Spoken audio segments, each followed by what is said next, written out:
that information would never be recorded anywhere.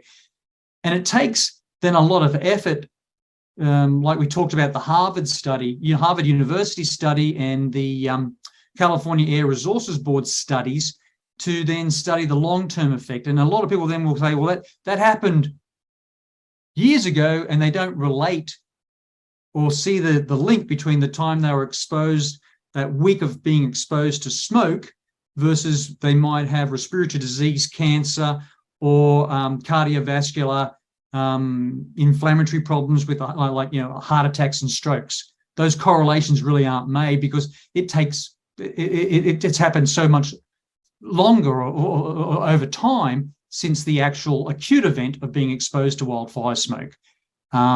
That's always a challenge for us, Lance. It's hard to tell people you've got to, there's a hazard, there's a risk, you've got to take precautions, you've got to do this, when they don't initially feel the really significant bad effects either that day or the next day. You're right. And, you had said that, which is what everybody else is saying, the news media, all officials, about staying indoors. But it's the same agencies like the EPA that are saying that in normal conditions, your indoor air quality is 5 to 10 times more polluted than the outside air. So they're telling people, especially sensitized individuals, children, things like that, to be outside, especially if you're having a positive reaction to your normal home. But now we're telling people to stay inside in the polluted area that is an issue, which is still less polluted than the outside. Well, Lance, this is so important. So you actually showed real data. I think, was that data outside or inside data that you showed on? That was outside. That was outside. So I have 6 indoor air quality monitors in my house, and I know the alarms went off. I know that I have friends who also have indoor air quality monitors, and we know these are affordable. So these are affordable. So it's important that you see the baseline of where your indoor air quality is, because that's what my indoor air quality monitors measure. But then you can see how the outside air coming in can influence that, and whether and we've heard this a lot of discussions, Lance. Well, maybe you can't protect all of the inside of your house or all of the inside where you work. Maybe you have to identify a room that has an air quality monitor with maybe an air quality device that cleans the air, and people should stay in there while there is a risk. And I think it's really important that we emphasize to everyone, Lance, those indoor air quality monitors, as well as air quality purifiers right now, they're affordable. It used to be cost was an issue. Not anymore. You can buy those, you can use those, and I would highly recommend that if reach out to us, and we'll provide you, with a list of those that we have done our research on, we've done our due diligence, we know that they're backed by evidence and science, and it really will change people's behavior and improve their quality of life if they start measuring more. We see measurements for outdoor air through the air quality index, but wouldn't it be great if at the same time more people could have indoor air quality monitors in their home, even their cars, for example, and be able to then see the numbers, react appropriately, change their behaviors, and actually come up with solutions that improve their air quality without waiting till they get the symptoms we just talked about. In one of the other episodes, I was in a discussion and I used the glass of drinking water as an example. People want to take a nice, clear, crystal type of look of water and drink that. If you were to make that water cloudy or brownish, people say, I'm not drinking that. Well, air is the same thing. The difference is it's not in a small container. So you don't see the pollution. You don't see anything other than if you see like a lot of pollen on your car during spring, something like that. Oh, it's the allergies are bad. That's why I'm coughing. But other than that, people can't see particulate because it's microscopic. So they take breathing for granted. And that's one of the most critical things that we do. I also use the example in another one where a person can go 20 to 40 days without eating. They can go 3 to 7 days without drinking. You can go 4 to 6 minutes without breathing. So we can't stop doing that. So like you said, a safe room, an environment where if they are struggling, they can go into that for a few hours, give their system a break, feel better, and then go back out and do what you have to do. especially since the indoor air quality is normally so much worse than the outside air, which unfortunately, because of this pollution problem from the smoke, made the outside air so much worse. Yeah, and that's how we all work together, Lance, through NORMI, GBAC, the Global Biorisk Advisory Council, a division of ICE, to say, our subject matter experts, we sit there, we know that there's a way of making the unseen seen, be visible. We know how to identify those hazards and then calculate the risk, likelihood of something happening and the consequence if it happens. And, we all know that we use that definition of consequences. How bad can it get? And so much of our air, as you correctly said, Lance, water is unseen. It can be contaminants, pollutants in the air, contaminants, pollutants in water, and it still appears, it looks, or even smells safe and healthy. But unless we measure more, we will never be able to improve. And that's why I think we all talk about that, it's so important. The tools are available, the equipment's there, the expertise is there, the science is there to start measuring more and then working with subject matter experts to interpret properly, appropriately what those measurements mean so that people can act, change their behavior, develop, implement solutions. And I think last week was a really good example with the smoke in the air, colors on a map, 6 different colors with the air quality index. And in my own personal opinion, maybe 6 colors is too much. Maybe it's confusing. Maybe people didn't understand what the colors. And then when we had the colors, we also got numbers. Here's 425 in New York City. Here's 350 in Philadelphia. Here's 308. All these different numbers came out for different locations. I don't think people realized what the number means. So if you give a color, if you give a number, then you must give an interpretation, a so what, and you must tell the public what to do. Well, there are other things that are also affected besides what we're talking about now. We've talked about, the young, the elderly. We've talked about pregnant individuals. We've talked about sensitized individuals. There's a few other things we need to talk about. Number one, and I know and I mentioned this in another episode, that it sounds a little bit on the dramatic side, but from this heavy smoke condition, we actually got a glimpse into what a nuclear winter would look like. The temperatures that are normally 80, 85 degrees in New Jersey this time of the year were barely able to get out of the 60s. It dropped the ambient temperature almost 20 degrees every day while there was smoke. Once the smoke cleared out, the temperature went back up to normal. Now that affects plant growth. It affects our food source. And speaking of food sources, it affects livestock with breathing. They're outside creatures. And we can't forget our pets, especially the ones that either have, like doggy doors that go in and out or outside pets. So how does it affect them? Yeah, really important, Lance. We knew in Washington, D.C., the National Zoo was closed to all people, closed to visitors because they had brought the animals indoors away from the smoke. Now, are all the enclosures at the National Zoo on air conditioning that recirculates? No, it's not, but at least that would decrease to some level, some degree, their exposure to the smoke that was outside. Again, in horses, equine asthma is real. And we know from, fires in Australia, information and data from fires in California, horses can suffer inflammatory diseases. We see equine asthma increase after forest fires or wildfire fires. That data is available. That's known. That's been studied. Less so in companion animals like dogs and cats. But yes, we do know that, again, those animals are breathing the same air that we're seeing, that we would breathe. Really interesting, just a couple of anecdotal reports that I've received from colleagues and friends here in DC. They had to let their cat or their dog out to go to the bathroom, the toilet, or just get some exposure outside so they wouldn't go mad inside when they run around. Opening and closing that door very briefly to let, say, a dog out. And the people that had indoor air quality monitors saw that by just opening that door very briefly to let their pet out, changed their indoor air quality on their monitors significantly.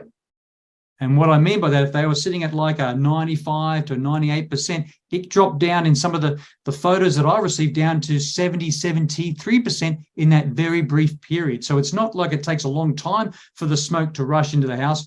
When you open the door, that smoke came in, and that indoor air quality monitor then measured it, and you saw in real time, right there and then, a change in your indoor air quality, by a number.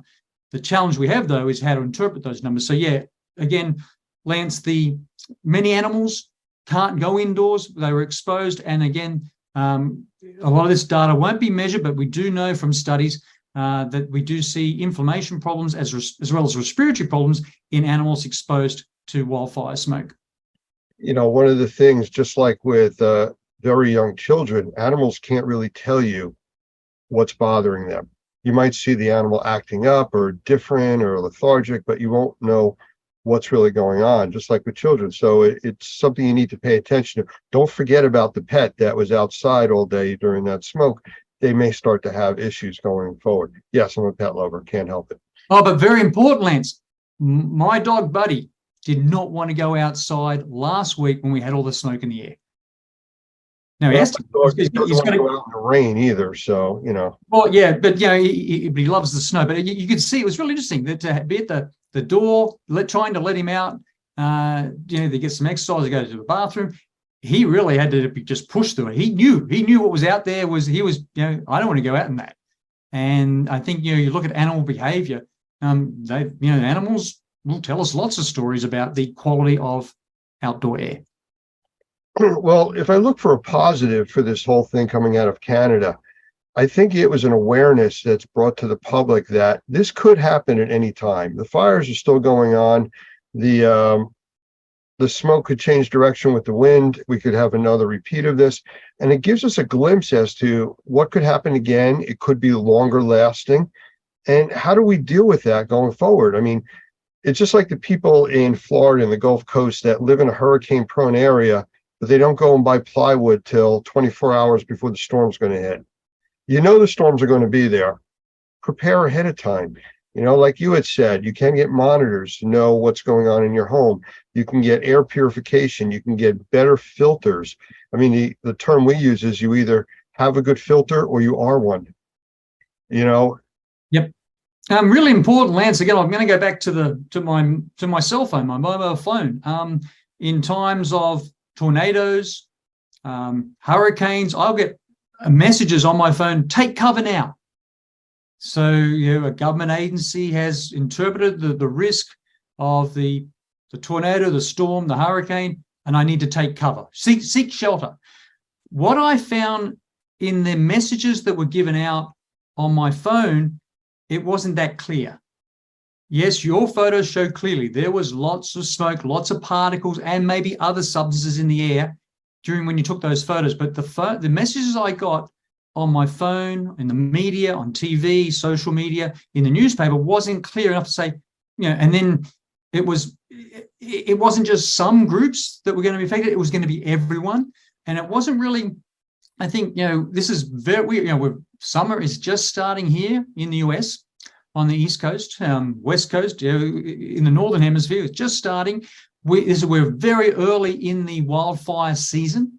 And I think we've got the air quality index with numbers and colors. We've got messages that went out, warnings, but I think this is the time to be clear on what actions, what do you need to really, really do to protect the health of you, your family, your loved ones, and your pets and your animals. And I think this is a good opportunity. What happened last week, learn from that and say, right, how do we do better in giving very clear, actionable advice?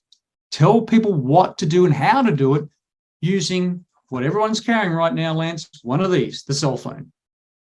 Well, I think education is the important part, and the public education is really important, whether it's through PSAs, public service announcements, or just making it available for people to call, reach out to the ISSA group, to Normie or Normie.tv. We can help guide people, to where to get more information that's factual, not just somebody selling a widget and, here's the best thing.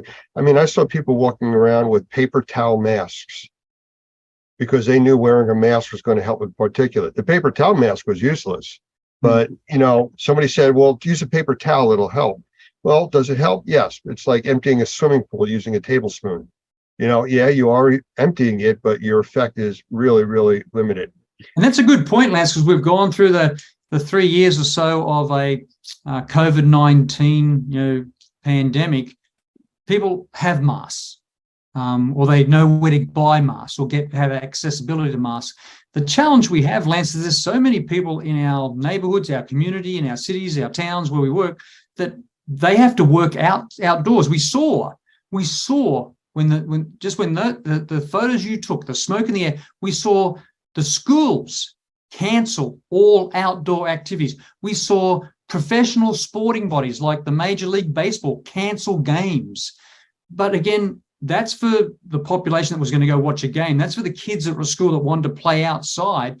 What about the people that have to work outside? Where was the actionable solutions, the information there to say, you work outside, we need you to work outside, this is what you do. I really professionally and honestly believe, Lance, a lot of that information was missing, and a lot of people in our towns, in our communities, our neighborhoods have to work outside. They have no choice. I just read an article of the lawsuits that came out of 9/11. And Christy Whitman was one of the named individuals in that, I think director of EPA at the time, or one of those large organizations, where she came out and said that the air quality a week later was okay for people to go and work there and return to New York City. And 15 years later, she was found guilty of all this misleading information and stuff, because the data showed it was unhealthy.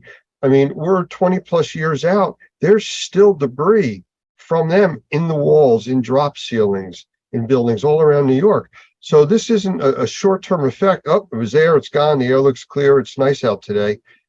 All of this affects us going forward. Oh, so important that everyone understands dirty air leads to dirty surfaces. Lance, I did 12 years in the military.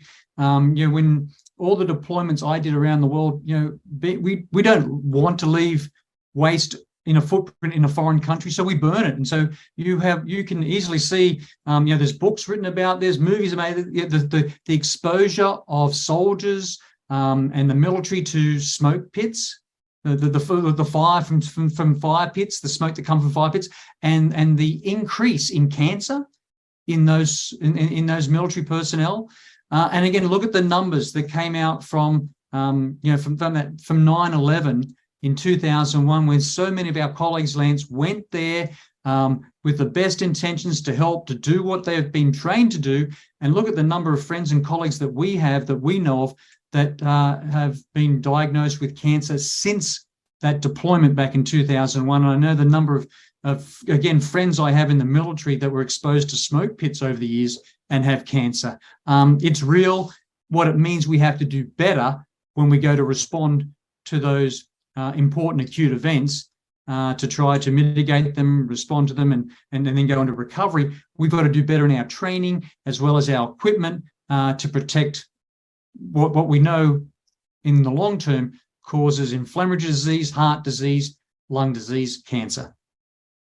Absolutely. Well, Gavin, I want to thank you for spending time with us today. I mean, it's always informative listening to you. I think this was information that we needed to get out in this series, with the actual data, a lot of the study information, short and long-term effects, which is what we've covered. And just give people a place to go if they have questions or concerns, how to reach out and get help. The Normie organization at normie.org, ISSA organization, GBAC. There's a lot of credible sources out there that are out there doing this for the right reason and trying to educate the public. So I want to thank you for being part of that. I want to thank you for being part of this series that we're doing on fire and smoke. And we'll do this again. You're more than welcome, Lance. Again, we're even at Normie and ISSA and GBAC now, we are still working right now. How can we do better in translating the information we know, the research we know, into helping people understand this is what you need to do when you see that apocalyptic look in the sky. The sun is blocked out. It turns bright hot orange based on smoke or particles in the air. And it's something we're still working on, Lance, and hopefully we'll be able to do better and get better information out to everyone. You're absolutely right. And I think closing out, I just want to leave the images up there on the screen. Let's see if I can bring this up real quick. You have the sun up there now and the smoke. Yes, can see it, Lance. And as we know, we saw it, we lived through it, we breathed it, we kept doing the work we should do. But again, did we decrease the hazard, the risk? Did we wear the appropriate equipment to protect ourselves? No, we didn't do a good job at that. Well, I think this is a good start. I think we're getting the information out there. Hopefully this is helping people, answering some of their questions. So thank you again. I appreciate the time, and we'll do more series down the road. You're more than welcome, Lance.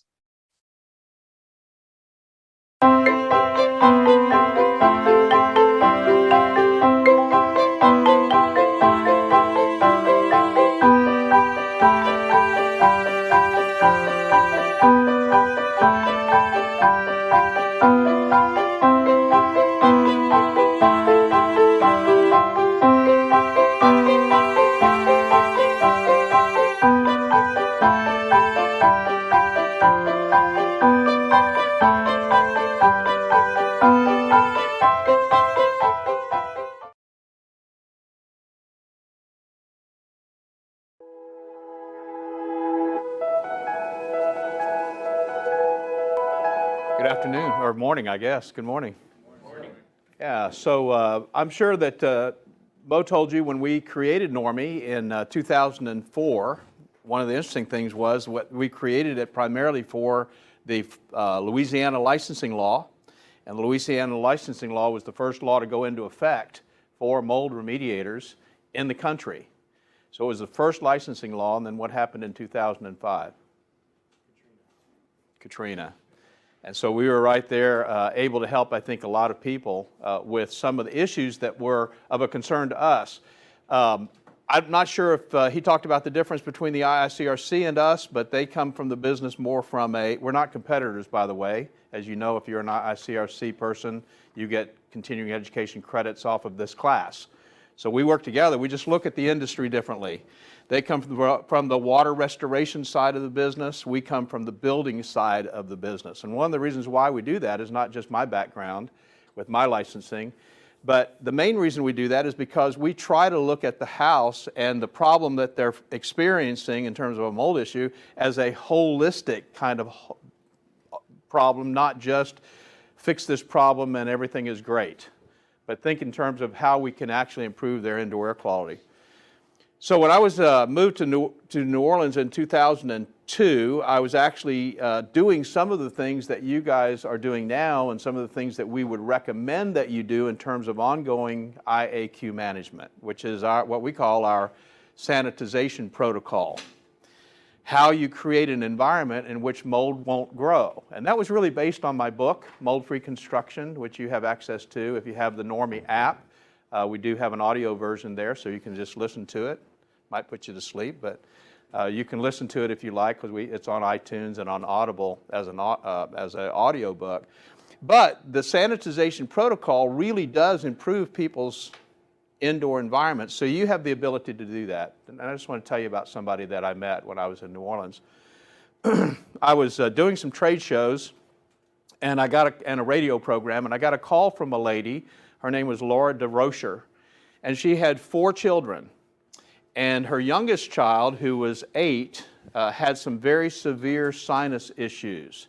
In fact, as she was talking to me, she had, of all 4 of her children, the other 3 had constantly been to the allergist every month.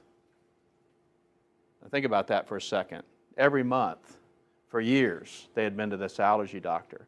And she had found some mold up in the kitchen area over one of the cabinets, and she was concerned about how that might be affecting their kids, because she heard me on the radio and she knew that mold was an indoor air quality problem. She'd never really thought about that before. It's mold, you know, how could it affect my children's health? But she was putting 2 and 2 together. She was saying, maybe there is a problem here with this mold that I'm seeing. So I went out there and I did the assessment. It took the sanitization protocol. It was not the amount of mold or the type of mold, or there wasn't a moisture problem that actually was causing the mold. It was actually a HVAC problem with the relative humidity. So we did the sanitization protocol, put it in place just like you see it today, exactly the same protocol. And she was really excited because in about a week she was feeling better. Her kids seemed to be feeling better. She wasn't sure. But the interesting thing that she told me when I was there visiting her was that her little child, the one that was just a few months old, they had scheduled that baby for surgery, sinus surgery.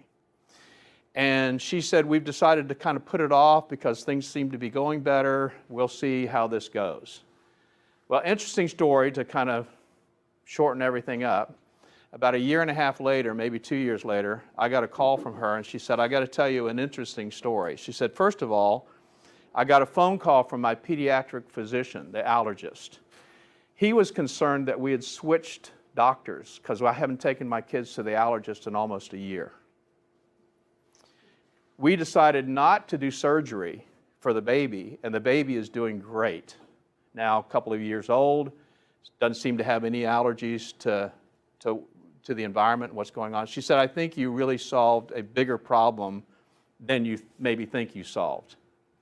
The reason I'm telling you that story is because we hear that story over and over and over and over again. Maybe not quite as dramatic, but we hear that story over and over and over again. You are in a very, very important industry.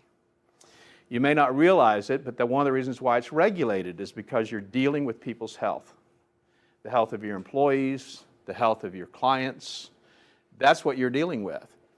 And rather than thinking about just being a mold assessor or just being a mold remediator, as Mo's probably told you, we want you to think in terms of being an indoor air quality professional, because that's really what you're doing. I'm sure Mo told you already that when you start cleaning up mold problems in an environment, it's almost like a surrogate of other things that are going on in the environment. If you're reducing the mold, you're also reducing some of the other contaminants, the bacteria, the viruses, the particulates, some of the other stuff that's going on in the environment. So you can make a gigantic change to the environment. So our goal is for you to really think in terms of becoming an indoor air quality professional. And this is really the first step. If you haven't thought about that before, this is really the first step in that direction. And I'll tell you the other thing it'll do for you. I've been in business a very long time. I used to tell people I was self-unemployed in the construction industry. Been in business a really long time. And what you want is you want an edge in the market that makes you different from everybody else. And it's not about price, let me tell you.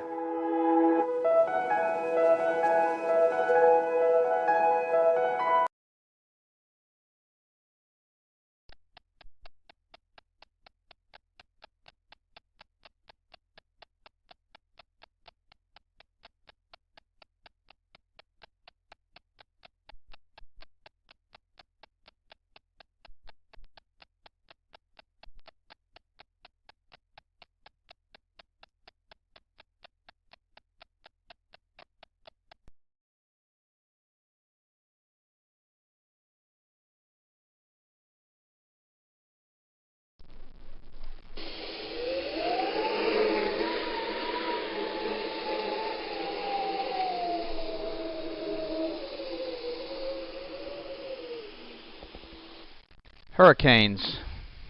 If you didn't know any differently, they'd seem at the beginning like any other storm. And that's the deceptive part, the devastation, the flooding, the loss of life, the imprint of the loss of heartfelt memories, all occur after the storm has passed. The latest technology gives us the opportunity to be prepared way in advance of impending danger, and yet we wait. Or worse yet, we decide to stay. We risk so much when the effects of these devastating events could be so easily diminished if we had only listened. As the storm approaches, it very quickly becomes too late to gather the important possessions and memories, too late to batten down the hatches, too late to protect our property or sometimes our very lives. With the aftermath of Katrina, I can assure you I have changed my game plan for the next Katrina, and I hope you have or will change yours. My name is Doug Hoffman, the Executive Director of NORMI, the National Organization of Remediators and Mold Inspectors. We train mold professionals to assess, evaluate, and solve the problems associated with water events, both major and minor, as those events result in mold damage to property, and in conjunction with the Normie Pro Environmental Task Force are ready to help when disaster hits. Check our resources at normie.org and normieproetf.org for current ways you can help yourself and others when disaster hits. Sometimes an event is so horrific that it results in massive flooding and wind damage. We lived through Hurricane Katrina right here in Louisiana and have been privileged to help hundreds, maybe thousands of Katrina victims rebuild their lives after one of the most devastating natural events ever to hit the Gulf coasts of Texas, Louisiana, Mississippi, Alabama, and Florida. We learned some very important lessons, and we're hoping this short video will help you prepare for the next major event that may hit your community. With thermal imaging and from a satellite, the images are staggeringly beautiful, but closer to Earth, in the midst of the rampage, frightening doesn't begin to tell the story. Being prepared for what might be coming and then managing the recovery will help you keep your mind on the important task ahead. The unpredictable nature of the season simply requires it.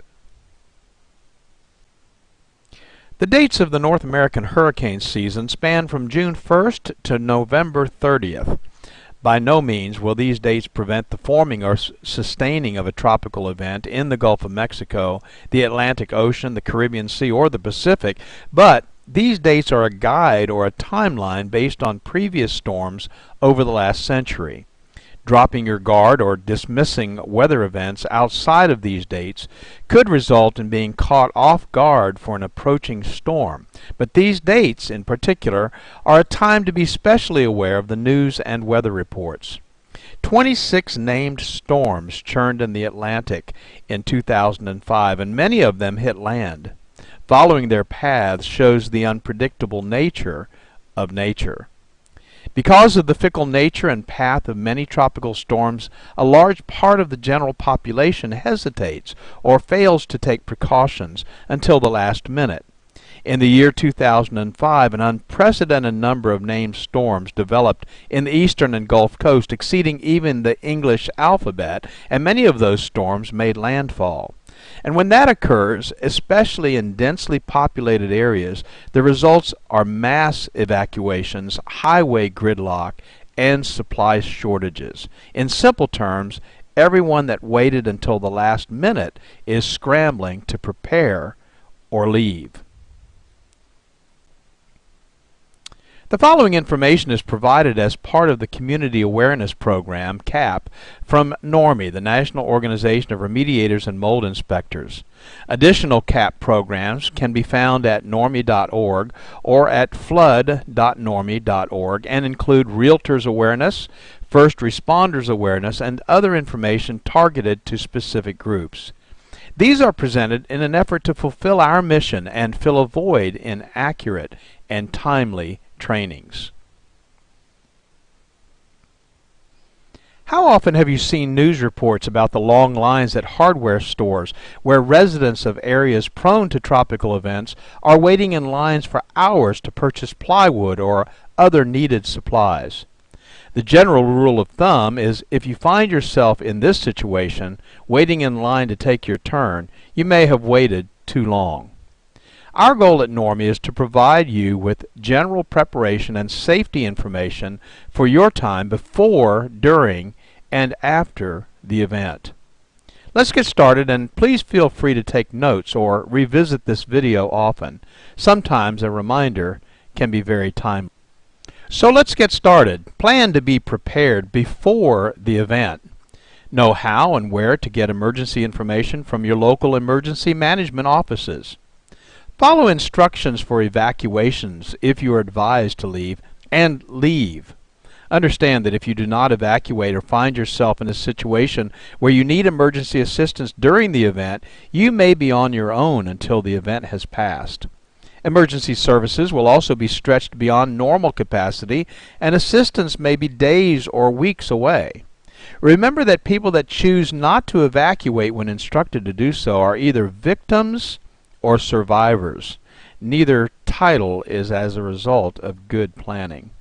When you do evacuate, if you have carefully planned your evacuation route well in advance of the evacuation and you know where you will be staying, life will be much easier while you are displaced.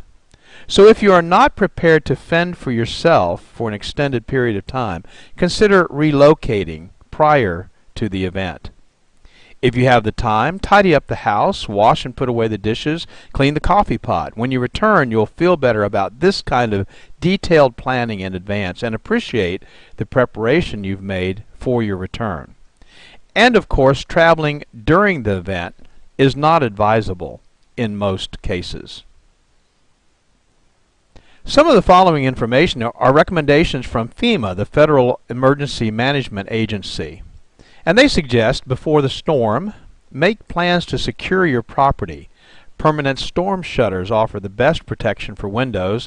A second option is to board up those windows with 5/8 marine plywood, cut to fit and ready to install. Tape does not prevent windows from breaking. Install straps or additional clips to securely fasten your roof to the frame structure. This will reduce roof damage. Be sure trees and shrubs around your home are well trimmed. Charge your cellular phone and refill your meds. Clear the gutters and downspouts of any extra debris that could become airborne. Secure your boat. Consider a safe room, a place where you will not be hurt by broken glass or structural damage. Take your outdoor furniture and put it indoors. Get evacuation information, which is readily available, and get a local shelters list. Where can you go if you need to? If you can't get out quickly enough or you get stranded because of traffic, where can you go? In regards to evacuation guidelines, there are really just two categories: what you should always do and what you could do if time permits. As my dad used to say, if you prepare for time to permit, it will. This list gives you these two priorities to consider. Always keep a full tank of gas in your car if an evacuation seems likely. Gas stations may be closed during emergencies and unable to pump gas during power outages. Plan to take one car per family to reduce congestion and delay. If time permits, gather disaster supplies and put them in a kit stored in your home. Always make transportation arrangements with friends or local government if you do not own a car. If time permits, make sure you've got sturdy shoes and clothing that provide some protection, such as long pants, long-sleeved shirts, and a cap. Always listen to battery-operated radio and follow local evacuation instructions. And if time permits, let others know where you're going. Always gather your family and go if you are instructed to evacuate immediately. Knowing your family is safe will give you a great peace of mind during the uncertainty of the events that might follow the storm. If time permits, secure your home. Close and lock the doors and windows. Unplug electrical equipment such as radios and televisions and small appliances such as toasters, microwaves. Leave freezers and refrigerators plugged in, or if time permits, empty them so that there'll be no risk of damage being done to those freezers or refrigerators. You should take some precautions on your way out. Leave early enough to avoid being trapped by severe weather. Plan to then follow recommended evacuation routes. Do not take shortcuts. They may be blocked. Be alert for washed out roads and bridges. Do not drive into flooded areas. And stay away from downed power lines.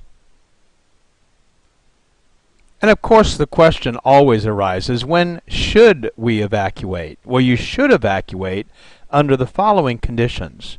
First, If you are directed by local authorities to do so, be sure to follow their instructions. If you live in a mobile home or temporary structure, such shelters are particularly hazardous during hurricanes, no matter how well fastened they may be to the ground. A Cat 4 hurricane can remove the entire roof of a commercial structure, so what do you think it could do to something as light as a mobile home? And of course, you've always got the added concern of tornadoes. If you live in a high-rise building, you should evacuate. Hurricane winds are stronger at higher elevations, so your safety might be jeopardized if you decide to stay. If you live on the coast or on a floodplain near a river or on an inland waterway, flooding might be the biggest concern because a storm surge of some kind always precedes a hurricane. The Gulf Coast of Louisiana and Mississippi experienced anywhere from 15 to 40-foot surges, enough to totally wipe out the coastline for several miles back into the non-water frontland. If you feel you're in danger, you should leave. And if you have health issues that might need emergency or regular attention, you should go to a place where your concerns can be addressed readily. So what if you decide to stay? Well, you definitely want to listen to the radio or TV for information, so be sure to have plenty of batteries for both. Secure your home. Close the storm shutters, secure outdoor objects, and bring them indoors. Turn off the utilities, if instructed to do so. Otherwise, turn the refrigerator thermostat to the coldest setting and keep the doors closed. This will ensure the preservation of frozen foods for some time following the storm should power not be restored for a long period of time. Well, frozen foods could last for a couple of days in the freezer even without power. Turn off propane tanks. Avoid using the phone except for serious emergencies. Moor your boat if time permits. And store a supply of water for sanitary purposes such as cleaning and flushing toilets. Did you know that a toilet will flush simply by filling it with a gallon of water? After thoroughly cleaning it out, fill the bathtub and other large containers with water. If you're unable to evacuate, have you considered the possibility of creating a safe room? If you don't have one, follow these simple guidelines. Make sure that you stay indoors during the hurricane and away from windows and glass doors. Close all the interior doors besides securing and bracing exterior doors. Keep curtains and blinds closed. Don't be fooled if there is a lull. It could be the eye of the storm, and the high winds could pick up again. If necessary for your own safety or that of your family, take refuge in a small interior room, closet, or hallway on the lowest level, but where flooding won't be a concern. And if you sense tornadic activity, which often accompanies a hurricane, lie on the floor under a table or another sturdy object. We have incredible technologies that give us advanced warning, tell us the intensity of what we might be facing, and track the storm from its inception to its end. What makes us think we can weather the storm? But we often try. The following are the basic emergency kits and supplies recommended by FEMA. Basic disaster supplies should be stocked in preparation for what may occur during and after a flood, hurricane, or other water event. Let's take a moment to simply list the 6 basic items, and then we'll talk about each one of them in a little bit of detail. This checklist will serve as a great starting place to be sure you are prepared. There are 6 basics you should stock in your home: water, food, first aid supplies, clothing, bedding, and sanitation supplies, tools, and specialty items. And keep the items that you would most likely need during an evacuation in an easy-to-carry container. Possible containers could include a large covered trash container, or a camping backpack, or even a duffel bag. First, water. How much water do I need? You should have at least a 3-day supply of water, and you should store at least 1 gallon of water per person per day. A normally active person needs at least 1/2 gallon of water daily just for drinking. Additionally, in determining adequate quantities, take the following into account. Individual needs vary depending on age, physical condition, activity, diet, and climate. Children, nursing mothers, and ill people need more water. Very hot temperatures can double the amount of water needed, and a medical emergency might require additional water. How should I store water? Well, to prepare safest and the most reliable emergency supply of water, it's recommended that you purchase commercially bottled water.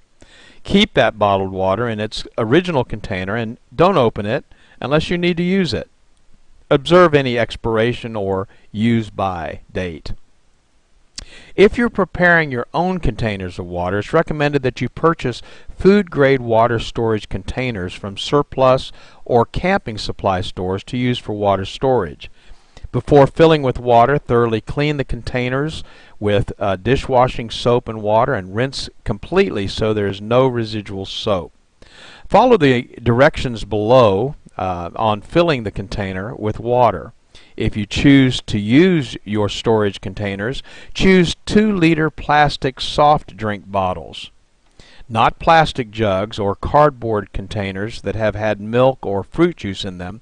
Milk protein and fruit sugars cannot be adequately removed from these containers and provide an environment for bacterial growth when water is stored in them. Cardboard containers also leak easily and are not designed for long-term storage of liquids. Also, don't use glass containers because they can break and they're heavy. If you're storing water in plastic soda bottles, follow these steps. Thoroughly clean the bottles with dishwashing soap and water. Rinse completely so there's no residual soap. Then sanitize those bottles by adding a solution of 1 teaspoon of non-scented liquid household chlorine bleach to a quart of water. Swish the sanitizing solution in the bottle so that it touches all surfaces, and then after sanitizing the bottle, thoroughly rinse out the sanitizing solution with clean water. Then you're ready to fill the bottles with water and seal them. Food. However you do it, you need a checklist. Put it in a magnetic clipboard attached to the side of your refrigerator, a post-it note on the inside of a kitchen cabinet, on your PDA or your phone app. But make a list now while you're calm and in your right mind. And remember these important points. Store at least a 3-day supply of non-perishable food. Select foods that require no refrigeration, preparation, or cooking, and little or no water. If you must heat food, pack a can of Sterno and matches. Select food items that are compact and lightweight. Avoid foods that will make you thirsty. Choose salt-free crackers, whole grain cereals, and canned foods with high liquid content. Be sure to include a manual can opener. That might come in very handy. And include a selection of the following foods in your disaster supply kit and put them in a waterproof container. Foods like ready-to-eat meats, fruits, and vegetables, canned fruits, juices, milk, soup, staples like sugar, salt, and pepper, high-energy foods like peanut butter, jelly, crackers, granola bars, trail mix, vitamins and minerals, foods for infants, the elderly, or special dietary needs. And don't forget comfort stress foods like cookies, hard candy, sweetened cereals, instant tea, or coffee. First aid supplies. First aid kits can be purchased, but some people prefer to make their own. So we've listed here 18 things that should be included so you could supplement a pre-packaged kit or develop your own. You'll need to decide which items you would want to include or exclude based on budget restraints, but even the seemingly least needed item could become extremely important in a life or death situation. Take the time to study this list, and we've provided a printable copy of this list as a resource at hurricane.normie.org website for your review. And a medical kit, again stored for safekeeping, could include the following items: aspirin or non-aspirin pain relievers, anti-diarrhea medication, an antacid for upset stomach, syrup of ipecac to induce vomiting if advised by the Poison Control Center, possibly a laxative, and maybe an activated charcoal, again for use if advised by the Poison Control Center. Emergency and safety items might also include these items, which would be safely stored but probably not in the same box with the first aid kit. Gas cans, ice chest or two, disposable cups, plates, eating utensils, and paper towels, black trash bags, vinyl gloves, maybe moistened cleaning towelettes. Again, having these items far in advance of an impending storm is simply the best way to avoid having to find them in an emergency and when you might be in panic mode. And by all means, take the time to contact your local American Red Cross chapter to obtain a free basic first aid manual. Clothing, bedding, and sanitation supplies are extremely important, and especially if you live in a cold climate, you've got to think about warmth because it's possible that you would not have heat. So include at least one complete change of clothing and footwear per person. A light jacket or coat, long pants, a long sleeve shirt, sturdy shoes or work boots, and of course waterproof would be preferred. Hat, gloves, and scarf, rain gear, thermal underwear, blankets or sleeping bags, and sunglasses. And on the sanitation side, don't forget the toilet paper, soap, liquid detergent, feminine supplies, personal hygiene items, plastic garbage bags with ties for personal sanitization use, plastic bucket with a tight lid, and disinfectant. Maybe even a little bit of household bleach for sanitization. Next on our list is tools, and there are a lot of tools that people don't think about needing until they need them. Mess kits or paper cups, plates, and plastic utensils. An emergency preparedness manual, and there's some good ones out there. Portable battery-operated radio or television and extra batteries. Flashlights and extra batteries. Cash or traveler's checks and some change. Non-electric can opener, a utility knife. Fire extinguisher, small canister, ABC type. A tube tent. Pliers. Tape. Compass. Matches in a waterproof container. Aluminum foil. Plastic storage containers. Rabbit ears for your TV. Signal flare. Paper. Pencil. Needles. Thread. A medicine dropper. A shut-off wrench to turn off household gas and water. A whistle. An axe. Plastic sheeting. And a map of the area for locating shelters. And finally, specialty items. Remember family members with special needs such as infants and elderly or disabled persons. For baby, formula, diapers and wipes, baby food, bottles, powdered milk, pacifiers, and maybe medications. And don't forget the adults. Heart and high blood pressure medication, insulin, prescription drugs, denture needs, contact lenses and supplies, extra eyeglasses, hearing aid batteries. That's a lot of stuff to remember. And you can make this a special project, taking the important family documents and putting them together in a place where they're safe. Photocopies of credit and identification cards, maybe in a Ziploc bag, plastic container. But you want to keep these records in a waterproof, portable container. Your will and insurance policies, contracts, deeds, stocks, and bonds. Photo IDs, passports, social security cards, immunization records, bank account numbers, credit card account numbers and companies, inventory of valuable household goods or important telephone numbers, family records like birth and marriage and death certificates, your checkbook, cash and coins, and then of course some entertainment, games, and books that you might need while you're away. So, what's the target? The goal? The goal during a tropical event is to not need the items and procedures that we discussed in this presentation. However, being prepared is a good alternative and may make the difference between being a victim and being a survivor.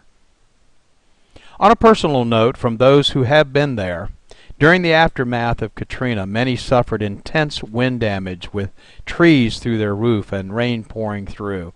Your prized possessions, though not as important as your very life, of course, should be taken with you. If you evacuate, and you can do so without compromising the essentials, take the things that are important with you.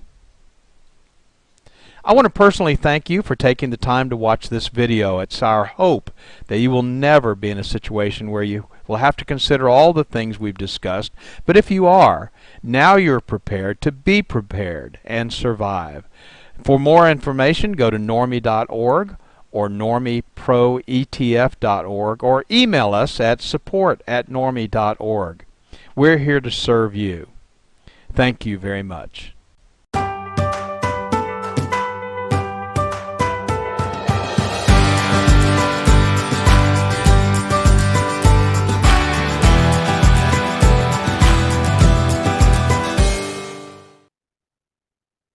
My name is Sandy Lazarovich. My company is Mastering the Art of Living Indoors, where I'm your indoor air doctor. I'm here to talk to you about an organization called NORMI, the National Organization of Remediators and Mold Inspectors. They help take my business from a mere air purification technology provider to providing a holistic solution to your indoor air quality issues by defining and diagnosing indoor air quality problem, developing a range of solutions, and deploying and monitoring the effectiveness of those solutions, both short-term and long-term.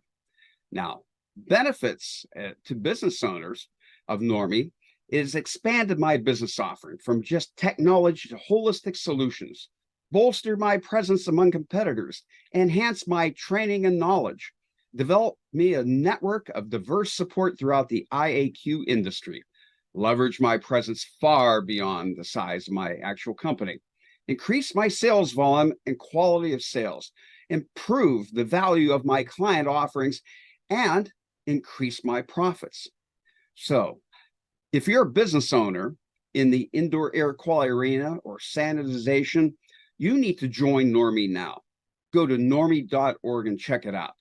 If you're a person business with indoor air quality issues, give the doctor a call at Mastering the Art of Living. And I'm located in Cleveland, Ohio, but I'm not restricted by mere location. I can help you remotely. So remember, if you have issues with indoor air quality, call the doctor, Sandy Lazarovich at Mastering the Art of Living Indoors. If you have a business that you want to grow and expand to be limits you couldn't believe of a few years ago, go to normie.org.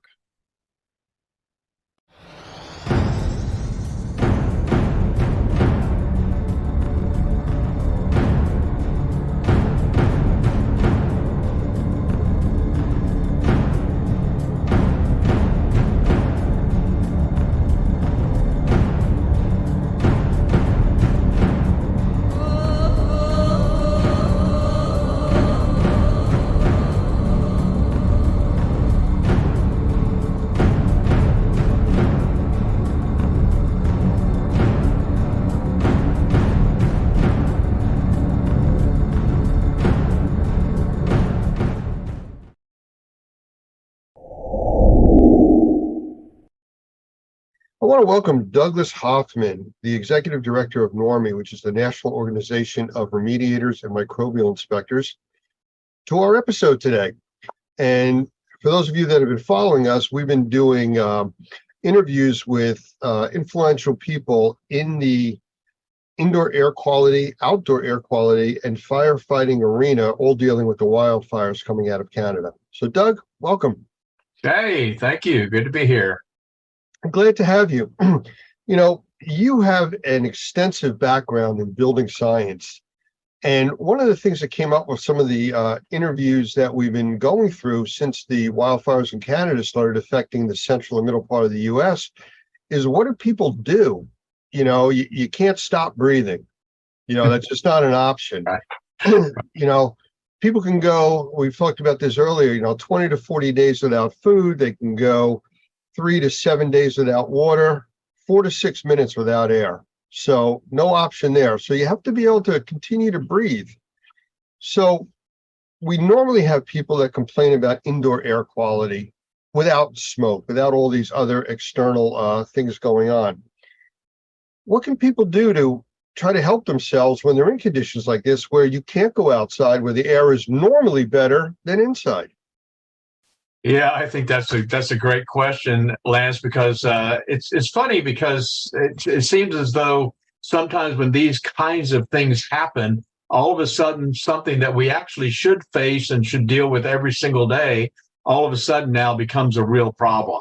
We don't think a lot about the air that we're breathing inside because, frankly, we can't see it. And because we can't see it, because there's not a cloud or a haze in our indoor environment, we don't think much about what it is that we're actually breathing. I've talked about that sometimes with the bottled water. Do you know what's in the bottled water you drink? Well, if you can't see it, you're not terribly concerned. And so one of the things that then piques our interest is when we do identify something, either by an odor or by something that we see that's floating around in the air. Now, all of a sudden, it becomes an issue. In our classes, we talk a lot about this shaft of light that you see in the morning. You don't typically see all that stuff floating around, and so you don't think about it. But in the shaft of light, when the light's beaming in and you see all these little submicron particles flying around, you're thinking, okay, what is this stuff that I'm actually breathing? And so now we're in a situation where all of a sudden I'm smelling inside of my house something that I shouldn't be smelling inside of my house, a forest fire. Where is that coming from? And why is it that I'm smelling it inside of my house? And I think it's interesting when you think about the way houses are constructed today, or buildings, even commercial buildings are constructed today. It really isn't surprising that we are beginning to smell inside the contaminants that we're seeing outside. And some people live close to paper mills, for instance, and they're going to notice that there's something going on outside. Now, all of a sudden, they smell it inside. Now it's an issue. Now, how do I deal with it? Well, to put it into context that everybody's going to understand, you gave the example of a bottle of water. Well, that water is filtered and processed. The indoor air quality isn't. And because of that, you're running into issues with people having to visualize a problem. If that bottled water was brown or cloudy, nobody would drink it. If their air is cloudy or brown, they don't have a choice. You still have to breathe. So what do you do? Yeah, I think that's exactly right. Well, of course, I think the main thing is trying to figure out where that's coming from inside of the house. How is it getting into the house? And are there things I can do that can actually mitigate that? And one of the big differences in the way I look at building construction from, I know some builders do, is they talk about a house being able to breathe. I'm not altogether sure that they know exactly what they're saying when they say that. Does a house need to breathe? Well, it certainly needs to have a balanced pressure of some sort, but if the house is pulling in things from the outside, say it's under negative pressure, you're creating a vacuum inside the house.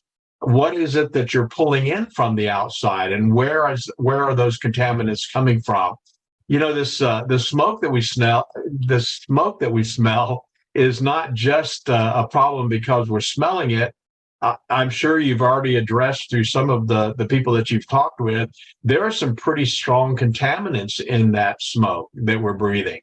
And how do you mitigate that? How do you keep that from coming inside of your house? So I have a couple of suggestions that might help when you start thinking about things like air infiltration issues, the idea of fresh air makeup. Fresh air makeup, of course, is a great idea to bring air in from the outside through your air conditioning system.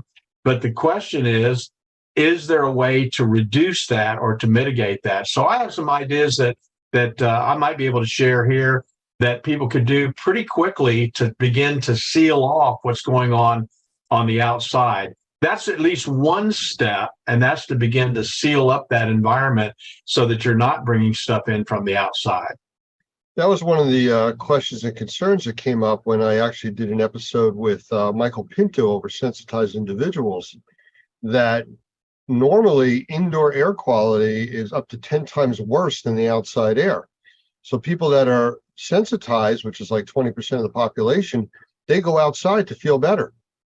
When the outside is, so choked with smoke from forest fires, thousands of miles away, what do? Now you got to retreat back to the area that's a problem.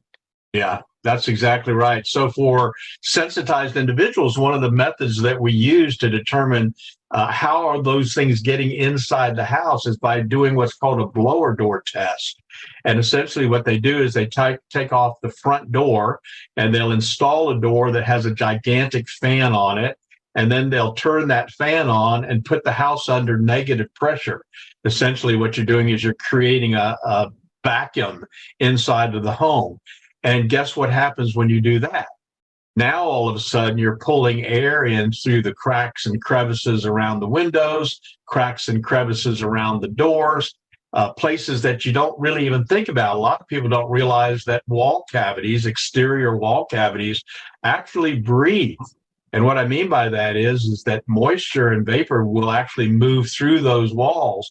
And so now all of a sudden, when that house is set up under negative pressure, and you run a blower door test, created that vacuum, now what you're doing is you're even pulling it through the electrical outlets. And whatever is in that wall cavity is now coming into the air that you breathe. And that may sound really like, that's a little too detailed for me. Do I really need to be that concerned? But that's the answer as to where are those things coming from. They're coming from the outside. Even if you kept your doors and windows closed, you're still going to smell that smoke that's from the outside. And whatever that smoke is carrying, you're actually going to be breathing. I'm in New Jersey, and we were directly affected by the smoke coming out of Canada from the fires.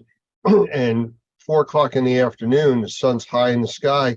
We went through 3 days of not a cloud in the sky, and it looked like sunset. I have some incredible pictures of that.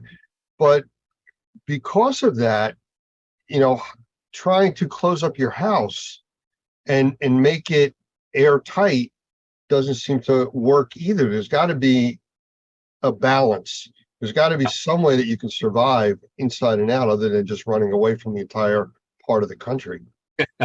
Well, I wish there was an easier answer, but there really isn't. I think that you do have to do the best you can to seal up those cracks and crevices with weather stripping, with caulking.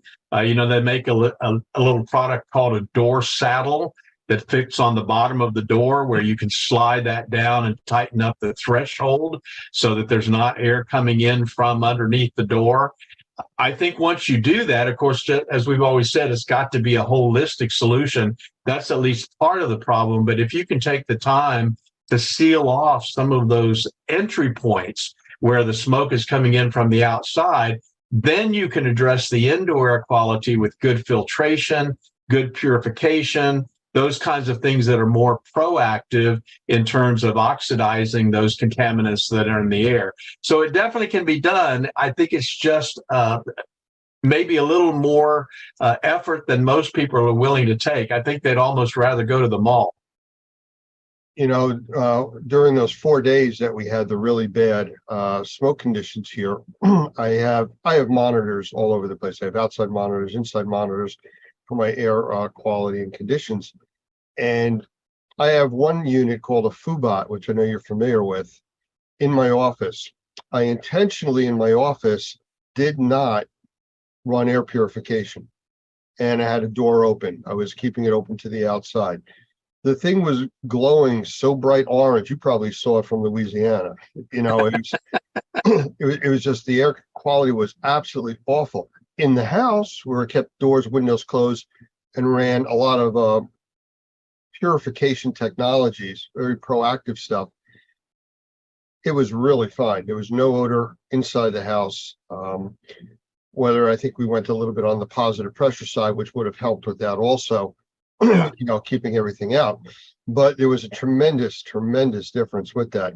I have graphical readings that I actually show in an interview with Dr. Gavin McGregor Skinner that shows in the morning before the smoke hit the first day, everything was very low, almost not detectable on outdoor air quality. And as it hit, it spiked really high and stayed there for almost 4.5, 5 days. Slowly started to go away. But, it went away. And again, people go back to the out of sight, out of mind philosophy. I don't see this going away. There's a film all over everything that's out there, from the smoke, the ash that was out. What kind of concerns are there for long-lasting effects from the stuff that people have breathed in and what's still out there? Well, I think I think that's a really good point. Of course, I'm not a medical doctor, but I do know that people who are breathing poor quality air over a long period of time typically are going to have some pretty negative health effects. I mean, you think about all the people that have suffered from their efforts to solve the problems during 9/11, all of the people that suffered after Hurricane Katrina, and they were in these contaminated environments working, and they weren't protecting themselves at all. That there's got to be some long range concerns about those contaminants that are still hanging out. So I think the key is, for me, would be to do the best I can while it's going on right now, but do the best I can to keep the surfaces clean, to keep the air clean, to keep the air purified and filtered, to do the best I can now so that I can offset the potential for what might be a buildup of contamination over a long period of time.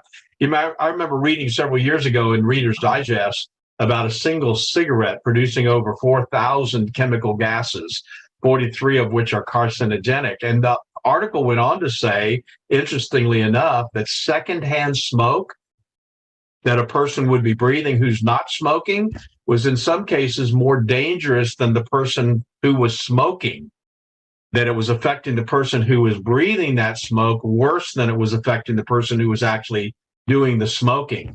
So I think there's a lot for us to learn long term, but at least to begin with, I think the answer is, what can I do right now to make sure that I'm creating the cleanest environment that I possibly can? Because one of the things that I do have control over, may not have any control over what's going on outside, but I certainly have control over what's going on inside. And as well as I do that there are ways that we can do that will make sure that we're breathing the best air that we can breathe in spite of what's going on outside.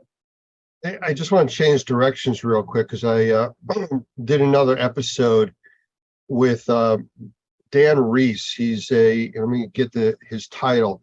He is a wildfire strategist and an aviation advisor dealing with wildfires. And we spoke at length about some of the things that are going on out there, the lack of education, what people don't understand and know. And I said, what are you concerned about? And he talked about the two different types of wildfires. One is where it's burning a forest, putting smoke in the air from the trees, the brush and stuff like that. The other type is when it's burning a forest and starts burning homes and businesses and factories and putting all of these other unknown chemistries in the air. Right. It takes it to a whole nother level. Now, in my area, they were talking about every news channel wearing your N95 mask or your N100 mask. Well, that's fine for larger particulates, but it's not going to do anything for the gases or the chemicals that are in the air. They go right through it like you're not wearing a mask whatsoever. Where's the concern on that? Yeah, I think we know that, don't we? I mean, we all went through COVID where we were wearing masks, and yet we could still smell a lot of what was going on around us, and the heavy perfume that somebody was wearing.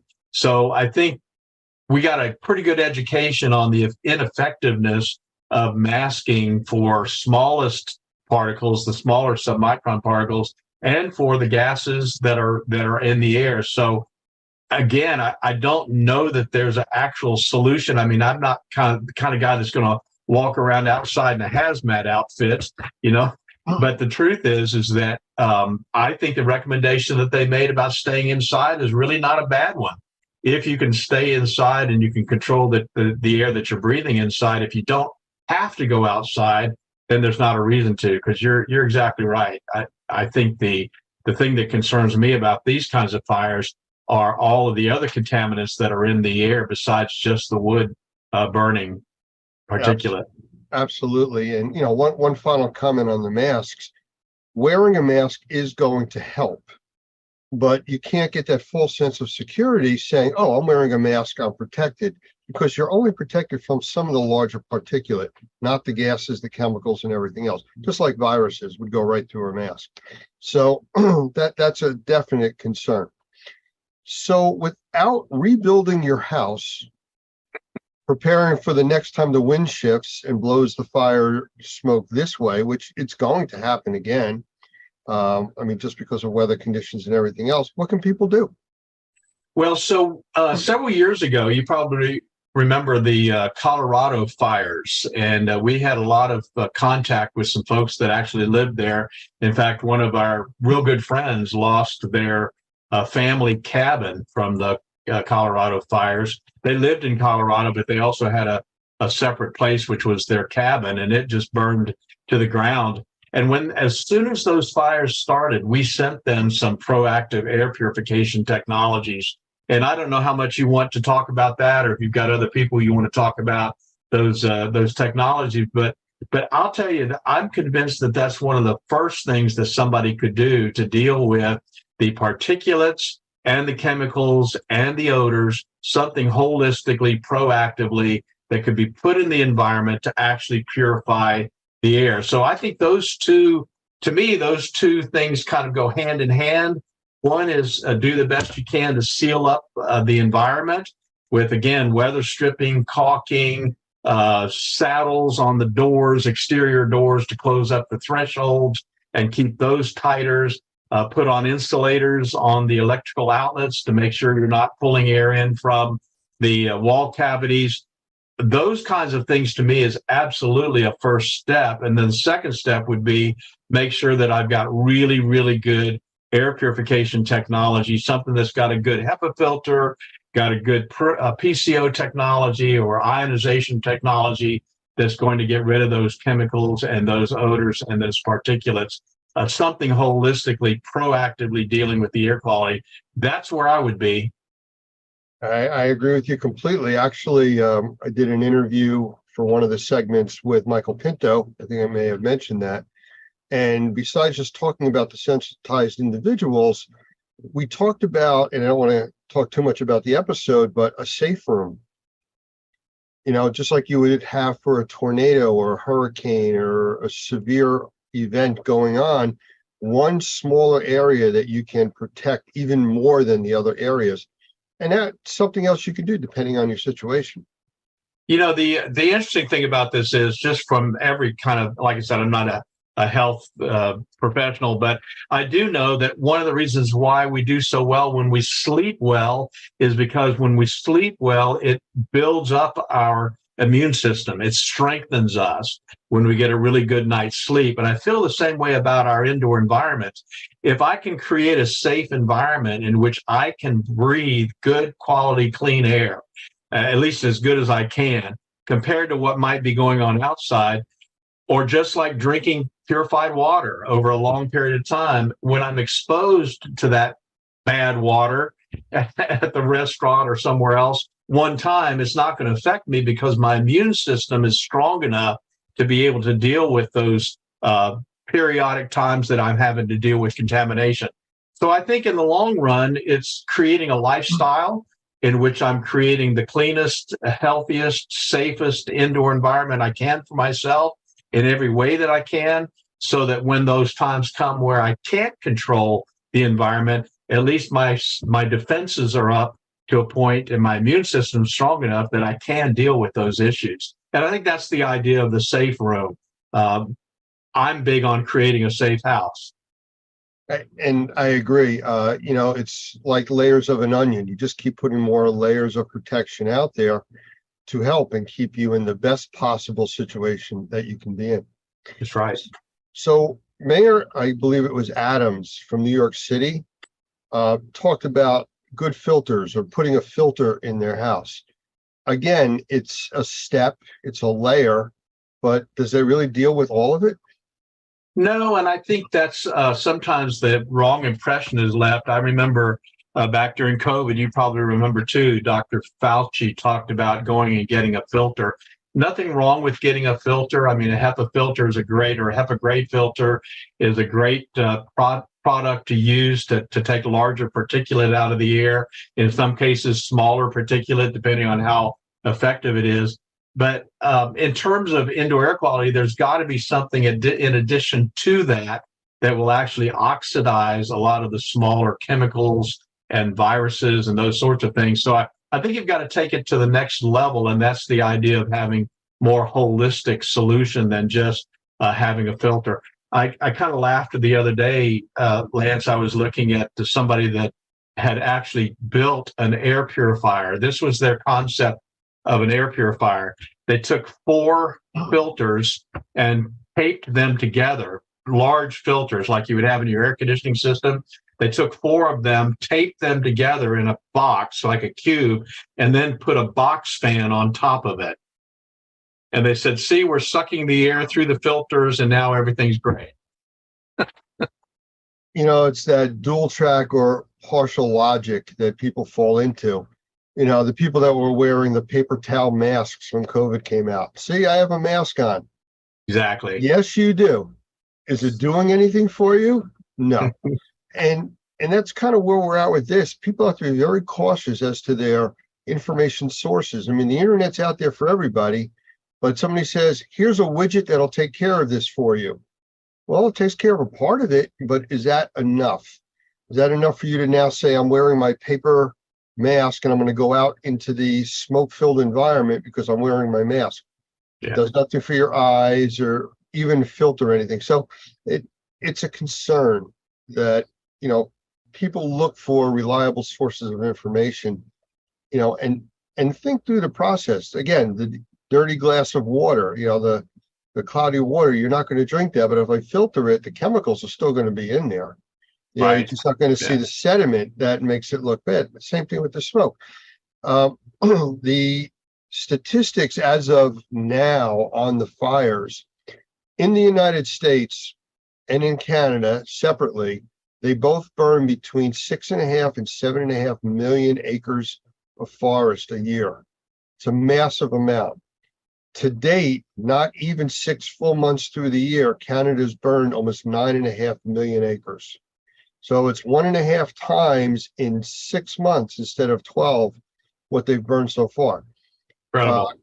California right now has had a shift in weather. I was just talking, like I said, with Dan from California, and he says that the weather out there is gorgeous.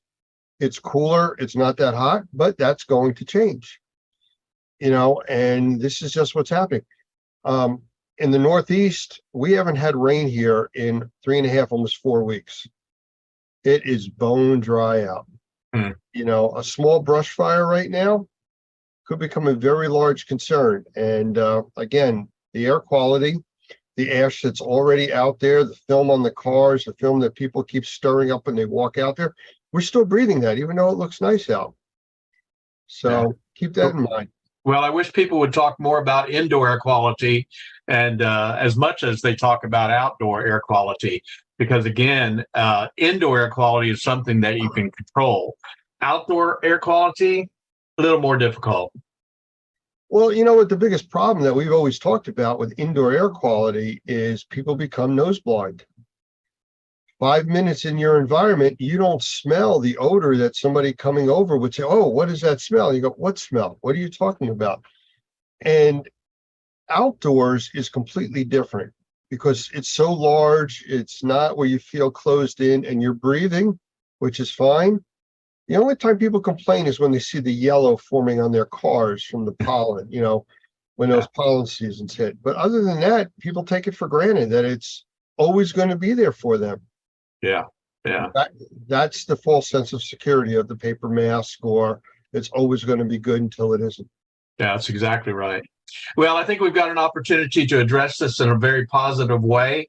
And the truth is that if people would take the time to create cleaner, safer, healthier indoor environments, that's going to be long lasting. And that's going to help them in a lot of different ways when the next issue comes our way. Absolutely. Doug, I appreciate you spending the time with us here today. Great And, to talk to you. and we will chat again in the future. All right, man. Thank you. Have a great day. You too.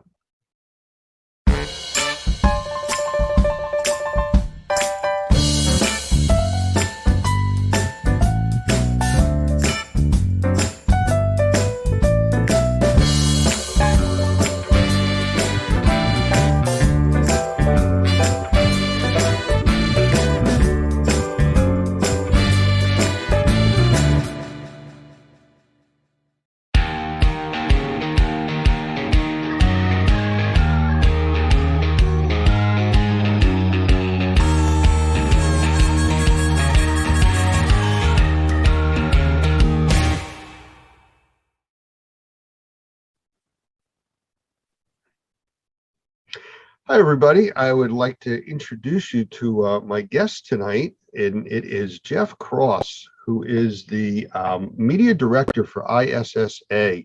And for those of you that have heard us talk over the years about Clean Facts Magazine and the ISSA magazine, he is the man. So, Jeff, you want to come in and say a quick hello and tell us a little about yourself for those folks that have not met you yet. Well, thanks, Lance.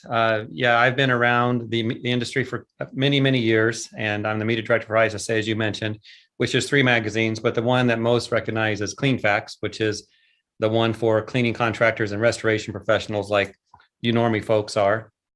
So I used to own my own company, and I was a journalist in my early days, started my own cleaning and restoration company, and got the itch to write again. And sometimes when I'm stuck at the desk, I wonder, why did I ever do that?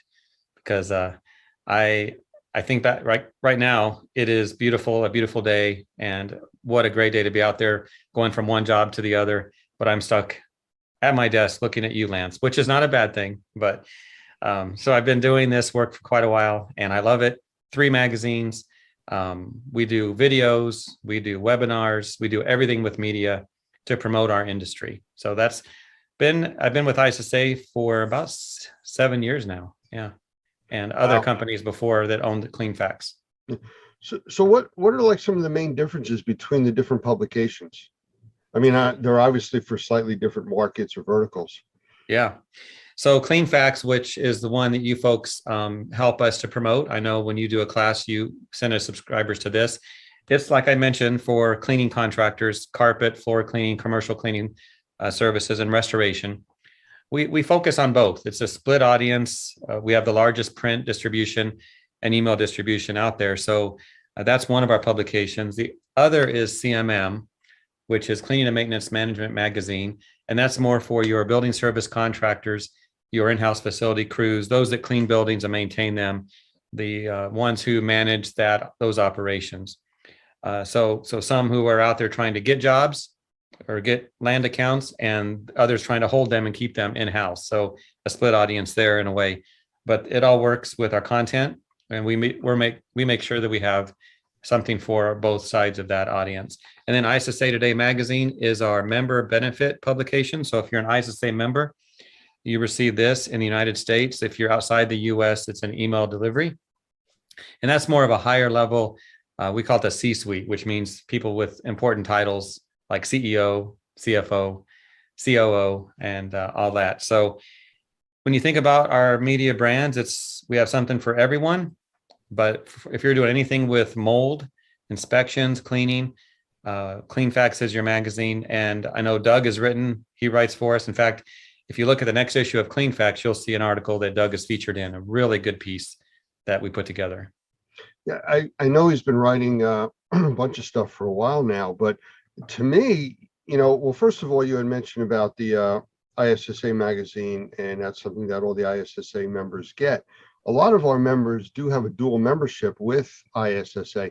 Actually, we have a special discount arrangement for our normie members that want to join as a dual membership with ISSA. So that's something that they would be getting, correct? That magazine?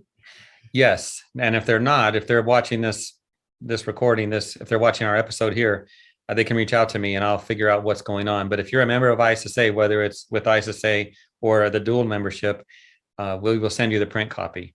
So as long as we have the address, sometimes that's the issue. People might sign up for an organization. We don't have their address, but if we have their email, they're getting the digital copy as well. Okay. Well, you know, from a business standpoint, being involved with receiving all these different magazines, I mean, it's input, it's information coming at you. And there's so many different verticals under indoor air quality, which everything that we're talking about here really comes under that. I mean, I would assume that they would get a lot of insight from the different facets of the industries from these different magazines, because they are different. And they're looking at it from different perspectives, whether it's the maintenance facility side or the actual contractor side. And I can only see that as being helpful. I agree. It is helpful and it is a different perspective. You know, we all have the same goal to clean, to restore, to bring back to conditions that are acceptable, to protect health, to make buildings, homes safer, cleaner. And when it comes to media content, we all know that you have your devices, you have your iPads, you have your computer. I know I consume my news in digital format for the most part, but our magazine brands, the print, the digital, they're more thought leadership. They're not so much the breaking news as the things that we need to know about as professionals. And some of it might be a reminder because we have many seasoned contractors who are a part of our audience. And we know a lot of our publications are used for training as well, because, you know, Lance, you've been around a while, just like me. You might get an article and it's like, yeah, I know that. But do the people who work for you or that you know that? So a lot of our material is forwarded on and shared amongst others. I think that's the biggest thing that has been lacking in this industry previously. The amount of information that's out there that's really available and credible being passed out to the masses that really need it. And that's not just the contractors. I mean, like you said, you have a magazine for facility management, and we haven't even talked about the public, because we know there's a need in the public. We just don't have the want there yet. But that's changing since COVID. I mean, all of a sudden, I know you've noticed it, and I have, that people are like, this whole breathing thing is a thing, and indoor air quality is important. And I'm sure that's affected your business and your publication side. It has. So, you know, we focus, we're a B2B media team. We focus on business to business content. So when we write something, it's for people like Normie members, ISSA members, it's for them. But we get a lot of traffic on our websites from consumers. And we know when someone's looking at something and the numbers are astronomical on the topic, the ones reading that is probably outside our industry to some degree. So people out there that you're working for that might be in the buildings we clean or the homes, they're looking for content as well, because they want to have the same thing, clean air to breathe. You know, what do I do to make my house healthier? The air I'm breathing inside, I can see the dust particles in the sunlight. What do I do with that? They're looking for information, and they're finding it with groups like ours. You know, we're constantly putting out the same message about, you know, how important breathing is, how to improve your environment, how to make it healthier, safer, cleaner. Those are the tag words that we go with. And that's really the direction that I think everybody here is really striving for. But the consumer, they're hungry for this information. And the more that they come in contact with our organizations, the more specific they are as far as who does work for them. I get calls from contractors that are like, how do I get certified with you? I said, well, we have our No, I got to do it right away. Well, what's the rush? I'm working with the customer and they won't let us do the work unless we're Normie certified. Well, good for Normie. Well, the word's getting out there, and you know, that wasn't a shameless plug for us. That's just the way the phone calls come in. You're allowed 3. 3? Oh, okay, 3. that's one. That's one. Keep score. But the reality of it is people are seeing that there are stable and reputable methods out there, and they're starting to learn that. And they're learning it because now the want is there. People want this type of environment to be in.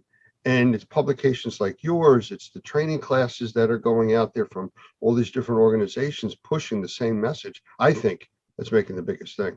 Mm-hmm. That was, if that's a question, that's the longest one I've ever had, Lance. That's a good one. It's from working with Doug for so many years. You ask the question and you get the whole delivery. I hope he doesn't see this, but I'm sure he will. so Go ahead.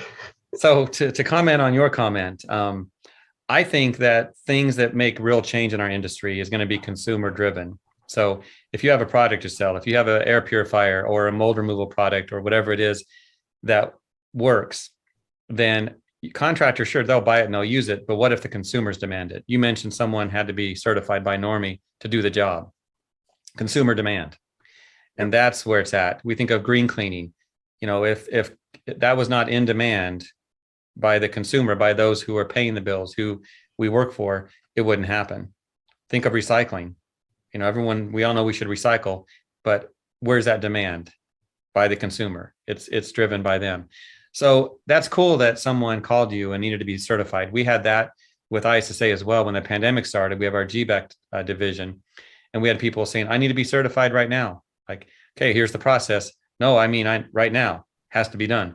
Well, think about it before, you know, hopefully you're a member, got certified, or is a member now, but any professional out there that might be watching this, you got to plan what you're doing and be ready instead of being reactive to the demand by the consumer. But I think that's it, Lance, consumer demand. And I think Normie's probably been successful because people are aware of what you're doing, and thus the professionals need to be part of you.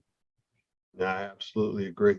But you mentioned something a minute ago about GBAC, and a few weeks back we did an interview with Gavin, and he's a big player with the GBAC side. Mm-hmm. How does that affect the magazine production that you guys do? I mean, what kind of involvement is GBAC with what you're producing? Well, having Gavin on with, you know, on our videos and stuff with his Australian accent has helped tremendously. Yeah. But besides the accent, and he's proud of that, by the way, Gavin writes for us, and Patty Ollinger, our executive director, writes for us as well. And we have Michael Diamond now, who's part of our team.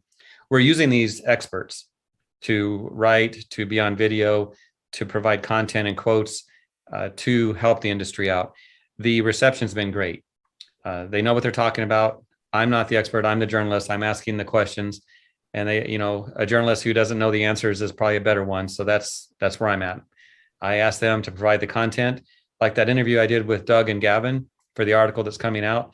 I asked, I don't know, 8 questions or so, and the content that we have in that article is fantastic. So it'll be in two of our magazines, actually, ISSA Today and Clean Facts. So when you deal with issues like clean and disinfecting and remediation, all of these things that are high level, you want the very best experts. And I think that's what we have with GBAC. You know, they've been with us a few years now, and they're doing great work. And of course, we work with Normie as well, and the training you folks do is great. I've nothing but respect for the programs. And the thing is, people have to embrace it and take it and use it and tell their customers about it too. Well, that's the biggest thing, and the word spreads. And again, that's why I mentioned the call. But we get a lot of calls like that, and usually they pass them over to me because that's some of these, you know, crisis. I need to be certified now. Well, that's nice. You know, we'll see what we can do to help you out, but there's only so much we can do because of our requirements. But that's something that does happen quite a bit. But I do have a few other questions for you, and then I think we're going to switch this around a little bit. We're going kind of a different direction, but Yes. I understand that ISSA is approaching a 100-year anniversary, and I mean, you don't look a day over 99. So, you know, I'm sure you could give us a little insight as to this 100-year path that they've gone on. Sure. I look very young because of the makeup. You know, when you're on camera, you have to have someone put the makeup on you. So there you go. And you look great too, Lance, by the way. Thank you. Yeah, thank you. And I love your office too. Very fancy. That's why you get all those phone calls. That could be it. There's nobody behind me answering the phone. That's the problem. Right. That's why they're all It's coming to empty. me. Yeah. Yeah. So ISSA we celebrate our 100-year anniversary next year. So if you want to send a present or something, I'll let you have my address. So that's always welcome. Okay. But it started like with 7 companies. And I think the first trade show was in Missouri in 1923. So it started with a few people getting together saying, hey, we need some collaboration. We need to unify the industry. What can we do? And so about 100 years ago, they got together and ISSA was formed. And over the years, it's grown. So it started with those few members. And over the years, people recognize the value, because really, what is a trade association for? It's to provide member benefits, and we have a laundry list of those, but also a place to be heard. We have our government advocacy department. We have a way to speak to leaders out there in the world. And we want to make cleaning a better place, the industry a better place. So it started small. And since then, now we have 10,500 member organizations. And you think about what that means. We're not talking about people, we're talking about companies. And a company can have 100 employees, it could have 10,000 employees. So the number of those who are impacted, who can take advantage of ISSA, is a tremendous number. And we're also global. We have offices in Australia, in Korea, Italy, and we reach the masses. We have offices to help with that. So I can't remember how many countries we're in, but it's significant. We're global as an operation. And we're always looking to provide whatever people need, whether it's through media. I get an idea from a member. Hey, what about this topic? We'll create it. We'll put it out there. We have training. We have our trade shows, and we have other events as well that we put out there for our members and others as well. But we concentrate on our members. You mentioned global. We had been talking several years back, just prior to COVID, and we were going to be going out to Australia to do some training out there. And one of the delays that we ran into was the wildfires that were covering the whole continent. And so that delayed us going out, and then COVID hit and we couldn't go. So COVID did create a situation where we weren't able to go out to Australia and provide the training that we were going to be doing. But at the same time, COVID created such a worldwide awareness of breathing issues, indoor air quality, viruses, bacteria, and all these other health things that were always there, but kept, out of sight, out of mind kind of a thing. They put it right in front of everybody. So it did change the way that our model kind of functioned. We lost out a little bit on being able to do the training at that time, but it created such a worldwide awareness that it has really opened up the markets. And our members are seeing that. I am sure that the ISSA teams are realizing that too, that it's a whole new game now. It is. And the concern I have is keeping that momentum going. So you're right. When COVID hit and we have the pandemic, in a way, it was good for our industry because it did raise that awareness. But what about now? I looked on the news this morning. It looks like the numbers are going back up right now. They're talking about another surge, but eventually this is all going to level out and we're going to get past the pandemic. What do we do with the awareness? You mentioned indoor air quality and breathing. I know that's a big component of what you do at Normie. What are you going to do to keep it going, Lance? What are you going to do? Well, theoretically, people can't stop breathing. So, it's kind of like even in real depressions, food services continue because people need to eat. So, the other industries slow down. So there's certain things that you can't stop. So the breathing industry can't go away. It's just whether it becomes something that's reachable for people to be able to decide whether they're going to have less quality of the air they breathe so they can afford food, depending how bad the times get. And hopefully we never reach a situation like that. But with the awareness, I don't think that's going away anytime soon, at least for a generation. People have a generational memory, I think is the way I've heard it used, that, as the next group grows up, they have different things to focus on, and the previous generation's issues and problems, well, it's not theirs, Yeah. So, like I mentioned earlier, things are driven by consumers or people who use buildings, who are breathing that air that's so necessary, as you mentioned. And I've seen cases where in technology where people can monitor what they're doing, monitor what they're breathing. I think that's going to be a game changer, because your generation coming up, they like the data, they like the assurance. So you think about someone in the past, they just look at the surfaces, they say it's clean or it's not clean. Does it smell good? It smells good, so it must be clean. But now we can look at the data, we can look at the testing. And I think that's going to drive things. So consumer awareness is going to help. And I see your point about it's going to be around for a generation, but how quickly we can forget when things are put aside. That's my concern. We don't want to lose that momentum.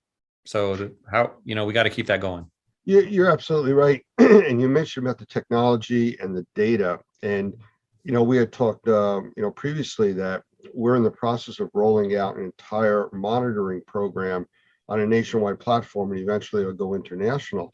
But it's about monitoring data at locations and making that data available to the people that make adjustments and decisions monetarily as to what they do with their indoor air quality, plus the public. I mean, the short version is all this data that's being captured can be put on a very simple 60-inch TV at the front door of a big corporation as you walk in. Your current indoor air quality conditions are, and people see it walking in. So, and they might walk out. And walk out. Yeah.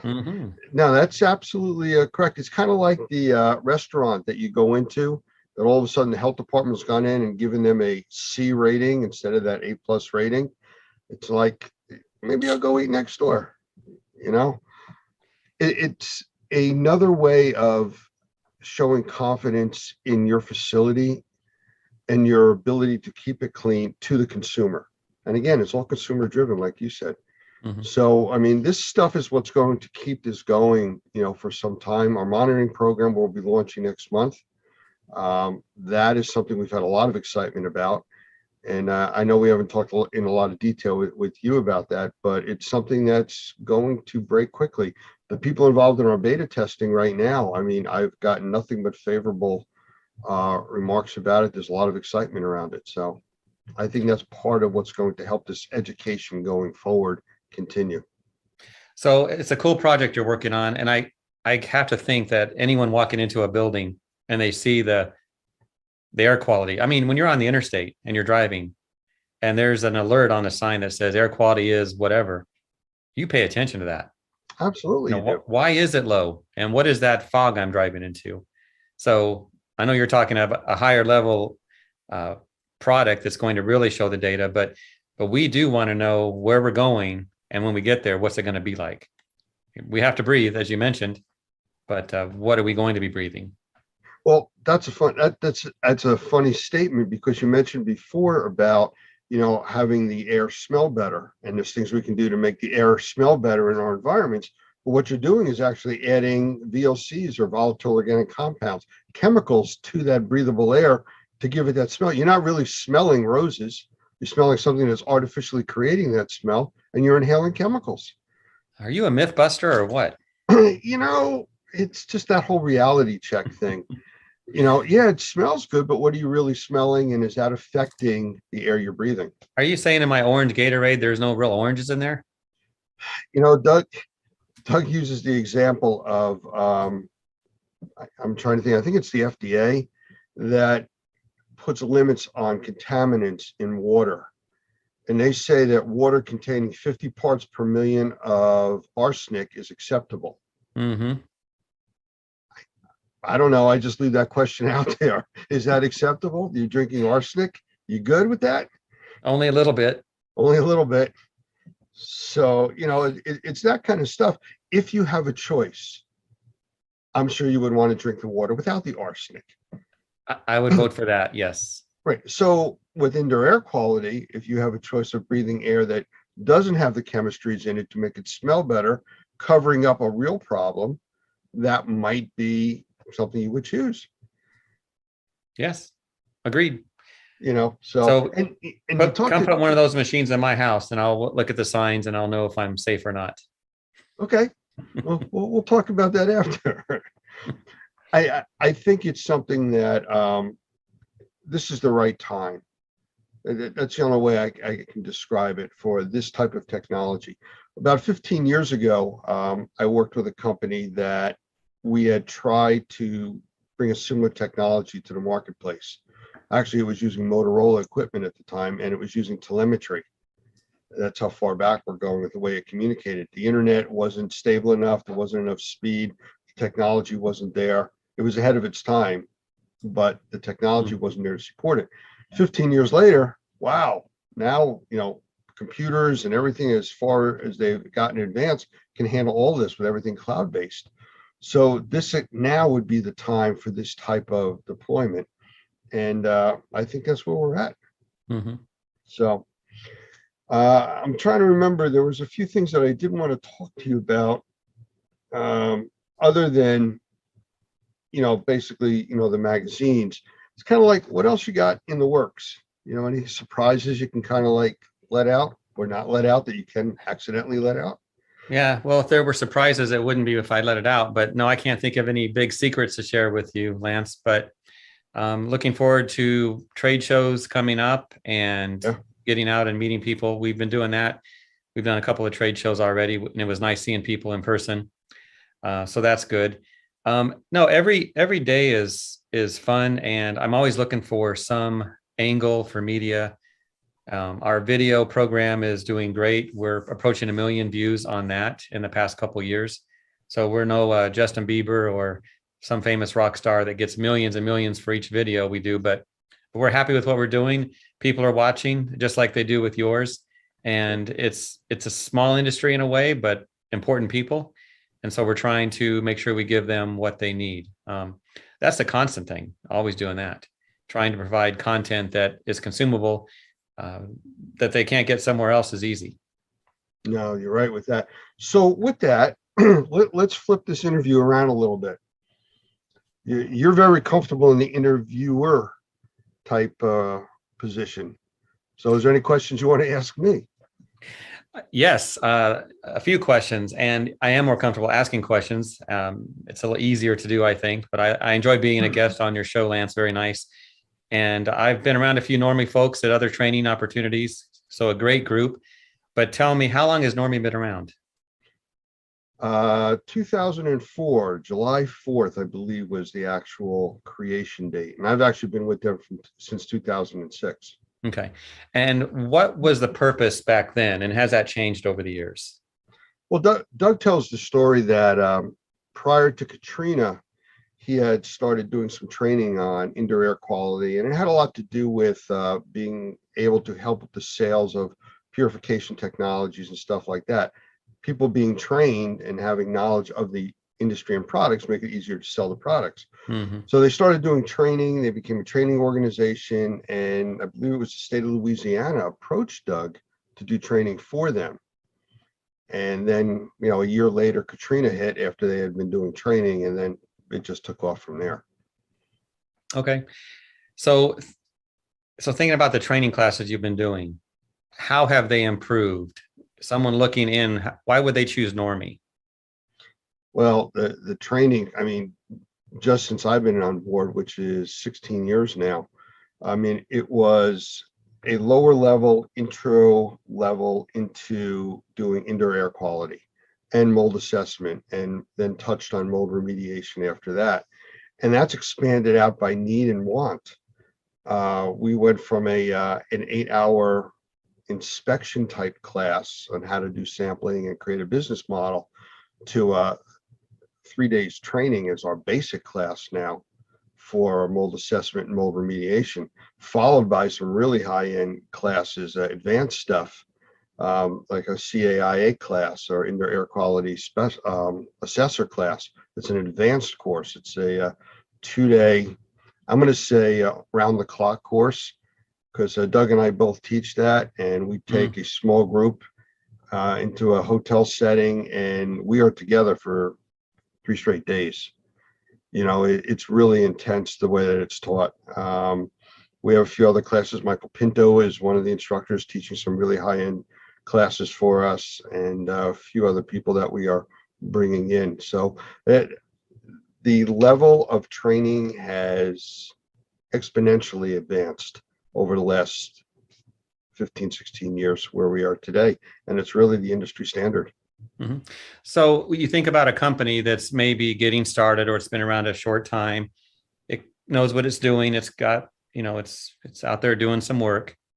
When they become part of an organization like Normie, what real advantage does that give them? Can you think of maybe a case where someone joined and just, wow, they really excelled at what they're doing now? Well, I can give you a few examples just from the comments of our classes. We'll have a lot of people that come that have been I've been in the industry 20 years. I've done everything, I had to do everything. And usually by the end of the first to the second day, they'll start meeting with our instructors saying, I've learned how much I really need to learn. It's a different set of eyes. They're looking at the industry when they come to Normie.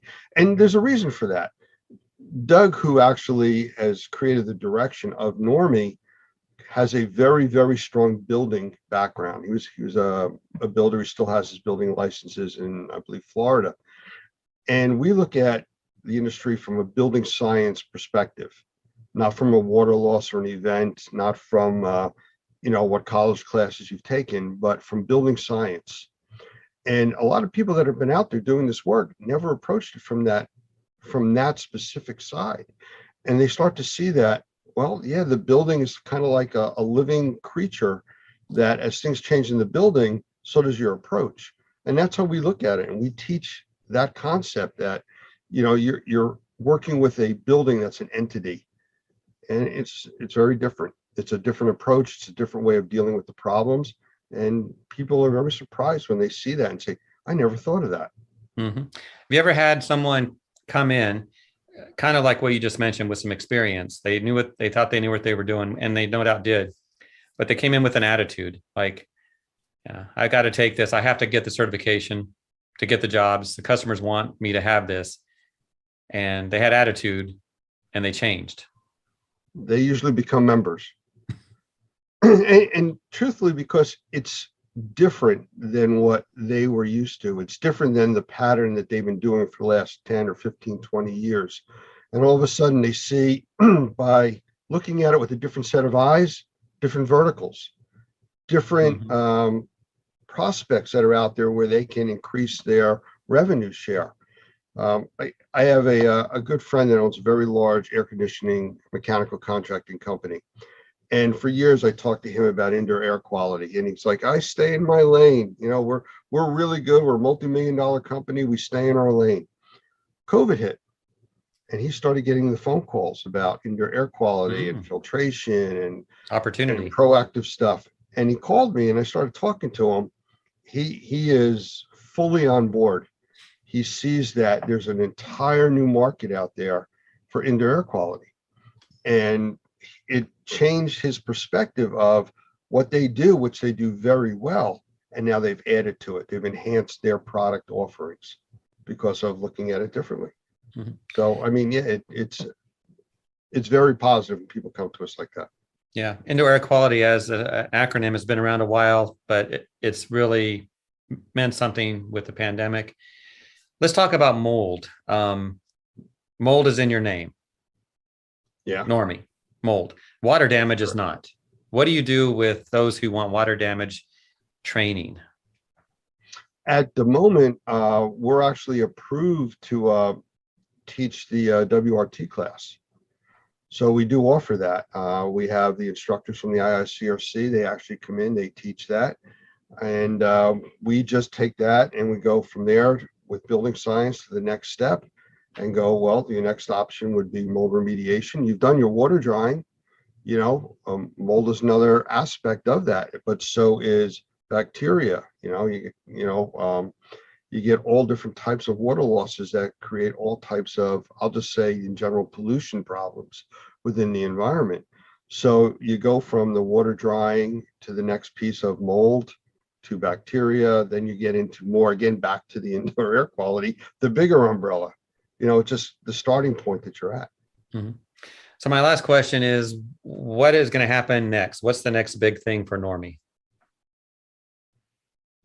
You're doing training. You have products coming out. What's going to move the needle for you folks? Well, it's already moving, and again, I'm beating the same drum, but as we're educating, we do that sometimes.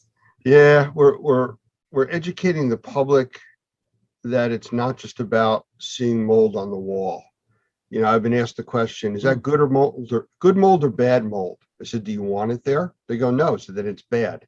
It's that simple. Yeah, there are different types, but we're dealing a lot now with sensitized individuals.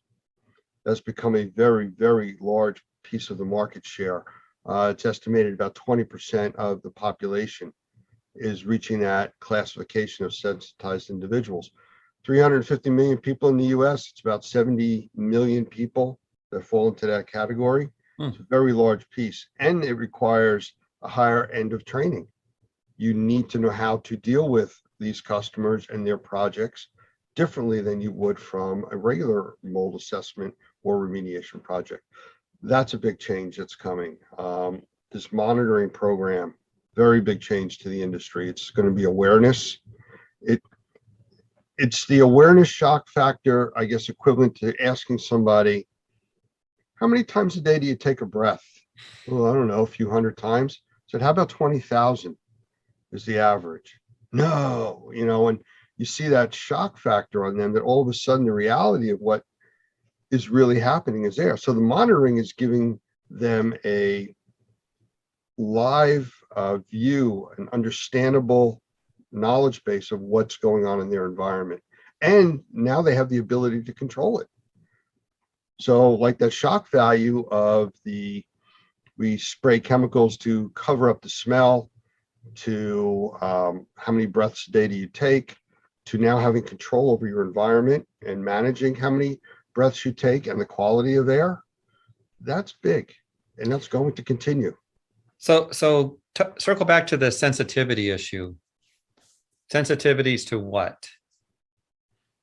Well, the 70 million. biologicals, the biologicals are the common thing. I'm allergic to pollen. I'm allergic to dust and dander, mold. The things like triggers. that. I'm sorry. The triggers. Yes. That was it. The basic triggers. But now with the awareness of everything else that's going on, you had mentioned earlier about, spraying something or using chemicals to make it smell better. People are as reactive to that as they are to the biologicals. The chemicals that are in there, chemically sensitized individuals.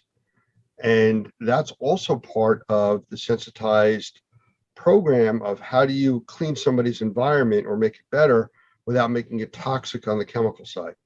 The off-gassing products that'll off-gas for a year or two. Formaldehyde increased in all the products that we're bringing into our homes, furniture, carpeting, things like that.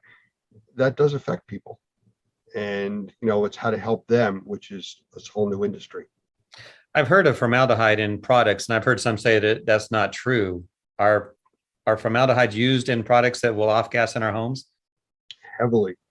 Okay. Especially products that are coming from overseas. There was a big recall several years back on flooring that came from China, and it came in through a discount firm, and it was heavily contaminated with formaldehyde, where the floors, after being installed, had to be completely ripped out.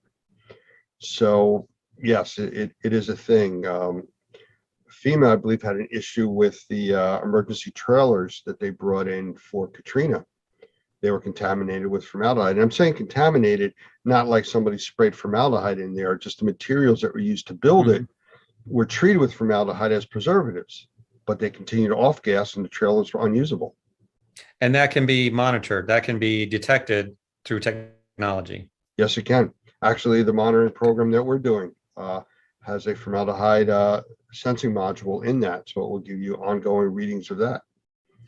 Well, that's a huge number of people that are potential clients of Normie members or ISSA members, because you can't ignore that. No, and it doesn't have to be a chemical that's going to appear on the periodic table. It could be something that's simple, just by putting, I don't want to say too many people, but a larger number of people in a room that's not designed for that many people, or not bringing enough fresh air in. So your CO2 levels go up, not carbon monoxide, carbon dioxide, where that's just a product of people breathing. Well, you start getting very high levels of that. People get headaches, they get tired, so those are things that are very easy to control now if you know there's a problem. Sure. Well, and I think too, I don't know how long you want to keep talking, but if someone has an issue, that's going to expand in their mind. So they may have the psychological aspect of this as well. Well, absolutely. And you see that with your readers.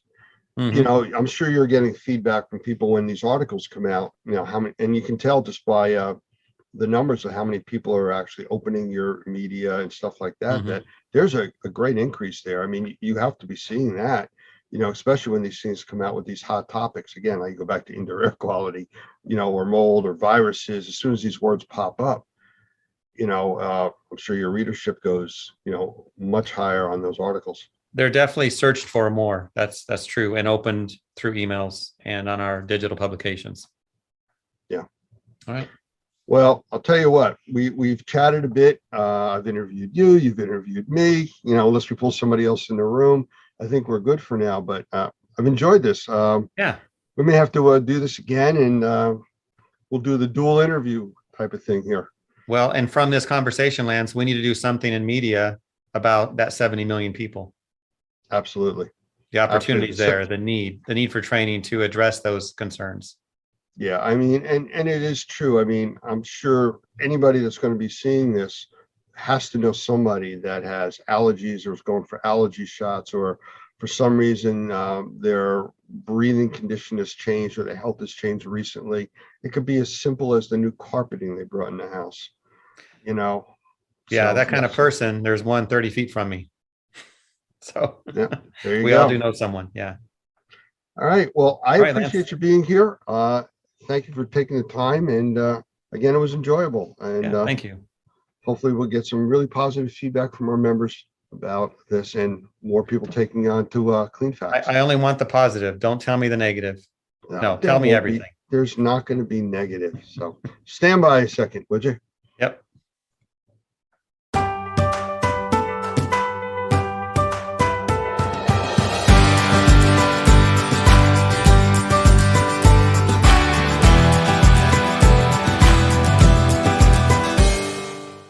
Hi, my name is Chris, and I'm from Air Quality Solutions in New Jersey. In a world where our indoor air is becoming increasingly polluted, it's crucial to take action and prioritize our health and well-being. We believe that everyone deserves to breathe fresh air, free from harmful pollutants. That's why Air Quality Solutions is a company committed to providing innovative and effective solutions to improve air quality in our homes and offices. New Jersey, being a densely populated state, faces unique air quality issues.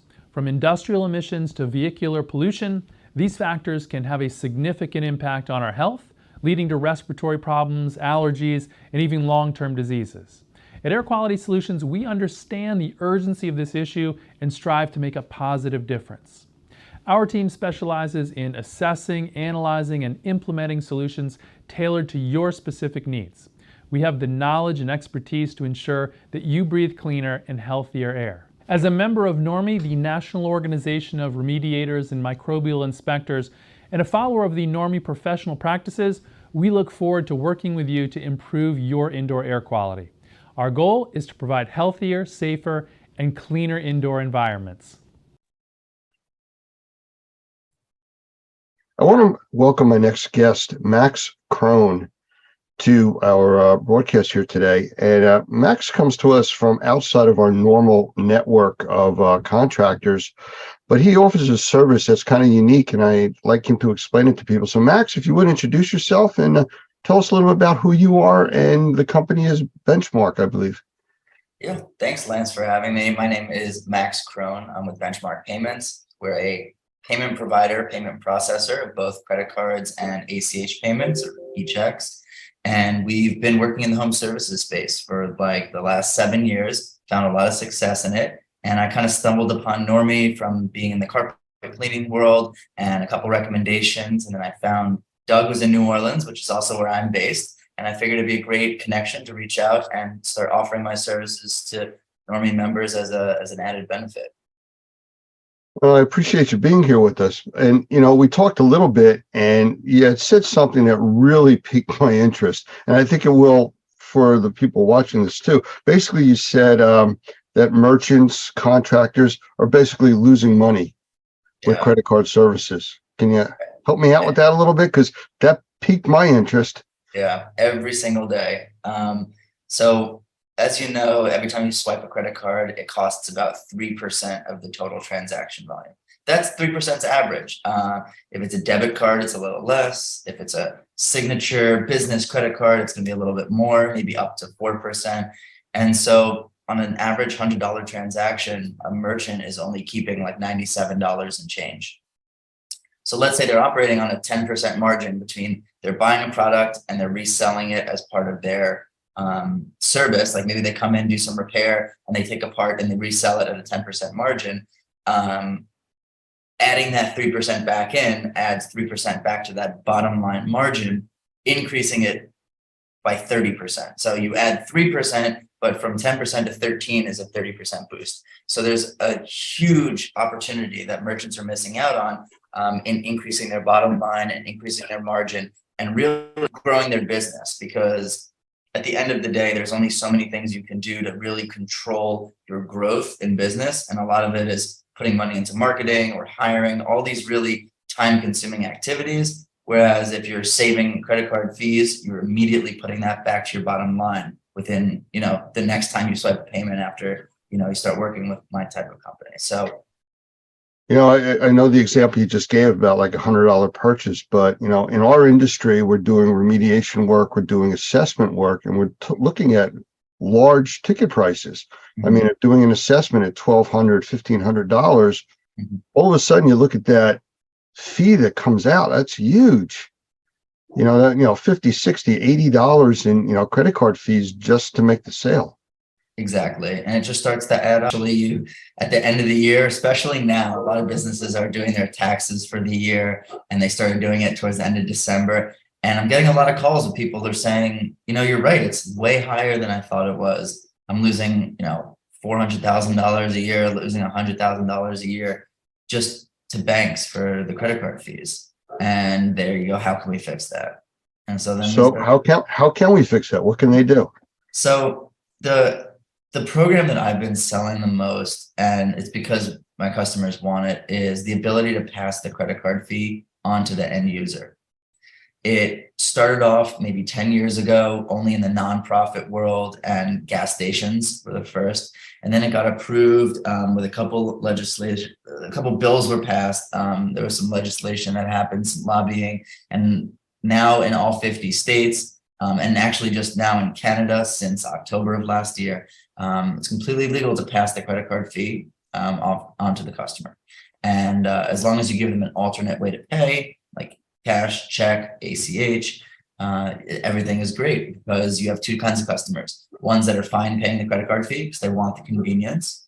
And then you have another customer who doesn't want to pay the fee, and they simply pay you cash, check, or ACH, digital check. And so it's worked out really well in the past.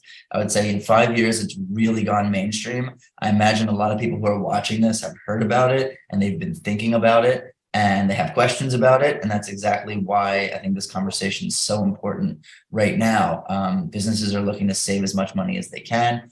And this solution is sitting right there for them to take advantage of. Yeah, I noticed this a few years back with, I think the first ones that I noticed it with were American Express. Yeah. That a lot of the merchants were charging a percentage up front on top of your bill to cover credit card fees. And it kind of sounds a little bit in that direction. But one of the things that I've always had issues with is, how do you find out what your fees actually are? What kind of rates you're paying and such. It's a great question. Some merchant processing companies, I've noticed, make it a little difficult to find what your rates are.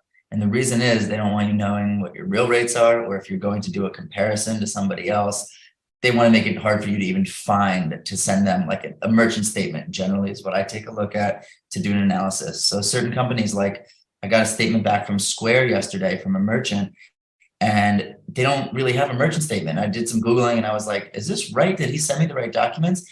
And Square doesn't really even have a merchant statement. So what's on a merchant statement is it lists out all of your transactions, how much they were for, and the exact card brand and type. So not just Visa, but Visa Business Signature or Amex Preferred, or whatever it is. Each individual card, and there's hundreds of them, have a very specific rate. And so when you look at a merchant statement, there's really two areas to take a look at that are going to give you an idea what your rate is.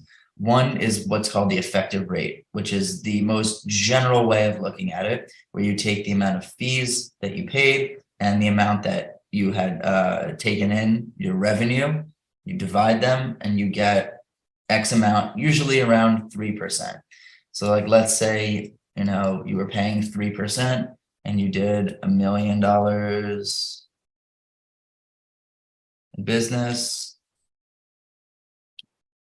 you would have, you know, $30,000 in fees. Is that right? That's a lot.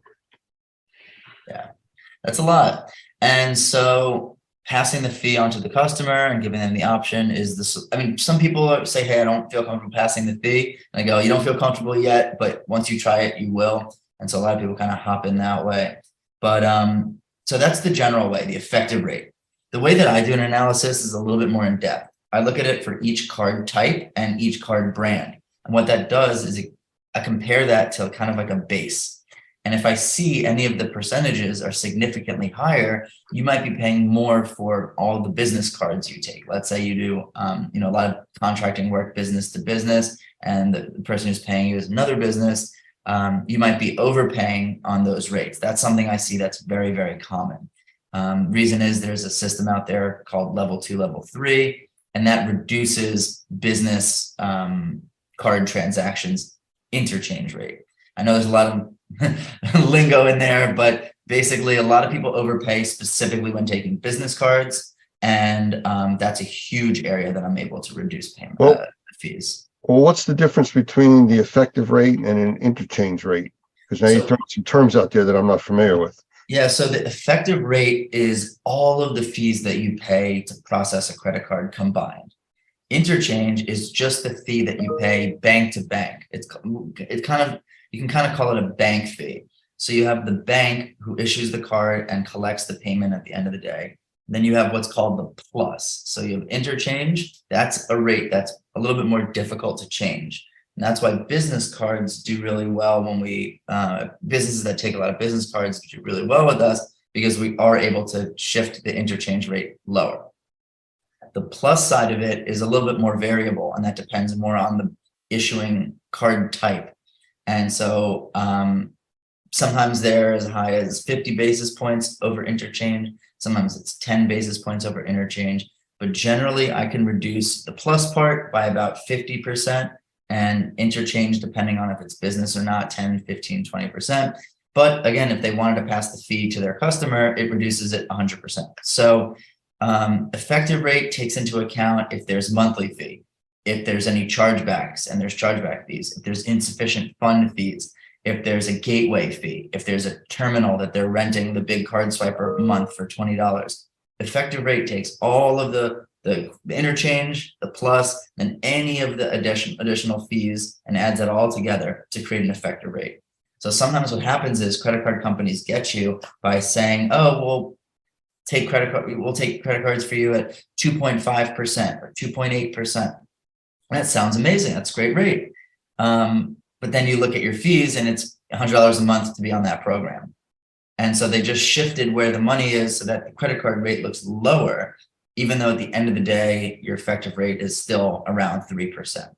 So you have to really look into an analysis. And that's something I've studied over the last couple of years to become, it's pretty quick for me to look at it and be like, oh, that number shouldn't be a 4, that should be a 3. You're overpaying on your Visa business cards, you know? And so, yeah, it's not as complicated as it sounds, but it's definitely the best way to understand if you're overpaying is to do an analysis. You know, I've noticed over, I'd say the last 2 or 3 years that more people have gone to using credit cards. Now, I'm sure COVID may have had something to do with that, not wanting to pass money back and forth and stuff like that. But are you seeing an uptick in credit card usage over cash and checks and stuff like that? Definitely. I would say that COVID kind of didn't jumpstart it, but it really accelerated the use of credit cards. Now that interest rates are going up, people are kind of deciding, do I want to finance this? For example, in the HVAC space, you know, a new HVAC system could be $15,000, $25,000 or more. And they think, do I want to finance this? Or do I want to, for example, set up recurring billing on my credit card so I'm charged $200 a month for the next 10 months, you know? And so sometimes, with there are certain credit cards now that have come out that are 0 interest for 12 months, as long as you pay it off within 12 months. And so what a lot of people are doing is they're taking out one of these 0 interest credit cards and they're putting these $20,000 transactions on a credit card rather than taking out a loan at whatever the interest rate is. I think it's still going up by 25 basis points every time Powell speaks. So people are shifting away from taking out small loans to paying more on credit cards. So, and that's just in the last 6 to 8 months that I think the rates have been hiking, maybe a little more. And so that's another push into it. I mean, from cashless, from cashless transactions, I go to restaurants now and they say we don't take cash. And so that's all credit card, it's been pushing and pushing and pushing further and further. Every single day, more credit cards are being used. Plus, people like the idea of getting points and miles for every dollar they spend. I mean, I know a business, met them at a trade show about a year ago, and we were talking about credit card processing, and I was with the owner, and he said all of the trade shows that they do over the year are covered by all the points that they've gathered from that year's spending. And so he's like, we basically go to all the trade shows for free. The hotels, the flights, it's all from our Amex points. And I'm like, that's awesome. So, yeah. Does this work with like the wallets on the phones and stuff like that? Is that the same type of credit card processing, or is that different? Yeah, it depends really on how a merchant is accepting a credit card. So if they have a retail store, or if they have a terminal that they bring around for field work and someone wants to tap their phone to it to take a payment, yeah, definitely. That's pretty standard in the industry, although there has been a shift from the analog type of terminal with the buttons on it to touchscreen terminals recently, which is what everyone likes because they're used to smartphones now and they don't want a older school terminal. If they're emailing invoices and a customer gets an invoice on their phone and they open up a link to pay, it would go to the saved card information that's like in their browser, the same way that when any e-commerce transaction. So depending on how they take payments, yes. And I will say that soon, not yet, everyone's kind of in an arms race for it right now, is the feature where you can tap a phone to another phone to make the payment. Apple just released that technology, I don't know, 6 months ago. And a lot of my peers in the industry have been talking about it. They haven't released it yet, which is great because that becomes extremely competitive with a company like Square, which built its entire business on that little box that you tap on to pay. And that's about to be eliminated. I see a lot of customers wanting to move away from hardware and have it all processed via the web, whether that means paying a little bit more for email invoicing because it's a little bit more expensive. Usually comes in around 3.3%, whereas like a swiped card could come in almost a full 100 basis points lower at like 2.4, 2.5, 2.6. And so, but people are okay with that because they want the convenience. They don't want to have to pair a Bluetooth device to their phone every time they take a payment or carry around a little Square. They already have so much that they're doing and so many tools. Why another one that's that small? So hopefully in the next 6 months, more. I think there's one platform that's doing it now that we work with. More will be doing it very soon. You're too young to remember, but 40, 50 years ago, science fiction that was out there where there were movies and TV shows where basically money didn't exist any longer. It was all based on credit and electronic devices. It's become science fact. Yeah, it really has. I've heard that only like 3% of the money that's flowing in our economy is actual cash. And that 97% of it is all digital and lives on your phone. And it's just numbers changing around. Well, if you want to have some fun at a cashier one time or with the cashier, when you pay with cash, ask them if they need to see ID. Then they just get completely confused. So what's the difference between, you mentioned Square before and that and PayPal and using credit cards? Does it work the same way or are there different fees? So as a bit of a boutique firm, what I mean by that is we have like a mid-sized office, but we have access to some publicly traded payment processing companies, kind of as our vendors. It gives us the ability to match a merchant with their needs. So if they're taking payments in the field, we'll set them up with a different solution than if they were taking payments over the phone in the office. Or if they were taking payments via e-commerce, we might set them up differently with a different provider than if they were taking payments via email invoicing. And so we're able to fit in the solution that they want and any matrix of it. I figured out I think it was Monday, I figured out that if you combine all of the different possibilities between in-field swiping a card and email invoicing and e-commerce and over the phone, I think there ends up being 120 different variations of how they might take their payments. And so we have solutions that fit all of those. Again, it's like email invoicing, on the phone, swiping the card in the office, and through a CRM. I think that was the fifth one. And so 5 factorial, it's 120. And so there's so many different solutions. Can you, I didn't mean to interrupt you, but just listening to what you're saying, can you do like time payments and stuff like that through your system? Can you repeat that? Time payments, like somebody is, you're making a purchase and you have, 30, 60, 90 days on additional payments. Yeah.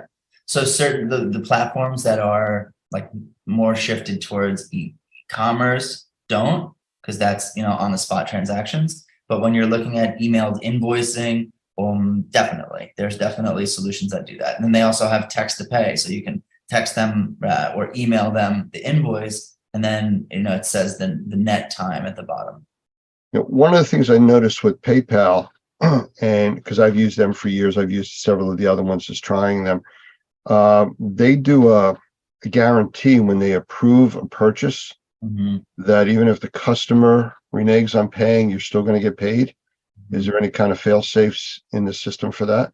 Yeah, so built into the back end of our processing are ways to kind of do what's called mitigation, but before it happens. So chargeback mitigation is a team that if somebody decides to do a chargeback, which is not a return. So a return is when they call your business and they say, hey, I want a refund, I want a return. And you say, okay. Chargebacks when they go to their bank and try to fight the charge with their bank. And so there's different ways that you can protect yourself from getting chargebacks. The most common one is getting a signature when somebody swipes a card. That's the most common. That's why every restaurant you go to asks for a signature. And so when it comes to the digital side of it, like taking a payment on an email invoice, there are just certain code and programming that's built into it. For example, having to fill out your name, address, phone number, email. The more information you get from somebody that's specific to them makes it much harder for them to fight a chargeback. So for them to win a chargeback rather. And so I would say that's not really an issue with us. Yeah. Okay. Well, the other thing that I've come across with things that I've done and accepted are ACH payments. Yeah. Is that different rate wise and how that gets processed than credit cards? Yeah, ACH rates are significantly different than credit cards. So I would say the average ACH rate comes in somewhere between 0.5% and 1.5%, depending on the network. I know that, sorry, I didn't mean to schedule this right when they were doing the landscaping next door, but if you can hear them blowing, I apologize. That's okay. Like QuickBooks, for example, charges 1% for ACH. So generally when I'm working with QuickBooks customers, we come in just under 1%. And so that's a lot lower. If the average credit card is 3% and the average ACH is 1%, let's try to push people to send ACH. And ACH is a lot more difficult to fight, to issue a chargeback. And so, sorry, every time he goes, blowing the leaves. So if we can push more people to do ACH, that's great. So if you charge customers the processing fee, some will shift over to ACH, so they'll lower the rates anyway. Can you explain what ACH is exactly? I never quite understood what it stood for. Yeah, ACH is an automated clearinghouse. It's automated clearinghouse. It's basically the company that fronts the money to the vendor before the credit card or before the transaction's actually gone through. So let me give a little bit. Yeah, so that's a good way to put it. I just want to just double check something here. So yeah, so basically the same way that, when you pay on a credit card, you as a consumer have 30 days to pay off your credit card, but the business still gets paid 1 to 2 days after that. So how does that happen? There's a company that basically puts the money into the merchant's bank account, takes on the liability of that credit card payment, and then gets paid a couple days, up to 30 days later. So it works the same with ACH. When you have a $10,000 transaction, there's a company that just pops that into the merchant's bank account, and then the automated clearinghouse gets paid, a couple days later on it, or up to 30. Well, that's one of the things that I've always looked to do, because there's some other payment methods that are out there like Amazon Pay and stuff like that. You could wait 2-3 weeks to get your money. Yeah, so one thing that some of these, I love the strategy with PayPal. I also I hate the idea of having your payments in many different places. Sometimes I'll buy something on Facebook Marketplace and I'll open up my Venmo and I realize I have $400 sitting in there. And I'm like, I totally forgot about this. So I don't like having my money in different places. So what I try to do is make business more efficient by saying, stop using PayPal, stop using Venmo. Let's just use this email invoicing platform from your phone. Keep all your money in one place. One of the other issues with PayPal, which they've used to their advantage, is that you only pay a payment processing fee if you want the money within like 48 hours or something. If you wait up like a week, there's no processing fee. And a lot of people aren't cool with that. And so with us, you get the money in 2 to 3 days or 48 hours. It could be next day, depending on if you're doing the zero cost program or not, in any scenario. So you'll never be held up. Your money will never be held up. I just had a merchant the other day who had like $10,000 being held by Stripe because they were like questioning the transaction because it was above his normal volume. And so like something like that would never happen with us. And he became a customer of ours pretty quickly. So if our members wanted to get more information from you, how would they contact you?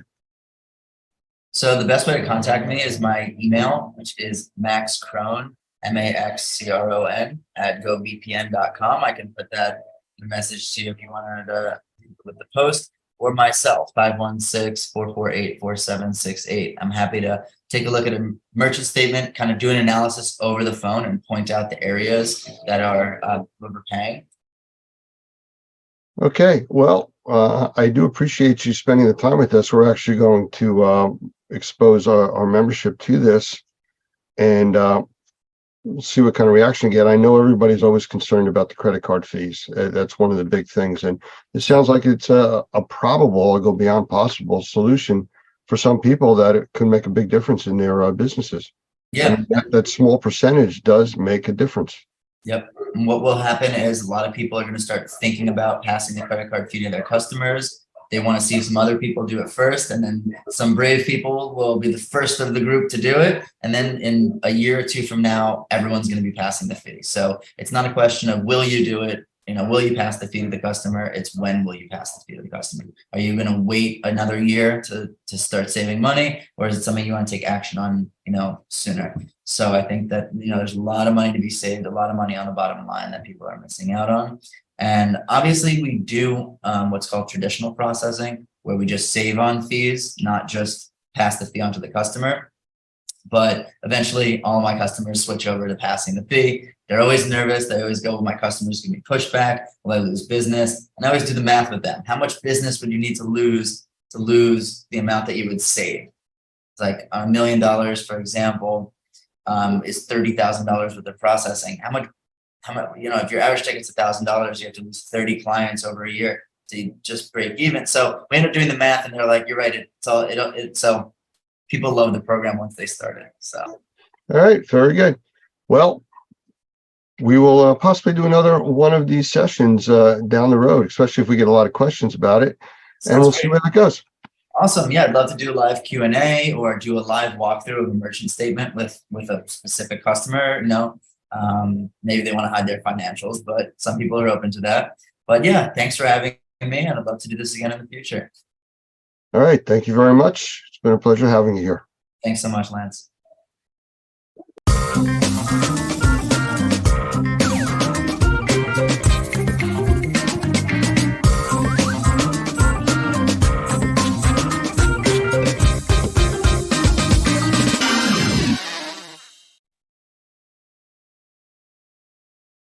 I want to welcome my guest today, Jim Sefrin, who is the director of Infraspection Institute out of Burlington, New Jersey. He's also a level 3 thermographer, and he is qualified as an expert witness to testify in court on thermography issues. So Jim, welcome. Thank you, Lance. It's a pleasure to be here. You know, I mentioned quickly about you being an expert in court and a level 3 thermographer. I'm a level 1 thermographer, so I know there's a great difference in knowledge between, the training that I've received and certifications and what you do. But maybe just to start off, could you explain just the brief difference between the different levels? I know there's 1, 2, 3. Correct. Generally speaking, in the thermographic community, there are 3 levels of training, appropriately labeled 1, 2, and 3. While I can't speak to the levels of other organizations, with my company, Infraspection Institute, we define level 1 thermography as the basics of thermography and heat transfer and qualitative infrared inspections, that is thermal imaging. In our level 2 courses, we build upon the subject matter that students have learned in level 1 and then add in accurate non-contact temperature measuring. In level 3, this is about best practices. And in level 3, we continue to build upon the skill sets that a level 2 thermographer has gained and teach them how to appropriately manage an infrared inspection program. Even if they manage a program with just 1 thermographer, we talk about the safety standards, compliance with international standards. We talk about thermography as legal evidence and the things that thermographers need to be aware of in preparing each and every report, even if they don't intend for it to be used as a piece of evidence in pending litigation. Well, what I'm going to do at this point is I'm going to jump backwards a little bit. I mean, you explained the difference in the certifications, which clarified it to me because it's been a while since I've gone through that. But for the people that are watching this now, what's the basics? What is thermography? Well, thermography, simply defined, is the art and science of detecting, displaying, and recording thermal patterns across the surface of an object. Thermal imaging utilizes a special electronic instrument called a thermal imager, or some people prefer to say infrared camera. Those terms are used interchangeably by many in the industry. These cameras are designed to work similar to a video camera. However, what they detect are the normally invisible thermal patterns that are present across the surface of all earthbound objects.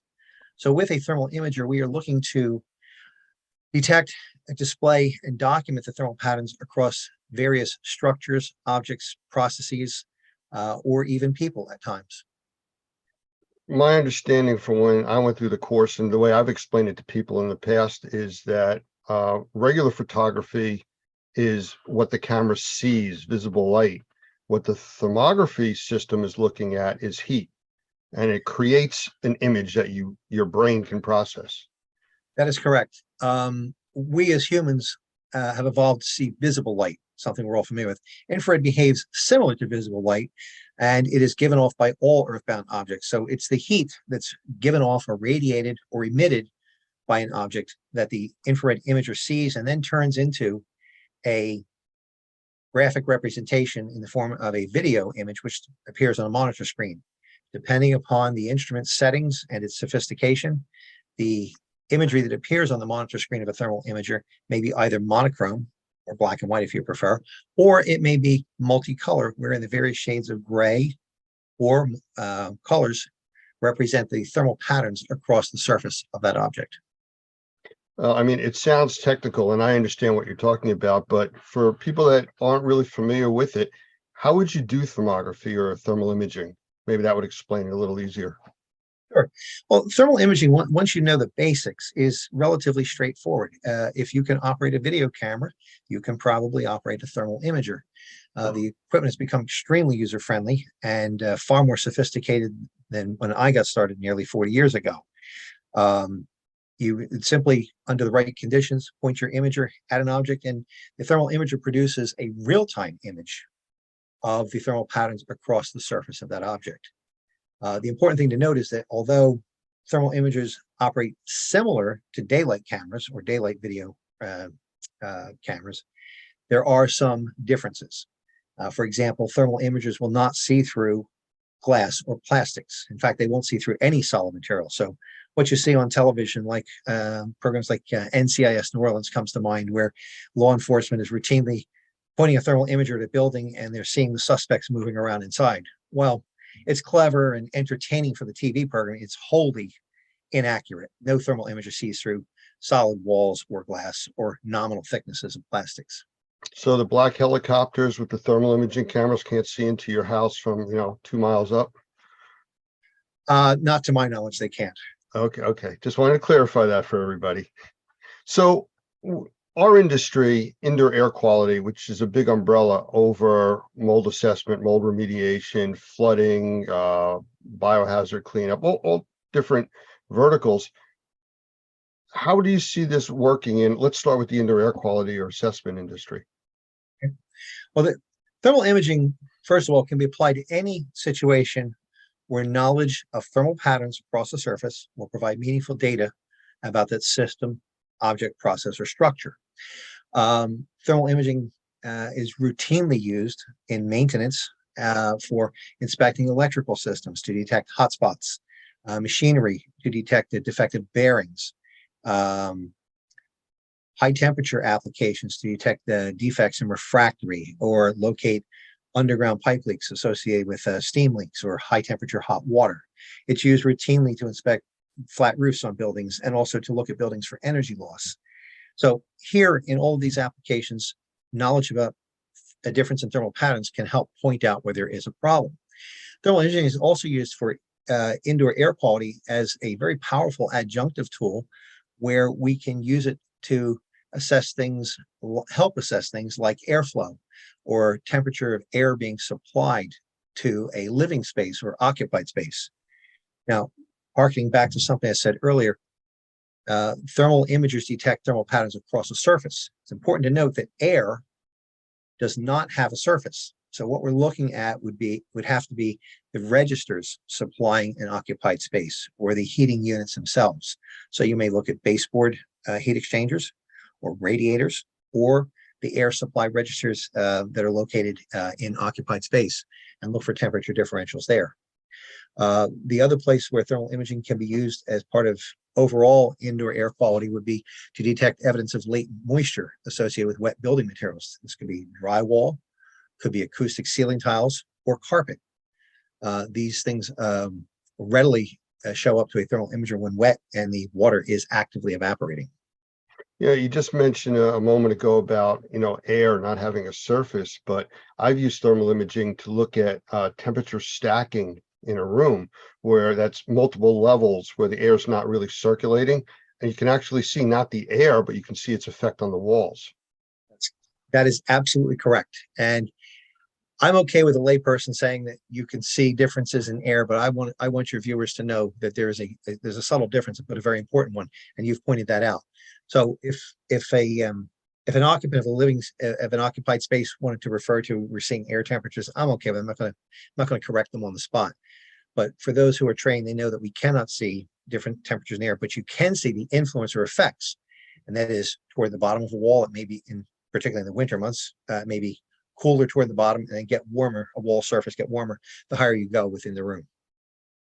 Yeah, it was a pretty powerful photo that I use in some of the training that we do showing stacking, because you try to explain it to people, they don't get it because you can't see it till you look at the results of it with thermal imager.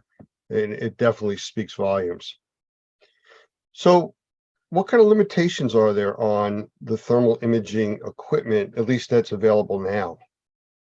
That's a great question, Lance. Where we stand right now in 2023, with respect to equipment, there has never been a greater variety of thermal imaging systems available to the public. They range from very, very simple. In fact, for as little as $200, you can buy a module that will go onto a smartphone or smart device. And with the software that comes with it, turn your smart device, your cell phone, if you will, into a thermal imaging system. It can range up to hundreds of thousands of dollars for the top of the line systems that do very specialized applications. But let's say between the range of $1,000 US and up to $30,000 approximately, there is a wide range of equipment out there that will handle applications associated with mold investigation or indoor air quality. Now, one will always get what one pays for. It's particularly true in thermal imaging. You need to choose an imager with sufficient resolution and thermal sensitivity to carry out the task. A imager which retails for $1,000 may be adequate for something of large size in close proximity, maybe 6 to 8 feet of imaging distance, but it's not going to be adequate for picking out fine details from the exterior of a building from a couple hundred feet away. I remember when I got my first IR camera, and it was 18, 19 years ago. I paid over $13,000 for it. Recently, I had an issue with it, and I called about getting some service, and I was basically told that it's too old, we can't fix it. But if you want to send it in, it would be $2,500 for us to evaluate it. I went and bought another camera for $500 to do a quick job that I had to do. Right. And that's very typical of this business. The prices have fallen precipitously over the last 20 years. And meanwhile, the quality of the instrumentation has gone up. But concurrent with it, the falling prices across the board, due to advances in technology, manufacturers have come up with different price points for lesser quality instruments that are available. So now it's basically pick a price point, and there's probably an imager to meet your budget. But you'll find that for indoor air quality, for people who are serious, if you've got between $3,000 and $8,000, there is a lot of instrumentation available to you. And I think it's important to know I don't sell instrumentation, and I will tell you that I teach people how to use it properly and within the limits of the subject equipment. But price is also a moving target, and I just give some generalities on giving people an idea for budget.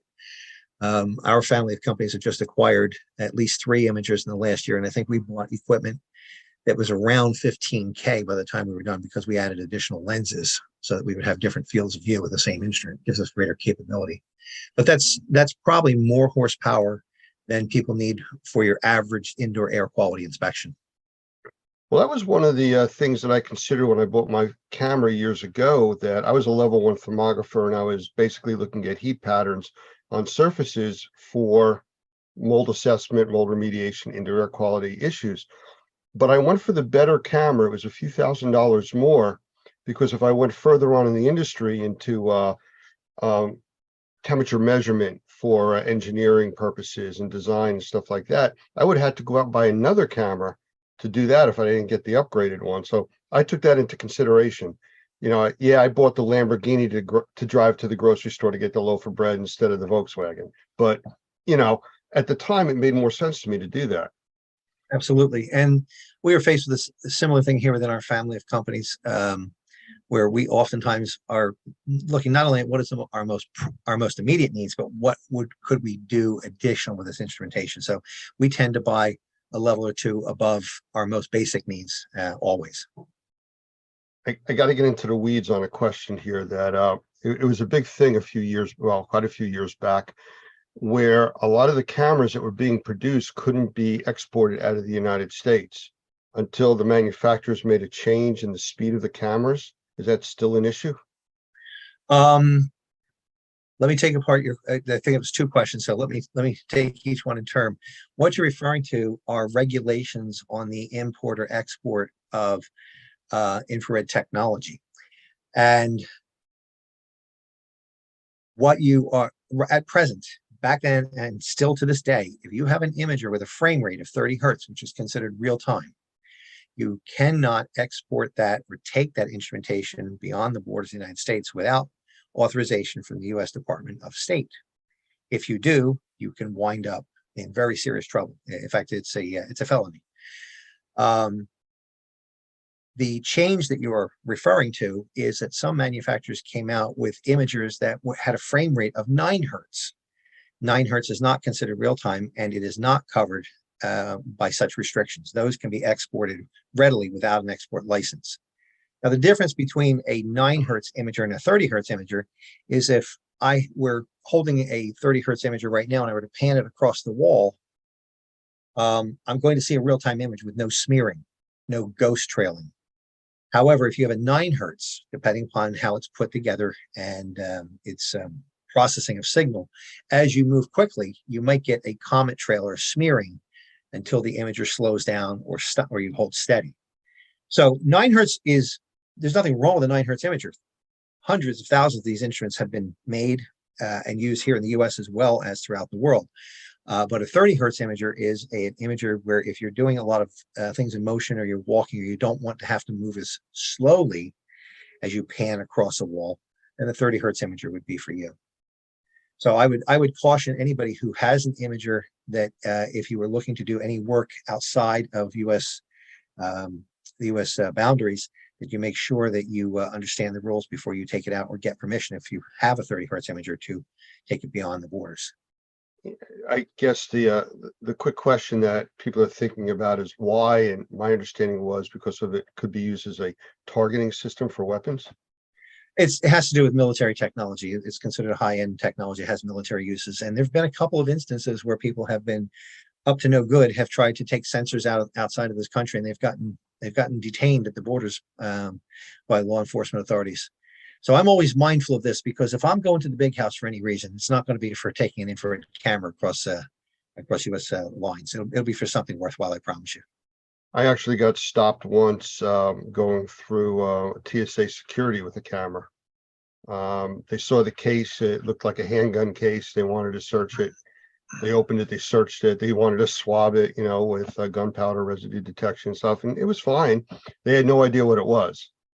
I had to explain it to them, but it was only once I had an issue with that. I suspect that's probably some time ago, because so many people are carrying imagers through onto airplanes. In fact, I'm going to be taking 2 or 3 next week for a class I'm teaching. I'm going to Kansas City for an on-site class, and I'll have 2 or 3 in a duffel bag. And I think that TSA people nowadays have probably seen an imager at least once a shift. I can't imagine that it's all that far into them. But for those who do travel, it's always a good idea to have a battery with your imager if you're boarding a plane and taking this as a carry-on, so that in case you are asked to fire it up and prove that it really is a thermal imager, you can do so. Interesting. I always had the batteries with it, but just never for that reason. But good point. All right. So in my world, indoor air quality and mold assessment remediation, we have standards of practice, professional practices. Are there current accepted standards for thermal imaging? The answer to that question is yes, there are. There are many, actually. My company, Infraspection Institute, actually publishes perhaps the largest inventory of applications and equipment usage standards pertaining to thermography. We have standards related to infrared inspections of electrical systems, mechanical systems, building envelopes, flat roofing systems, boats and recreational yachts, horses, photovoltaic systems, just to name a few. We also publish standards on proper use of the thermal imager, and all of these standards are taught in our courses. Those standards are also available for purchase by lay people or people with an interest in thermal imaging, and they can be accessed through the Infraspection Institute website through our online store. They're available for immediate download. Very reasonably priced, I might add. I said it because I'm a practicing thermographer, and I've seen standards published by ISO and other international entities that retail for as much as $200 to $300 each. Ours are nowhere near that in price. Weren't you at one point involved with writing some of the standards? I've been a co-author of most of the standards that are in place. I'm responsible for the content of the 13 or so that Infraspection publishes. I also am a member of ASTM International and have been since 1985, and have helped to co-author the standards that are published by ASTM. Those standards are later adopted by ISO, and I've also worked with the Roof Consultants Institute, to name a few. In some of the classes that I'm involved with teaching on the remediation and assessment side, I talk about thermography and the importance that it can play in the assessment, inspection process, and repair, making sure you got all the problems. But one of the issues or questions I get all the time, what should I buy? And to your point from earlier, there's different pieces of equipment you can buy for different things you're going to be doing. But I always tell people, get trained in thermography first, learn about it before you go out and buy it. It's kind of like saying you want to go buy a car, but you've never driven one. Right. I couldn't agree more with your advice that you're offering. I use a similar analogy. I say buying an imager with no training or understanding of the technology is like sending your 4-year-old to buy the family car. They may only know the basics, and it's not enough. There are subtle differences that are key differences in the performance, and it's far too easy to make a purchasing mistake if you buy before you understand what you're doing. My best advice to anyone who is looking to join the ranks of thermographers is to get your training first from an unbiased source. And then when you see the different applications, it may change your mind about what instrumentation that you are going to buy, or you may see other business opportunities with respect to infrared inspections that will dovetail nicely with your existing business that would lead you to buy a different piece of equipment. My best advice is do not rely solely, if you're not experienced, do not rely solely upon web advertising or web pages. The infrared business is unlike many others in that many companies practice image substitution in their print literature and especially on their websites. That is, they'll take the imagery from their highest quality thermal imager and put it onto a web page for a much lesser capable imager. So it's like getting it's like going into a car dealership and ordering a Corvette, and when you arrive to take delivery, you find, if you're old enough to remember them, a Chevette in its place. And you say, wait a minute, that's not what I ordered. You say, well, come on, they're both vets. I mean, they're both modes of transportation. There's photographs in the literature we shared with you are just for illustrative purposes. So here in the infrared business, and I mean this in all seriousness, image substitution is a widely practiced advertising technique, and it's one that seasoned thermographers like myself, we look at that imagery and go, that's nice, but I want a pre-purchase demo or be able to take it for a test drive first. So while you were explaining all that, I was just thinking about, people not understanding the technology. And I remember being out on an assessment and the homeowner was following me around and watching me look with the camera on things. And I still remember them saying, is that a ghost? There was a tile wall and it was catching a reflection and it was bouncing back the heat pattern. And I said, no, it's not, but it's making me think about the Ghostbusters TV show that was on where they were using thermal imaging cameras. Yeah, and to your point, thermal imaging is often portrayed in the mass media, but frequently it's misrepresented. My wife is a big fan of NCIS New Orleans, so I don't want to besmirch her favorite TV program while she's not around. But NCIS New Orleans is a program where I've noted that there's multiple uses of thermal imaging which are incorrect. But we see other forms of entertainment, ghost hunting programs where thermal imaging is used to find spirits. The topic of UFOs is another. Now, and we touch on this, by the way, in our level 1 course. And the reason I touch on it is because many lay people have been exposed to this and they come away with false impressions of what thermal imaging can or cannot do. And I advise our students, and I would advise your members the same that are using thermal imaging, is when somebody's wrong in their assessment or understanding, just be patient with them. Chances are they've just been misinformed and they've seen it misrepresented on TV. But I point out in our level 1 courses that don't believe everything you say because inaccuracies abound. Another good example, I was giving a level 1 class not so long ago, and I mentioned this on a Monday as part of our day 1 course content. And Tuesday morning, one of my students comes in, he has a bottle of Snapple, and he says, I want to share something with you. And he takes the cap off, and underneath is a Snapple fact, which I had no idea existed until I saw this one. And the Snapple fact stated that polar bears are covered with fur that renders them invisible to thermal imagers. And I found that interesting because it's 180 degrees from the truth. The U.S. Fish and Wildlife Service actually uses thermal imagers from airborne platforms to do census counts of polar bears. And in doing a little more research, I found out that there's somewhere on the order of 1,000 Snapple facts available to the public at large, but there are many things that are incorrect, including the one about polar bear hair. Well, there's something we didn't expect to learn today. Speaking of learning. Bonus. Yeah, bonus. Tell us about the Institute, Infraspection Institute. Sure. Infraspection Institute, my company, has been in business since 1980. And as such, we are the oldest infrared training and certification firm in the world. Infraspection Institute provides training, certification, and support for infrared thermographers from around the globe. We do not sell or take commissions on the sale of infrared equipment. So it puts us in a very unique position in that we offer unbiased training. We are not manufacturer neutral, we're manufacturer or vendor independent. We stay completely above that. We also are recognized as an authoritative body in the business, in that we have written or co-authored many of the standards that are in place for the conduct of infrared inspections for infrared equipment use. Like I mentioned earlier, you're here in New Jersey, where I'm located, you're the southern part of the state. But if somebody wanted to take a course with you, can they do them online? Absolutely. We offer training all across the country, and for that matter, throughout the world. We actually have a network of course materials licensees who are authorized to teach our courses. And at present, we have representation on 6 of the 7 continents. We just have not found anyone in Antarctica yet that is ready to set up and offer training there.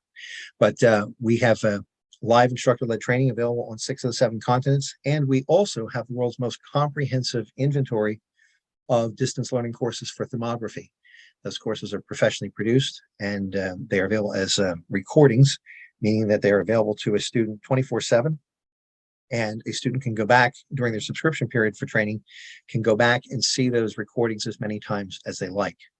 So it allows students to take their training wherever and whenever it's convenient for them. Well, in a few minutes, I'm going to ask you to give us some information about where people could reach out to your school or you for more information about training and anything else. But before that, it just popped into my head, and I don't want to forget about it. I remember talking to you years ago, and you telling me about being called out to find the mysterious lights over the Gulf of Mexico. Actually, I appreciate that recollection. I'm going to make a little bit of a correction there. I got a call from the National Geographic Society regarding a videotape that had been offered by someone in Mexico as proof that UFOs were visiting and operating over the Gulf of Mexico. The proof was a videotape that had been recorded by a combat aircraft flown by the Mexican Air Force. They were out on a training mission, and they were over the Bay of Campeche, which is in the southeast quadrant of the Gulf of Mexico. And during their flight, they noticed a group of hotspots that seemed to be shadowing them and flying in, I'm going to air quotes here, flying in formation and shadowing these combat aircraft. And they were discussing it back and forth. The language was quite colorful, as sometimes military personnel are in their speech. But that aside, this videotape ultimately wound up in the hands of a UFO investigator who had offered this as proof that UFOs were operating over the Bay of Campeche. So the National Geographic Society had gotten wind of this and were putting together a documentary about UFOs, and they were looking for an expert to comment on it, and they had contacted me. Now, they originally had gone out and tried to get a thermal imager and fly the same area, but they were in a pressurized aircraft, and thermal imagers won't see through glass or plastic, so they couldn't see out of the window. So after a fail that was costly for them, they decided to get someone else to come in and work with them, and we offered to do so.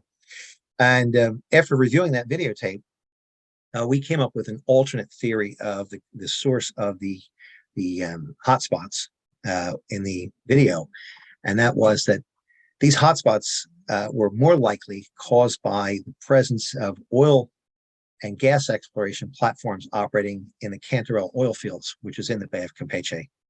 These platforms have a flare stack, which is a large tower which is used to burn off waste gases. And these flares run up to 100 feet in height or more from the tip of the nozzle where they are burned off. And this creates a large hotspot when viewed with a thermal imager. The interesting thing about the hotspots was there was a big hotspot in the video, each one, and then had a much smaller, fainter one beneath it. And the thermal imagery dovetailed and correlated perfectly with the heat given off by a flare stack and the reflection of that same flare off the seawater and the surface of the seawater in the Gulf of Mexico. The idea that the group of UFOs were following the Mexican Air Force aircraft was really an optical illusion. Without a point of reference, you lose perspective, and it gives the impression or the illusion that something is following you. The analogy I use when I talk about this in our classes in the introductory part of thermography, the analogy I use, the experience I have firsthand, is when I was young. It's a long time ago. When I was young, I'd go out in the yard at night, and on a clear night, and the moon was out bright, I'd walk across the yard and get this sensation that the moon was following me. It's like I had my own private moon. Everywhere I went, the moon followed along. Similarly, without a point of reference, you can't know that it's not following you. Your mind gets tricked without that point of reference. So it's the same thing here. But that was the story of the UFOs. And I'm not saying UFOs don't exist. In fact, I think it's interesting that in the last week, our military has finally admitting to shooting down unidentified flying objects. It's been on TV. They just aren't. I don't think that those aircraft that were shot down, however, were extraterrestrials. They seem more like balloons to me. Well, from back in the 40s from Roswell, everything was just called a weather balloon. That's So, yeah, no, what you're referring to is the recent balloon from China that was shot down, and then 3 additional ones that were found in different parts of the world. But that's for another discussion, another day. But I think the key here is training. You know, the pilots were trained to a point, but probably didn't understand enough of thermography to be able to distinguish what they were seeing and what it really was. I would agree with you. They did not go in pursuit of said UFOs, but rather continued on with their mission. As they say, we're looking at a very small video clip that was purported to be proof that UFOs existed, but in fact did not. And it's things like this that we caution our students. You know, be aware that these things are on YouTube. They're in the public domain. They're on television. They're in print. They're under Snapple bottle caps. These misrepresentations. And you just need to be aware of it and anticipate that others may have mistaken notions about thermal imaging.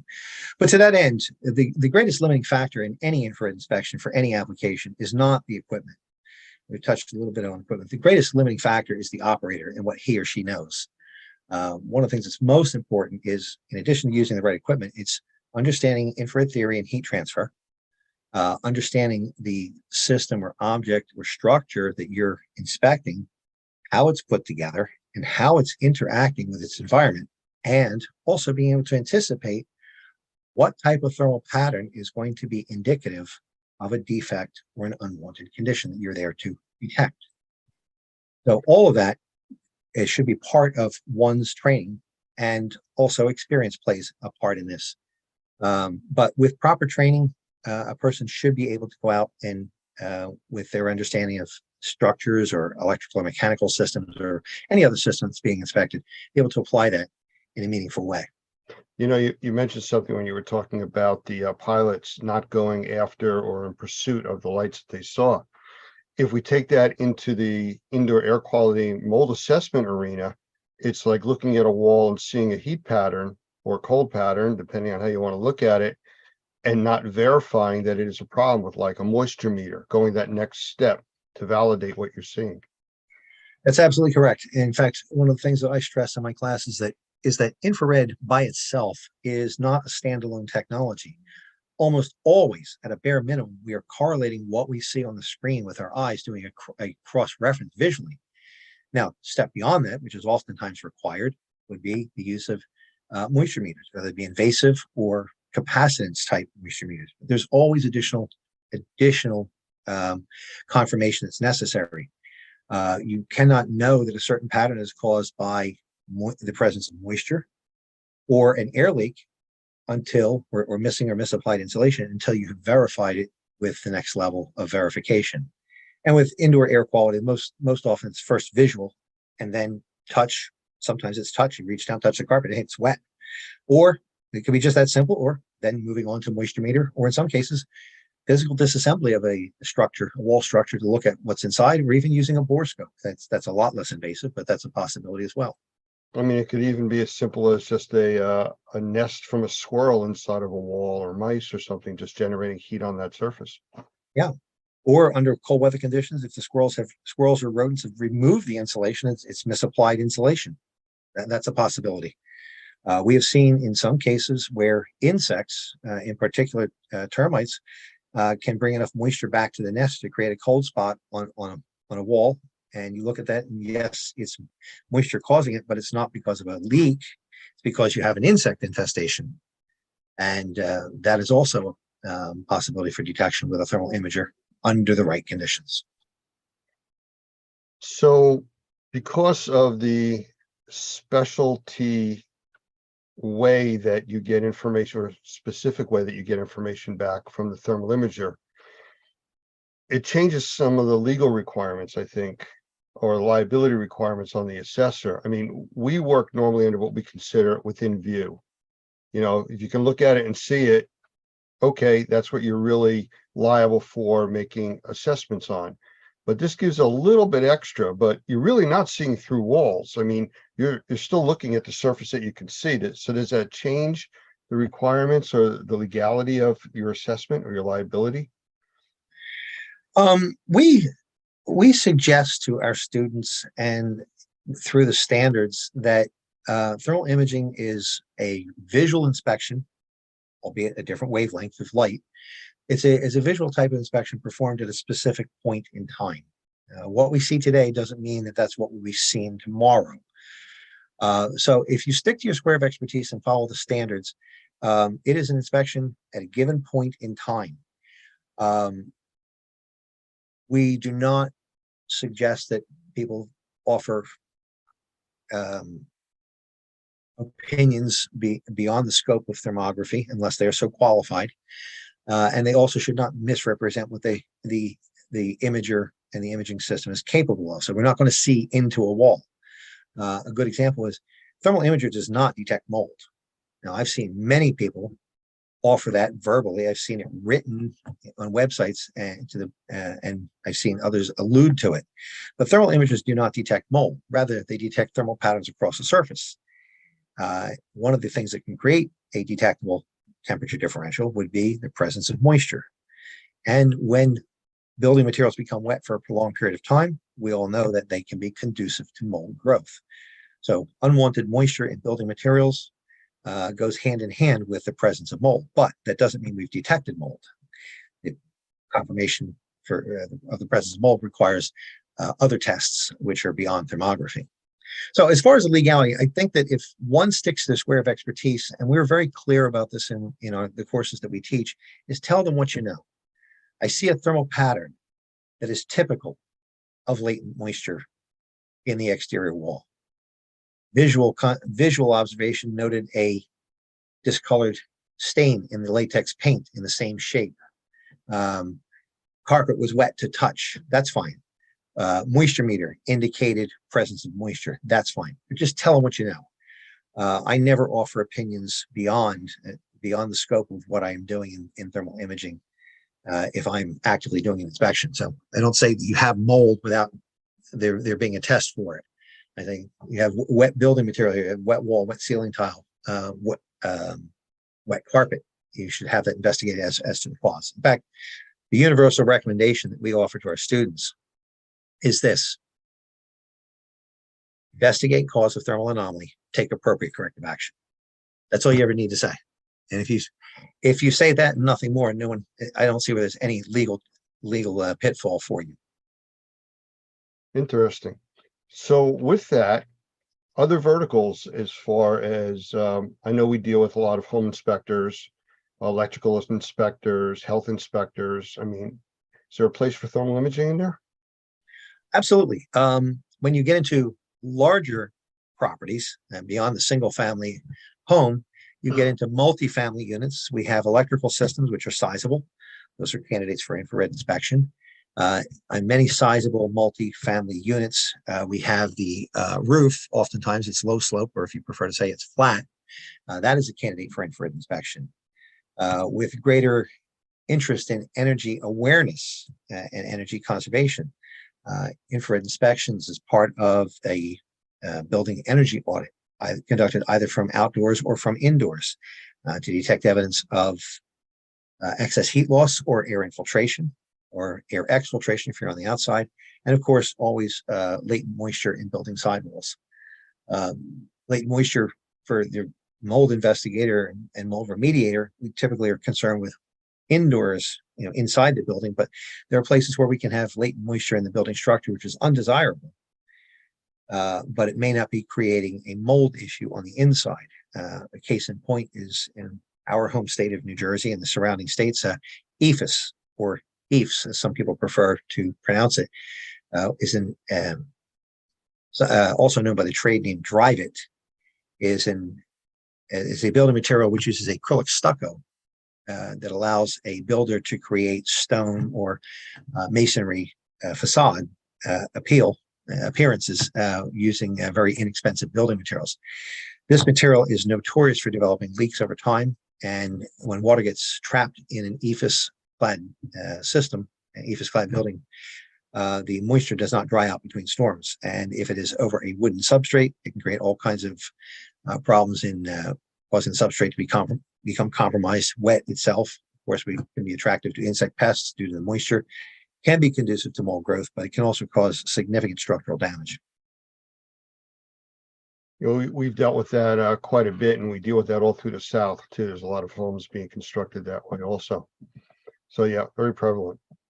All right. I'm just going to say one other thing on the verticals. We talk about energy loss. Another one that thermal imaging really excels at as far as energy conservation is on IGU windows. IGU, also known as thermopane or double glazed windows, particularly in commercial structures or even multifamily structures. When these windows become compromised with age, that is, they lose their air seal between the panes. Many times it's filled with argon, but sometimes it's just dry air. When that seal is compromised, moist air gets in from the environment and contaminates the space between. And under the right conditions, when you look at these windows, if they have failed and are contaminated with moist environmental air, you will see with a thermal imager what we call a bullseye signature, either a hot or cold bullseye in the dead center of the window. And that indicates that window has failed. I've recently been involved with a large pharmaceutical here in the state of New Jersey, where they are renovating their properties on a regular basis. And we were inspecting for them annually from the exterior of the building under energy loss conditions to detect excess energy loss, either in air leakage or missing or damaged insulation. And we found in the first year, certain number of windows getting about 20 years in age exhibited this bullseye pattern indicating they're failed. Next year, far more. The third year, almost every window exhibited that. So they went through and replaced all those windows as part of a major renovation. We came back as part of a QA, and most of the windows looked good, except for the inspection I was on. 3 of them, right out of the box, were failed. And on our web, you'll find the imagery on our websites showing this big bullseye signature indicating a failed window right out of the box. Lance, I've lost your voice. I'm sorry. You can't see the window that I have here in the office, but there's a slight crack in it and the bullseye is there. So Okay. yeah, that does happen. Could you tell our viewers where to find you? Yes, you can find us online at our website, which is www.infraspection, infraspection.com. There you'll find information about our company, our courses that we offer both in person and online. You'll also find information about all of the standards that we publish. We also have a second website, which is unlike Infraspection, which is a catalog site, talks specifically about Infraspection. We have an online thermographic community website. This is a content-based website called irinfo.org. There you will find a number of resources, including directories of thermographers, which I would invite your members to get their company listed if they haven't already done so. There's no charge for that. We also have a number of technical articles published there, somewhere around there's over 200 technical articles and about 300 tips of the week, which are short essays pertaining to thermography. So all of these things, these resources are free, and I would invite your your colleagues and viewers to tune into our online frequencies, introspection.com and irinfo.org for more information. Of course, we are a real company staffed by real people. So if anyone has a question, they're welcome to just pick up the phone and simply give us a call, and you'll find our telephone numbers listed on our website. You mean somebody you really can talk to? Yes. Isn't that novel? I find it seems to be getting more and more novel these days, but it's something I insist upon. It's perhaps born out of habit, maybe a little bit with a touch of gray I sport these days, but it's something I insist upon. We're in a people business, and personal interaction is extremely important. Jim, I thank you for spending the time with us today. I really appreciate it. And maybe we'll do this again. I know I want to talk to you more about search and rescue and a few other uses for the thermal imaging. So look forward to doing that. Lance, I would welcome the opportunity anytime. Thank you for letting us share with you, and have a nice day. You too.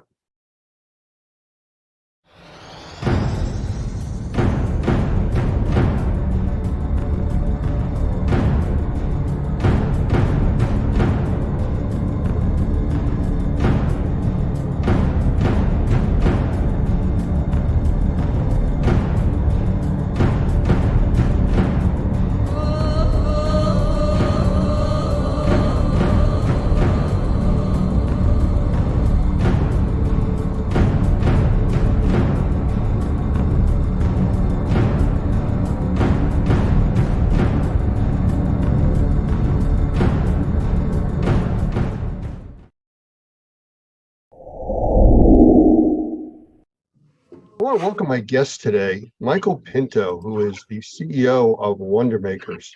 Now, I've known Mike for quite a few years, and we've done quite a few trainings together over the years and been in many conventions.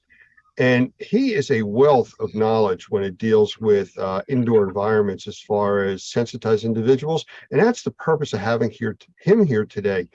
The recent outbreak of forest fires in Canada has really changed what's been going on, at least in the central to the eastern part of the United States. Now, I know California has its own issues with wildfires, but that hasn't reached us to this point.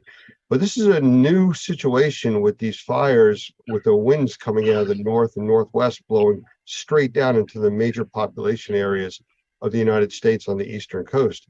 So I want to bring Mike in here and let him say a quick hello. And if there's anything I missed on the intro, Mike, please let me know, and whoever else is watching this know also. So, Mike, say hello.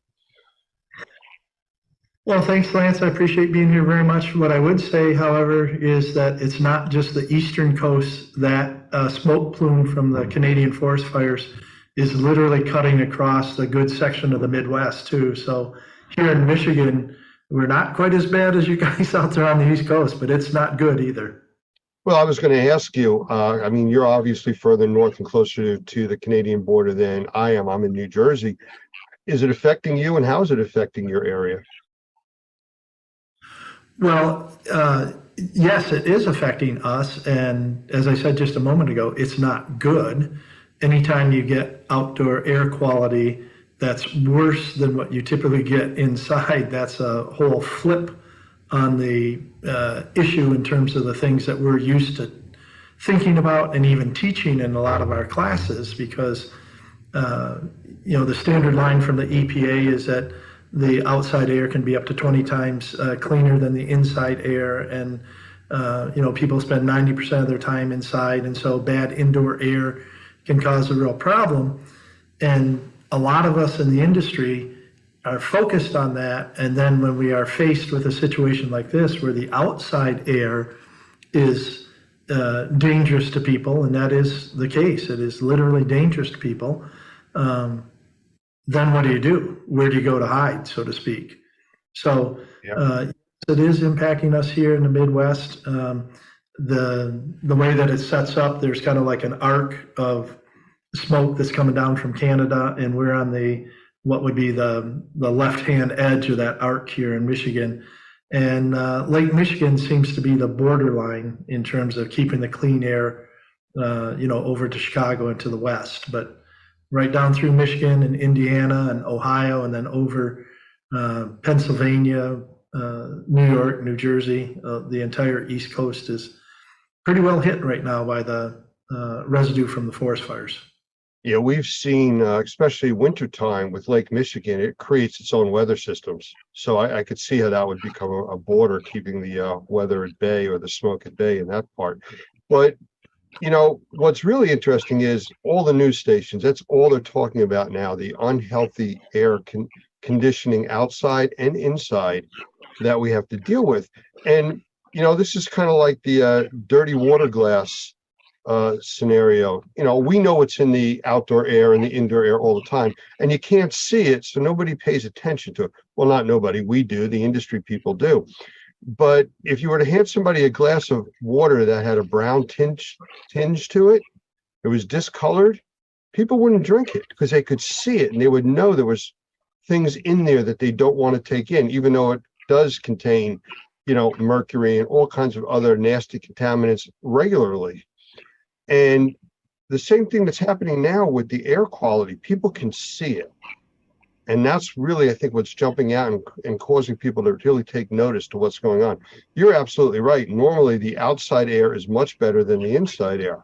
So when people are inside, they normally go outside to breathe better, and they can't in this case. They have to hide inside. So that brings us to the sensitized people that we were talking about. This is, you know, something that's, you know, very close and dear to you. We deal with it on a daily basis here at Normie with people that can't get help from regular assessors, remediators, people that are in the industry, which is why you have a class. You're the lead instructor, the NCRSI class, the class for sensitized individuals. Actually, it's teaching remediators how to deal with them. And also the certified mold professional, which is expanding even beyond that. So those are two of your specialties. And with that, maybe you can answer this question. How come the outside air right now, obviously beyond people being emotionally reacting to it, so troublesome for sensitized individuals, even more so than regular people? Well, what I would start off with is saying that I think when you're dealing with outside air like we are today, it's everybody has to be concerned about it. The difference is that the sensitized individuals have to be concerned at a higher level than even the normal folks. So I'm sure you've heard over there on the East Coast, they're canceling certain sporting events and outdoor activities and things like that because the air just isn't healthy. And so you want to be, you know, limiting your amount of exposure, just like we tell people in a, you know, water damaged or mold damaged house. Sometimes they have to get out of that house to protect their health. The problem here, of course, as we've been talking about, where do you go if it's the whole outside that's contaminated by the forest fires? And so we're literally looking at it, you know, flipping the whole script upside down, if you will. We now have to think about the houses and the air in the houses being a refuge for the people from what they're potentially going to be exposed to on the out of doors. And for the sensitized individual, it's even more significant for them because a lot of times we talk about mold sensitized individuals, and that's where it starts. But virtually every sensitized individual that I'm familiar with and have worked with over 20 plus years now, they develop cross sensitivities. So they start out with a mold exposure that causes a decrease in their health, and then they become sensitive to other things. They become sensitive to tobacco smoke that they weren't sensitive to before.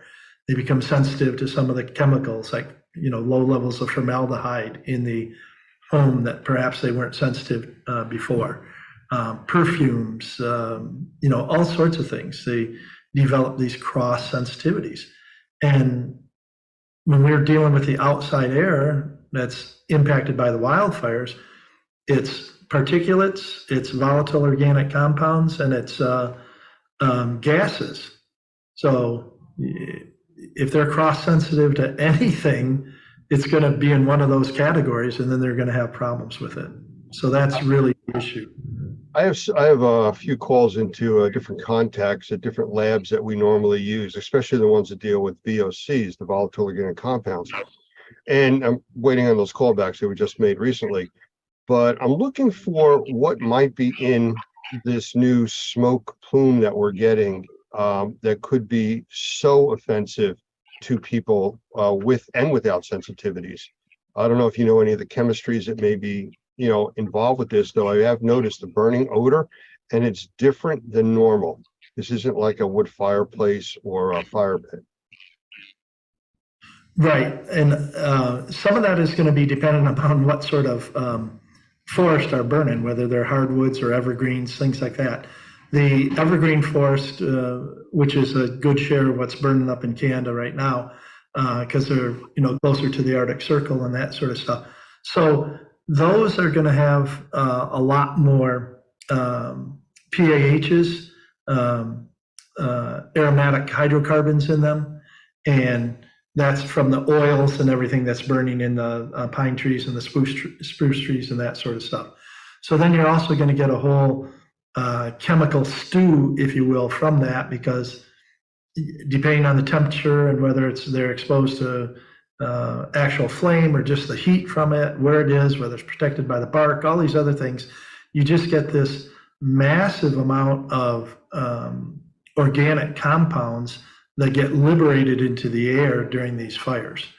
And then the ash and the smoke, which is basically both of those are small particulates, those tend to sometimes be even more airborne than the VOCs, because the chemicals can be a little sticky and a little heavy. But when they attach to these small ash particles, then they're transported, as we're finding out, thousands of miles into the airstream. The heat of the forest fire pushes them up a mile or more, and then they're in the airstream and they're heading downstream.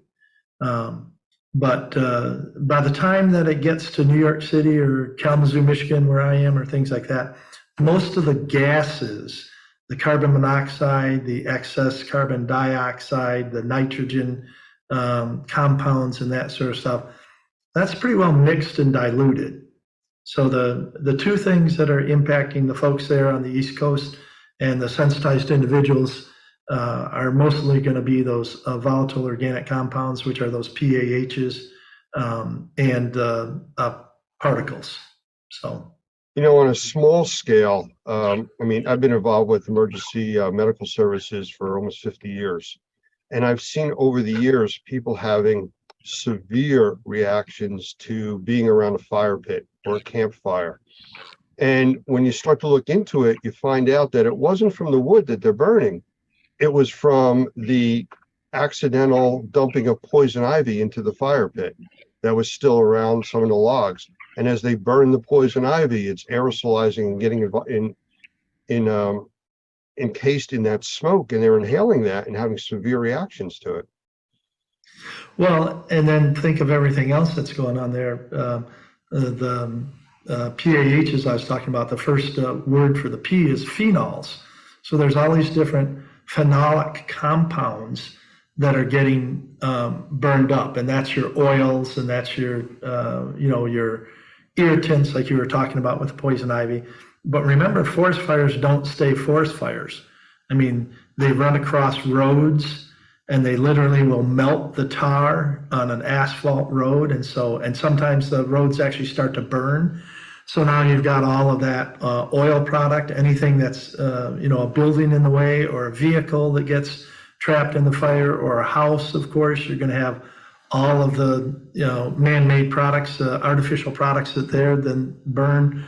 That all goes up in the air, and comparatively, that may be a small percentage of what's burning, but from the sensitized individual, that can actually be a bigger issue sometimes than just the individual smoke particles. Like you said, it's what attaches to the smoke particles, and then those smoke particles are so small they get breathed in, they go deep into the lungs, and that whole combination, small particles going deep into the lungs and small particles carrying, pardon the expression, crap deep into the lungs. That's not a scientific term there, by the way, Lance. That's just a common term.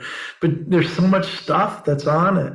It's hard to know from breath to breath what's actually being taken in.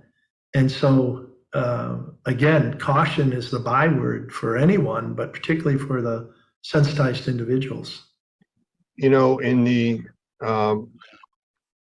remediation industry, in the meteorological industry, they refer to things, especially with hurricanes, hide from the wind, run from the water, because of the amount of damage that can be done. You can hide from the wind, take shelter of that, but in water you can't. Water's going to seep into everything. But we're dealing with something that's unique here because we're 1,000 miles away from these fires and we are severely being affected. So running isn't really a realistic situation. I think knowledge is something that would help. People understanding the risks, understanding, you know, well, maybe today's not the day to go outside and, you know, cut my grass, you know, and spend a good 2 hours or 3 hours out there in this serious weather or this heavy fog of smoke. And understanding that will definitely help people. But forecasting this is also an issue. So where could people go to find out how bad their area is and what their risks are to being outside? Well, I'm sure everybody has their own favorite sources, and there's, you know, weather channels and local governments and state governments, and everybody's kind of jumping on the bandwagon. The one that I use, and it's just, again, my favorite because it's going to be there anytime you have these wildfires and stuff, is a federal government website, and that is, let me make sure I've got it here so that everybody knows, fire.airnow, as in AIRNOW.gov, fire.airnow.gov.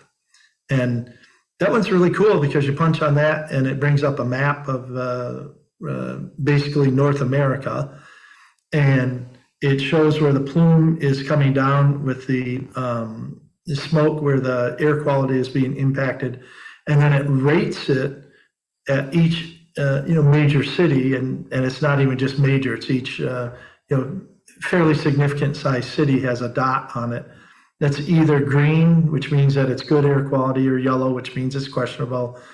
And then most people think, well, then you get to red and that's bad. But this map actually goes 2 other levels. It goes to like purple and to black. And I looked yesterday, Lance had it, and knowing where you are in New Jersey, I just kind of looked to see where you are. I blew it up to look and see in your location. You guys were black.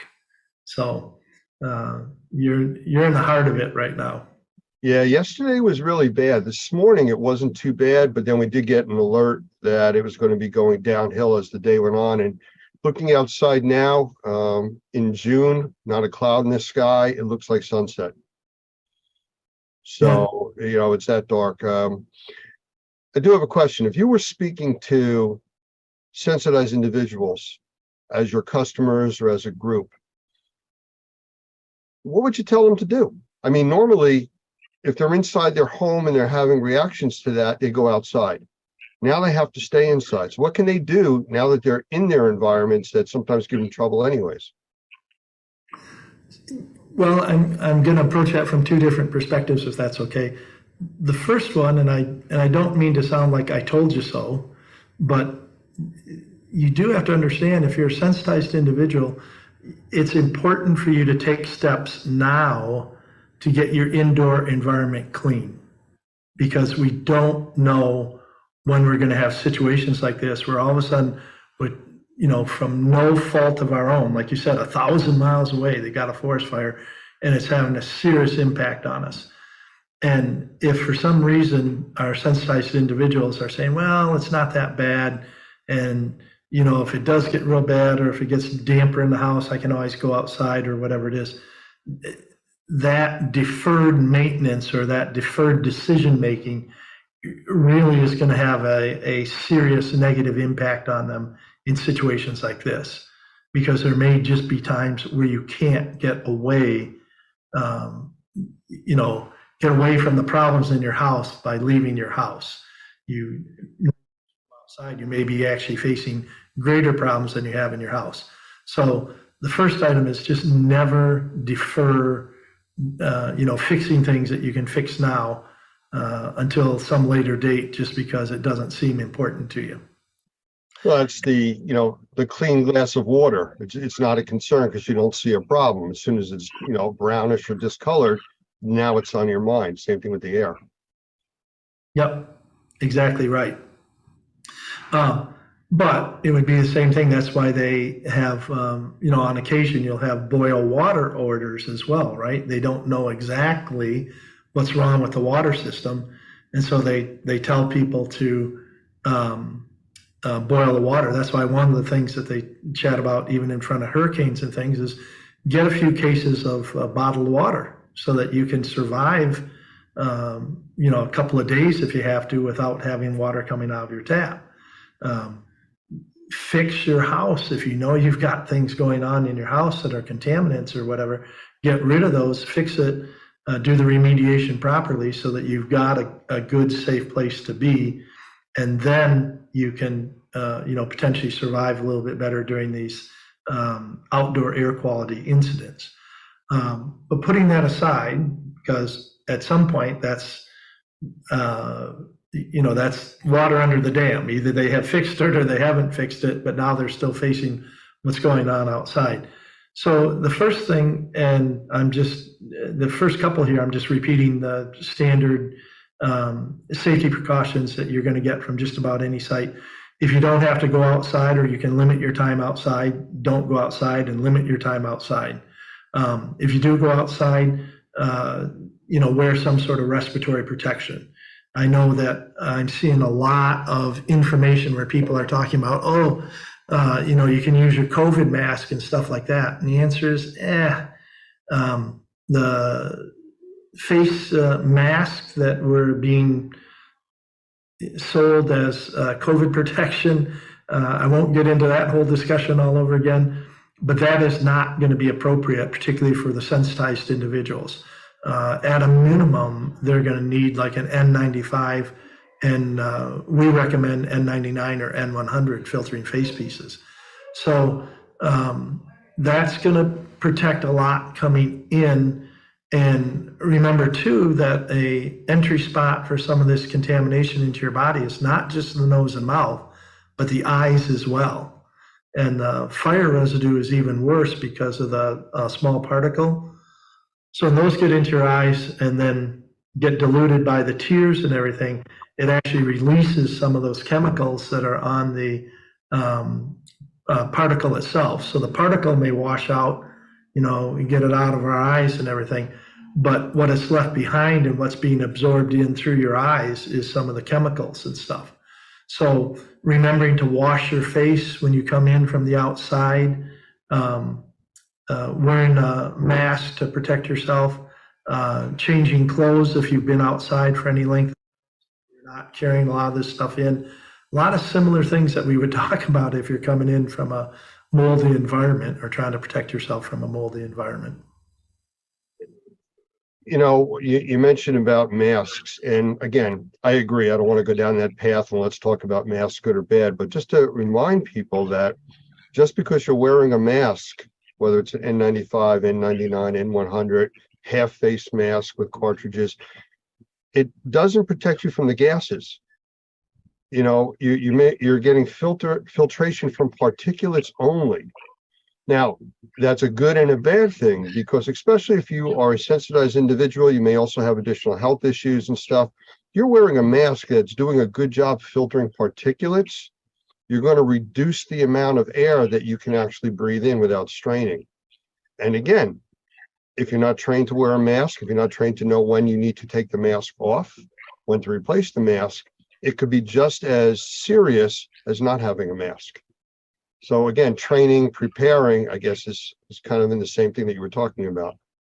Well, a little bit, although I would say in this particular case, as I mentioned earlier, by the time the contamination, goes 100 miles, 1,000 miles, whatever it is, the gaseous portions of that, we're not generally seeing high concentrations of carbon monoxide or even the elevated levels of the nitrogen oxides and stuff like that by the time it hits like New York City or something like that. So wearing the filtering protecting mask is actually a very good step, because, as I said, even some of the phenols and the aromatic hydrocarbons, the volatile organic compounds, a lot of those are vapors. So that means that they're liquids that have been, the heat has evaporated and they're small droplets in the air.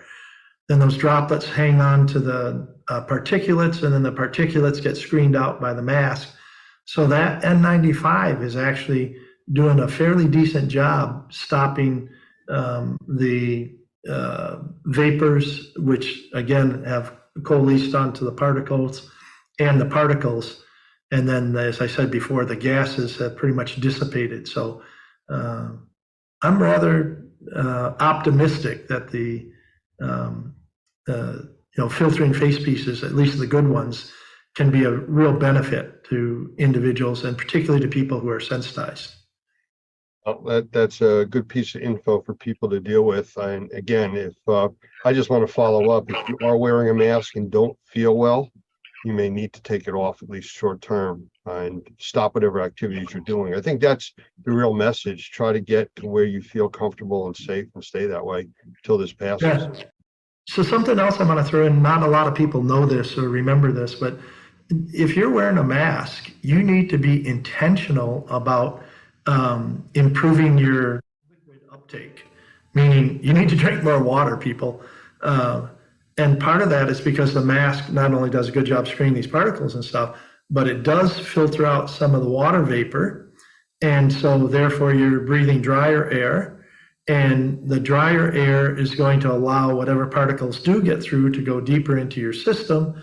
And by drinking more water, you're going to keep your mucous membranes, hydrated, and, a little bit more ability to collect some of those particles, and then even to flush them through your system. There's pretty good studies that show that people who are being exposed to wildfire smoke over a course of a few days will build up levels of different toxins in their body. And a lot of times that's just because they're not drinking enough water to flush them out.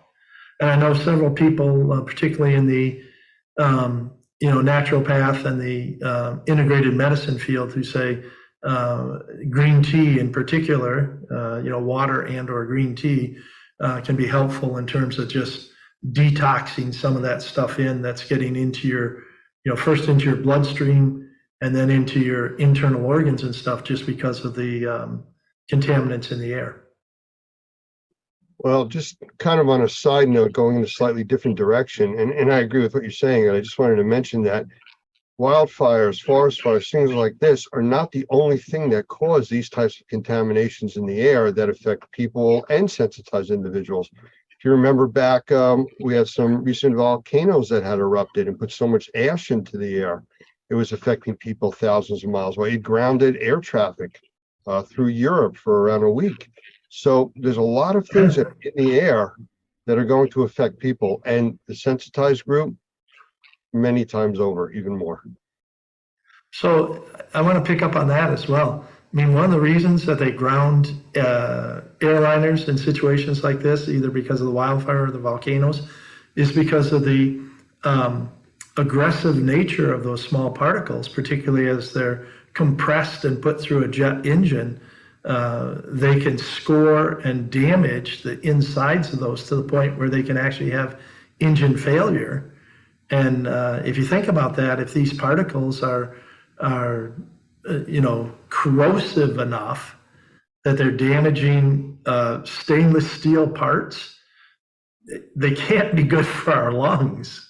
So just lots of warnings to us. There's plenty of evidence around, even just common sense evidence, that would tell us that we shouldn't be exposed to a lot of this. And you were asking earlier, some of the other things people can do. Obviously, if you have whole house HVAC and if you've got filters on the HVAC, you can run the HVAC system even if you just run it on fan, because that pushes the air into the house and through the system. And typically most home air systems and HVAC systems, unless they have a energy recovery ventilator or heat recovery ventilator or something like that, that's intentionally bringing air in. Typically those are, only bringing in 10% outside air.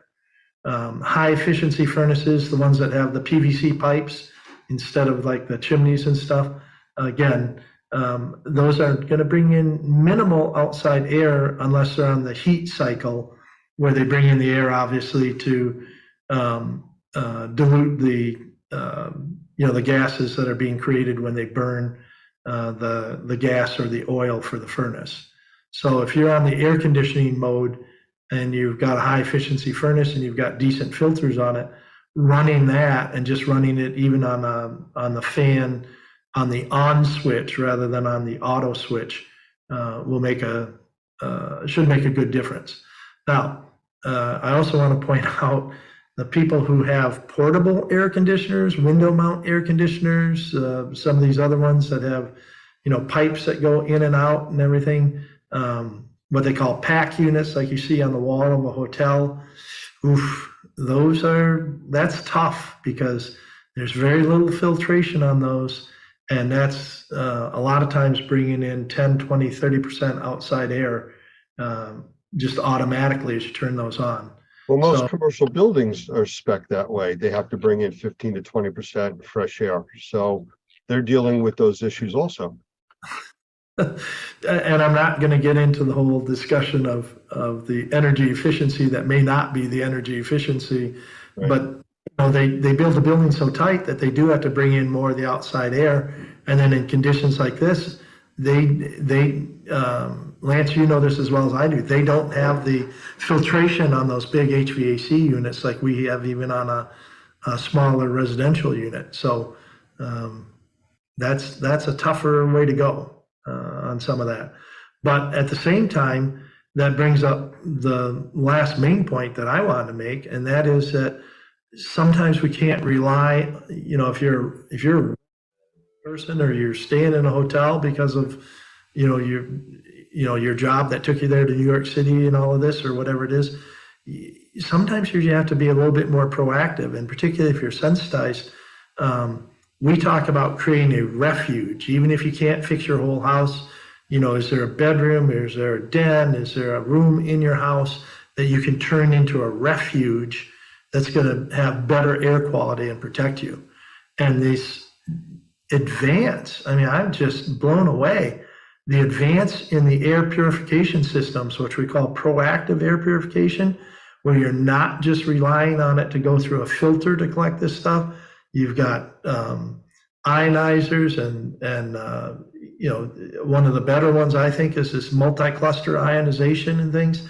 These sorts of products can help create these reservoirs of clean air inside a building, so that even if you have to run the air conditioner and it's bringing in some of this contaminant and your filters aren't the greatest, at least you can protect yourself in a bedroom where you spend 8 hours a night when you're sleeping and things like that. That can be a big difference.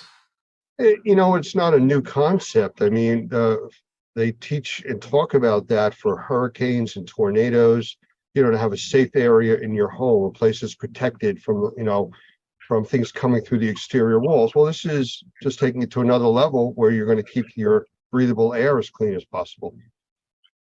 Well, I like that analogy. You're in those cases, for a tornado. So here in the Midwest, we don't have the hurricanes as much, but it's a tornado. And that's exactly what they tell you. You need to have a secure location that in the case of a tornado, you can go into and be better protected from, the damaging effects of the wind. And in a situation like this, particularly the people who are already at risk because they're sensitized, they need to have, think about having that secure location from an air standpoint, just like we would think about having a secure location from a weather standpoint. And doing that with some of these proactive air purifiers. Heck, I was looking at the Best Living Systems website yesterday. They've got plug-in models. Literally just plug into an outlet and is enough to, have some air cleansing that's going on in a room size. They've got ones that are the size of, like a sports bottle or a drinking glass that's designed to fit in a cup holder in a car to improve the air quality in a car, but you can plug those in and use those in a hotel room or in a bedroom or something like that. And these are not necessarily, you know, super expensive items or anything like that. They're reasonably priced and they're worth it.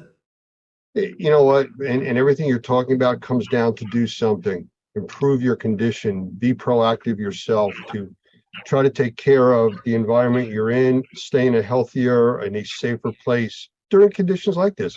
And it's going to happen more and more.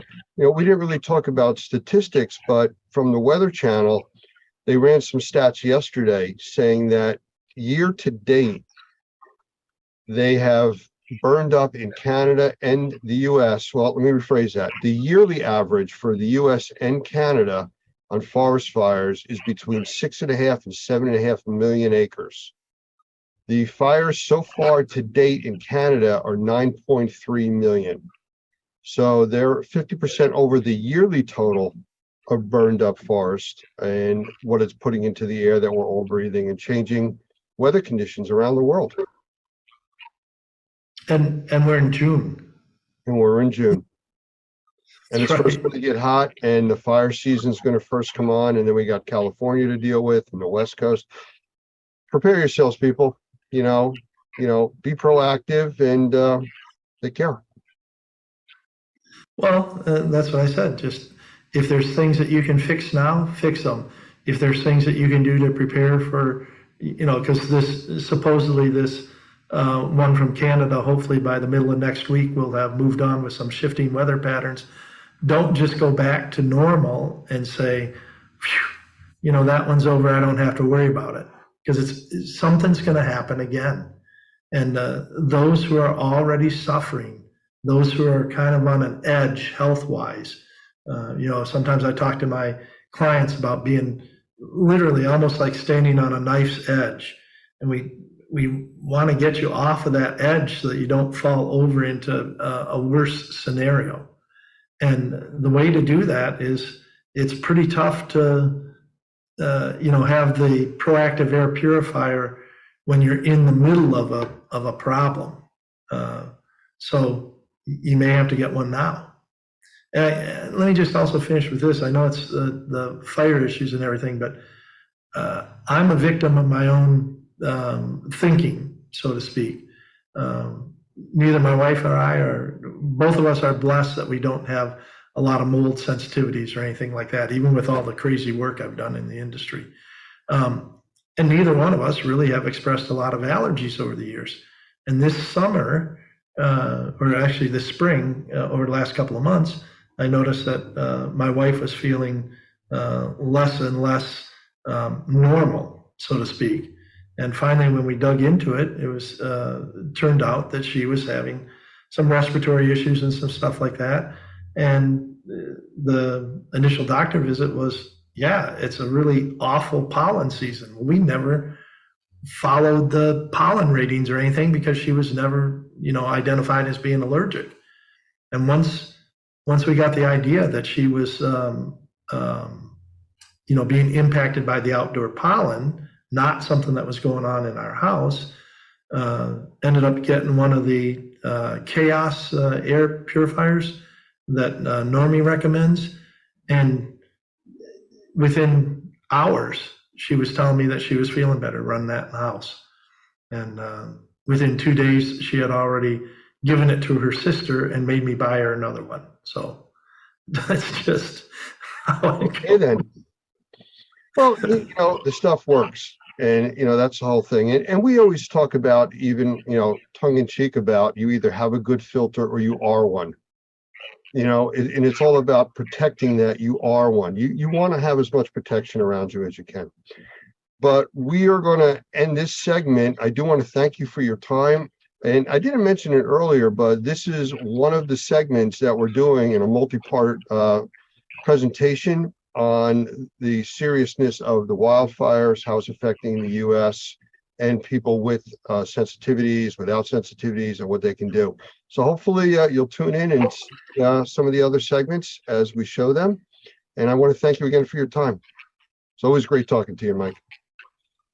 Bless you, Lance. It was good. I hope it was helpful for people. Thank you.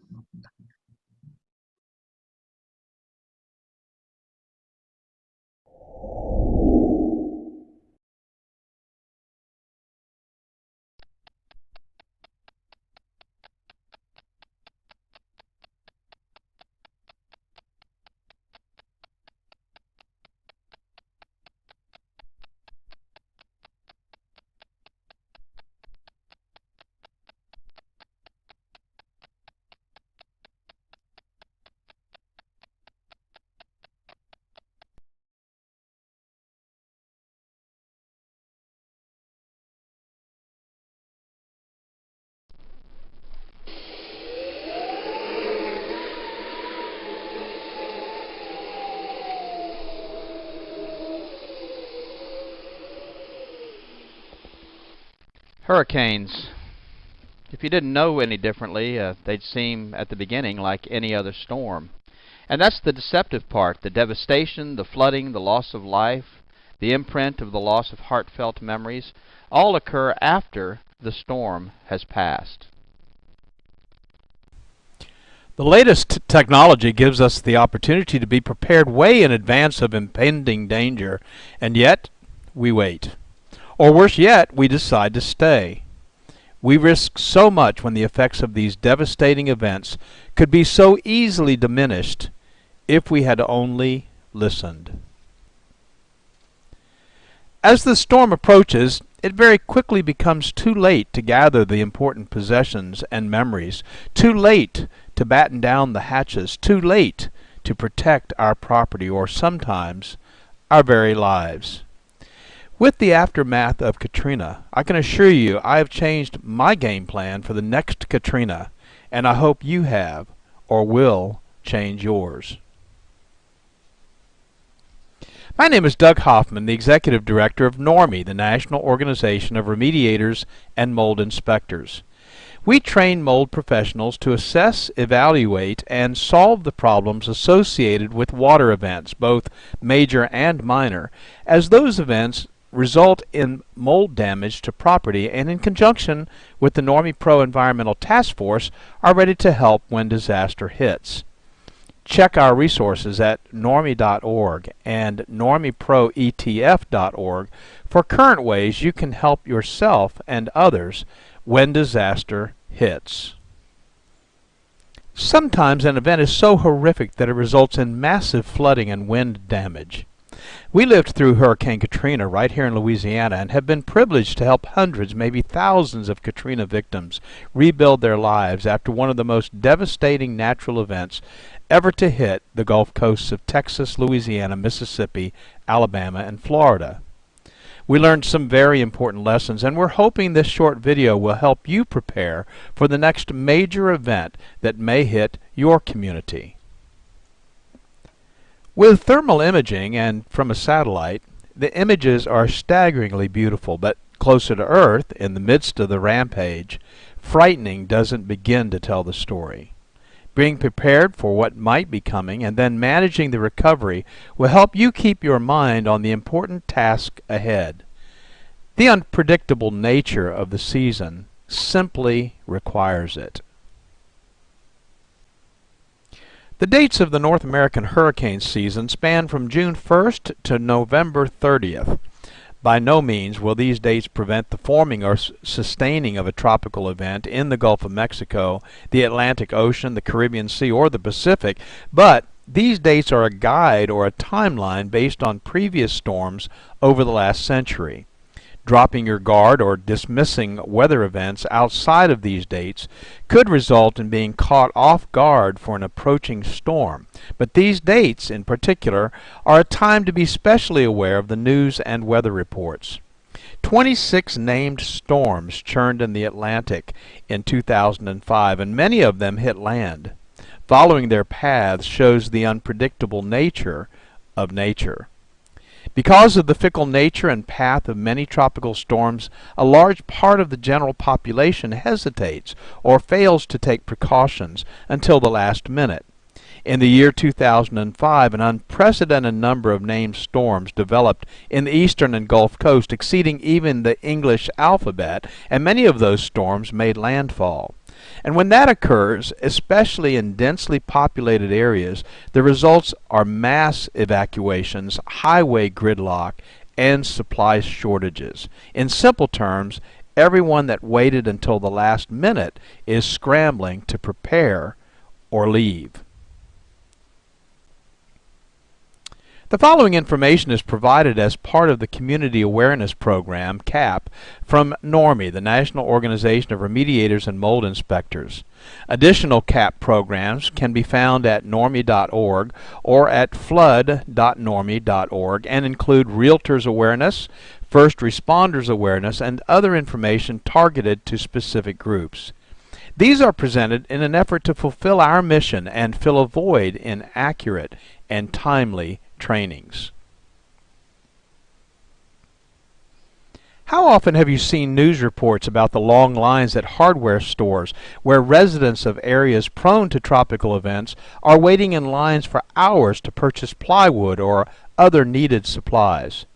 The general rule of thumb is if you find yourself in this situation, waiting in line to take your turn, you may have waited too long. Our goal at NORMI is to provide you with general preparation and safety information for your time before, during, and after the event. Let's get started, and please feel free to take notes or revisit this video often. Sometimes a reminder can be very timely. So let's get started. Plan to be prepared before the event. Know how and where to get emergency information from your local emergency management offices. Follow instructions for evacuations if you are advised to leave, and leave. Understand that if you do not evacuate or find yourself in a situation where you need emergency assistance during the event, you may be on your own until the event has passed. Emergency services will also be stretched beyond normal capacity, and assistance may be days or weeks away. Remember that people that choose not to evacuate when instructed to do so are either victims or survivors. Neither title is as a result of good planning. When you do evacuate, if you have carefully planned your evacuation route well in advance of the evacuation and you know where you will be staying, life will be much easier while you are displaced. So if you are not prepared to fend for yourself for an extended period of time, consider relocating prior to the event. If you have the time, tidy up the house, wash and put away the dishes, clean the coffee pot. When you return, you'll feel better about this kind of detailed planning in advance and appreciate the preparation you've made for your return. And of course, traveling during the event is not advisable in most cases. Some of the following information are recommendations from FEMA, the Federal Emergency Management Agency. And they suggest, before the storm, make plans to secure your property. Permanent storm shutters offer the best protection for windows. A second option is to board up those windows with 5/8 marine plywood, cut to fit and ready to install. Tape does not prevent windows from breaking. Install straps or additional clips to securely fasten your roof to the frame structure. This will reduce roof damage. Be sure trees and shrubs around your home are well trimmed. Charge your cellular phone and refill your meds. Clear the gutters and downspouts of any extra debris that could become airborne. Secure your boat. Consider a safe room, a place where you will not be hurt by broken glass or structural damage. Take your outdoor furniture and put it indoors. Get evacuation information, which is readily available, and get a local shelters list. Where can you go if you need to? If you can't get out quickly enough or you get stranded because of traffic, where can you go? In regards to evacuation guidelines, there are really just two categories: what you should always do and what you could do if time permits. As my dad used to say, if you prepare for time to permit, it will. This list gives you these two priorities to consider. Always keep a full tank of gas in your car if an evacuation seems likely. Gas stations may be closed during emergencies and unable to pump gas during power outages. Plan to take one car per family to reduce congestion and delay. If time permits, gather disaster supplies and put them in a kit stored in your home. Always make transportation arrangements with friends or local government if you do not own a car. If time permits, make sure you've got sturdy shoes and clothing that provide some protection, such as long pants, long-sleeved shirts, and a cap. Always listen to battery-operated radio and follow local evacuation instructions. And if time permits, let others know where you're going. Always gather your family and go if you are instructed to evacuate immediately. Knowing your family is safe will give you a great peace of mind during the uncertainty of the events that might follow the storm. If time permits, secure your home. Close and lock the doors and windows, unplug electrical equipment such as radios and televisions and small appliances such as toasters, microwaves, leave freezers and refrigerators plugged in, or if time permits, empty them so that there'll be no risk of damage being done to those freezers or refrigerators. You should take some precautions on your way out. Leave early enough to avoid being trapped by severe weather. Plan to then follow recommended evacuation routes. Do not take shortcuts. They may be blocked. Be alert for washed out roads and bridges. Do not drive into flooded areas. And stay away from downed power lines. And of course the question always arises, when should we evacuate? Well, you should evacuate under the following conditions. First, if you are directed by local authorities to do so, be sure to follow their instructions. If you live in a mobile home or temporary structure, such shelters are particularly hazardous during hurricanes, no matter how well fastened they may be to the ground. A Cat 4 hurricane can remove the entire roof of a commercial structure, so what do you think it could do to something as light as a mobile home? And of course, you've always got the added concern of tornadoes. If you live in a high-rise building, you should evacuate. Hurricane winds are stronger at higher elevations, so your safety might be jeopardized if you decide to stay. If you live on the coast or on a floodplain, near a river, or on an inland waterway, flooding might be the biggest concern because a storm surge of some kind always precedes a hurricane. The Gulf Coast of Louisiana and Mississippi experienced anywhere from 15 to 40-foot surges, enough to totally wipe out the coastline for several miles back into the non-water frontland. If you feel you're in danger, you should leave. And if you have health issues that might need emergency or regular attention, you should go to a place where your concerns can be addressed readily. So what if you decide to stay? Well, you definitely want to listen to the radio or TV for information, so be sure to have plenty of batteries for both. Secure your home. Close the storm shutters, secure outdoor objects, and bring them indoors. Turn off the utilities, if instructed to do so. Otherwise, turn the refrigerator thermostat to the coldest setting and keep the doors closed. This will ensure the preservation of frozen foods for some time following the storm should power not be restored for a long period of time. Well, frozen foods could last for a couple of days in the freezer, even without power. Turn off propane tanks. Avoid using the phone except for serious emergencies. Moor your boat if time permits. And store a supply of water for sanitary purposes such as cleaning and flushing toilets. Did you know that a toilet will flush simply by filling it with a gallon of water? After thoroughly cleaning it out, fill the bathtub and other large containers with water. If you're unable to evacuate, have you considered the possibility of creating a safe room? If you don't have one, follow these simple guidelines. Make sure that you stay indoors during the hurricane and away from windows and glass doors. Close all the interior doors besides securing and bracing exterior doors. Keep curtains and blinds closed. Don't be fooled if there is a lull. It could be the eye of the storm, and the high winds could pick up again. If necessary for your own safety or that of your family, take refuge in a small interior room, closet, or hallway on the lowest level, but where flooding won't be a concern. And if you sense tornadic activity, which often accompanies a hurricane, lie on the floor under a table or another sturdy object. We have incredible technologies that give us advanced warning, tell us the intensity of what we might be facing, and track the storm from its inception to its end. What makes us think we can weather the storm? But we often try.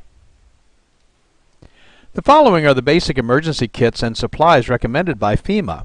Basic disaster supplies should be stocked in preparation for what may occur during and after a flood, hurricane, or other water event. Let's take a moment to simply list the 6 basic items, and then we'll talk about each one of them in a little bit of detail. This checklist will serve as a great starting place to be sure you are prepared. There are 6 basics you should stock in your home: water, food, first aid supplies, clothing, bedding, and sanitation supplies, tools, and specialty items. And keep the items that you would most likely need during an evacuation in an easy-to-carry container. Possible containers could include a large covered trash container, or a camping backpack, or even a duffel bag. First, water. How much water do I need? You should have at least a 3-day supply of water, and you should store at least 1 gallon of water per person per day. A normally active person needs at least 1/2 gallon of water daily just for drinking. Additionally, in determining adequate quantities, take the following into account. Individual needs vary depending on age, physical condition, activity, diet, and climate. Children, nursing mothers, and ill people need more water. Very hot temperatures can double the amount of water needed, and a medical emergency might require additional water. How should I store water? Well, to prepare safest and the most reliable emergency supply of water, it's recommended that you purchase commercially bottled water. Keep that bottled water in its original container and don't open it unless you need to use it. Observe any expiration or use by date. If you're preparing your own containers of water, it's recommended that you purchase food-grade water storage containers from surplus or camping supply stores to use for water storage. Before filling with water, thoroughly clean the containers with dishwashing soap and water and rinse completely so there is no residual soap. Follow the directions below on filling the container with water. If you choose to use your storage containers, choose 2-liter plastic soft drink bottles. Not plastic jugs or cardboard containers that have had milk or fruit juice in them. Milk protein and fruit sugars cannot be adequately removed from these containers and provide an environment for bacterial growth when water is stored in them. Cardboard containers also leak easily and are not designed for long-term storage of liquids. Also, don't use glass containers because they can break and they're heavy. If you're storing water in plastic soda bottles, follow these steps. Thoroughly clean the bottles with dishwashing soap and water. Rinse completely so there's no residual soap. Then sanitize those bottles by adding a solution of 1 teaspoon of non-scented liquid household chlorine bleach to a quart of water. Swish the sanitizing solution in the bottle so that it touches all surfaces, and then after sanitizing the bottle, thoroughly rinse out the sanitizing solution with clean water. Then you're ready to fill the bottles with water and seal them. Food. However you do it, you need a checklist. Put it in a magnetic clipboard attached to the side of your refrigerator, a post-it note on the inside of a kitchen cabinet, on your PDA or your phone app. But make a list now while you're calm and in your right mind. And remember these important points. Store at least a 3-day supply of non-perishable food. Select foods that require no refrigeration, preparation, or cooking, and little or no water.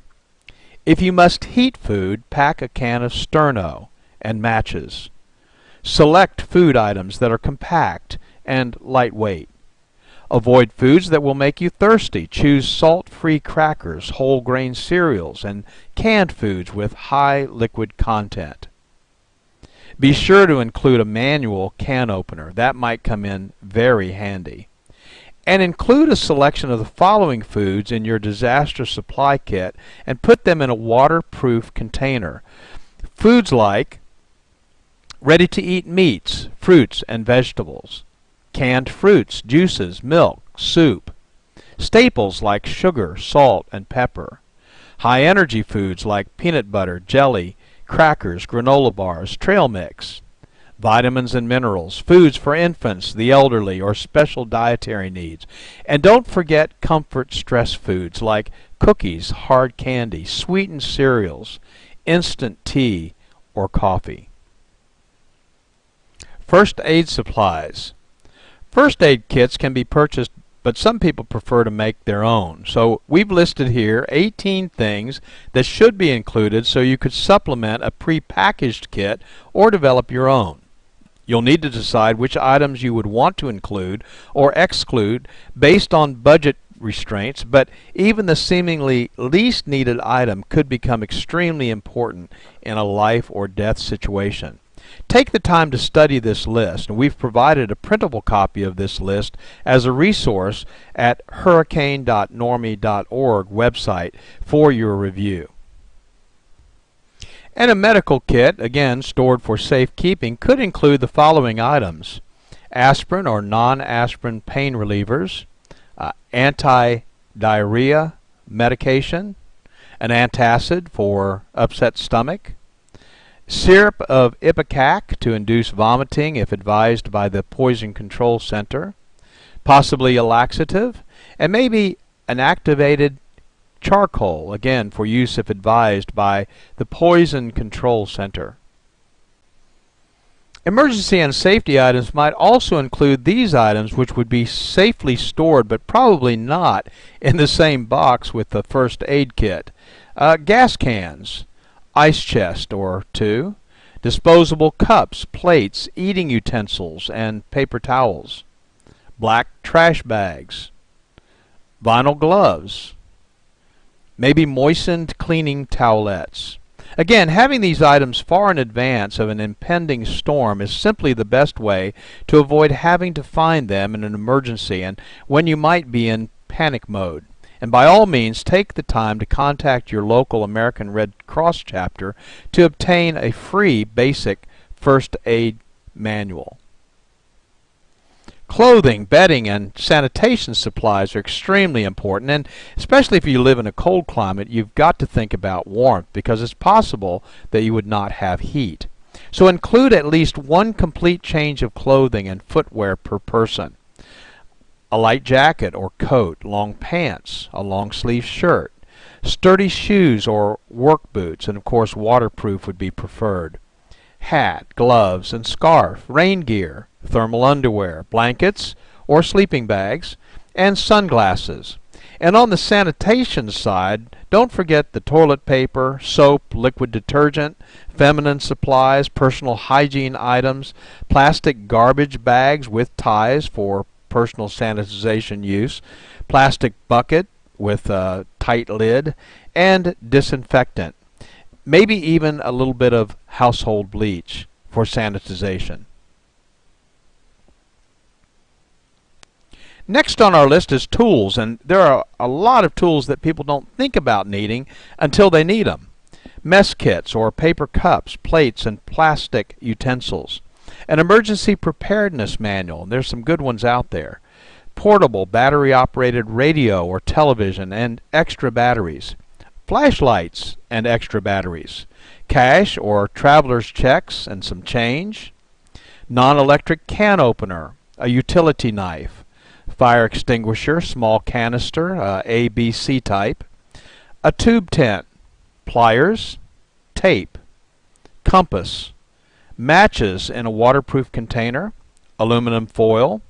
plastic storage containers, rabbit ears for your TV, signal flare, paper, pencil, needles, thread, a medicine dropper, a shut-off wrench to turn off household gas and water, a whistle, an axe, plastic sheeting, and a map of the area for locating shelters.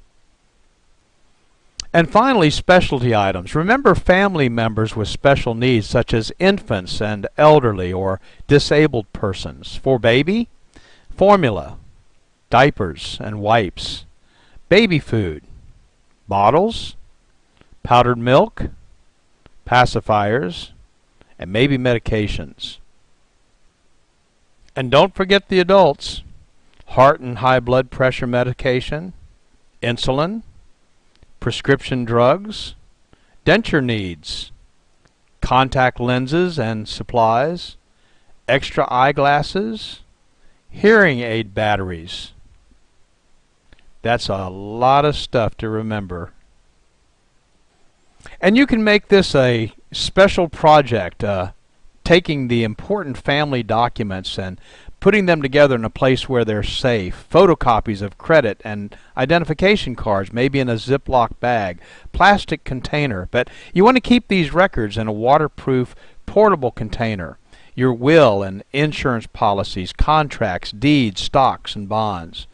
Photo IDs, passports, Social Security cards, immunization records, bank account numbers, credit card account numbers and companies, inventory of valuable household goods or important telephone numbers, family records like birth and marriage and death certificates, your checkbook, cash and coins, and then of course some entertainment, games, and books that you might need while you're away. So, what's the target? The goal? The goal during a tropical event is to not need the items and procedures that we discussed in this presentation. However, being prepared is a good alternative and may make the difference between being a victim and being a survivor.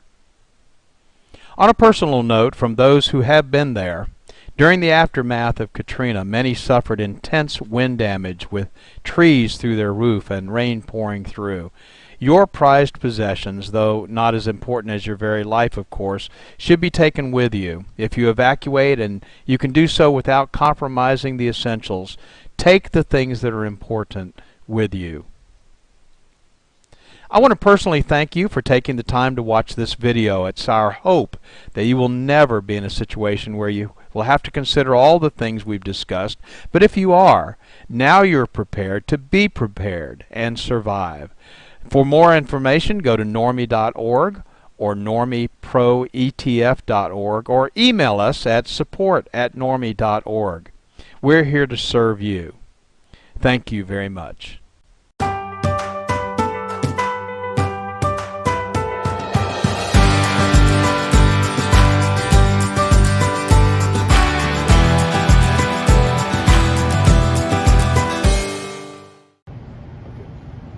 Hello there, my name is Robert Pettyjohn, coming from you to beautiful downtown Wake Forest, North Carolina.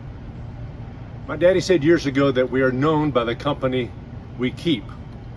And I'm very thankful that 45 years ago, I was able to keep company with this young lady here beside me, Karen, out of Easley, South Carolina, and what a difference that has surely made in my life over the years.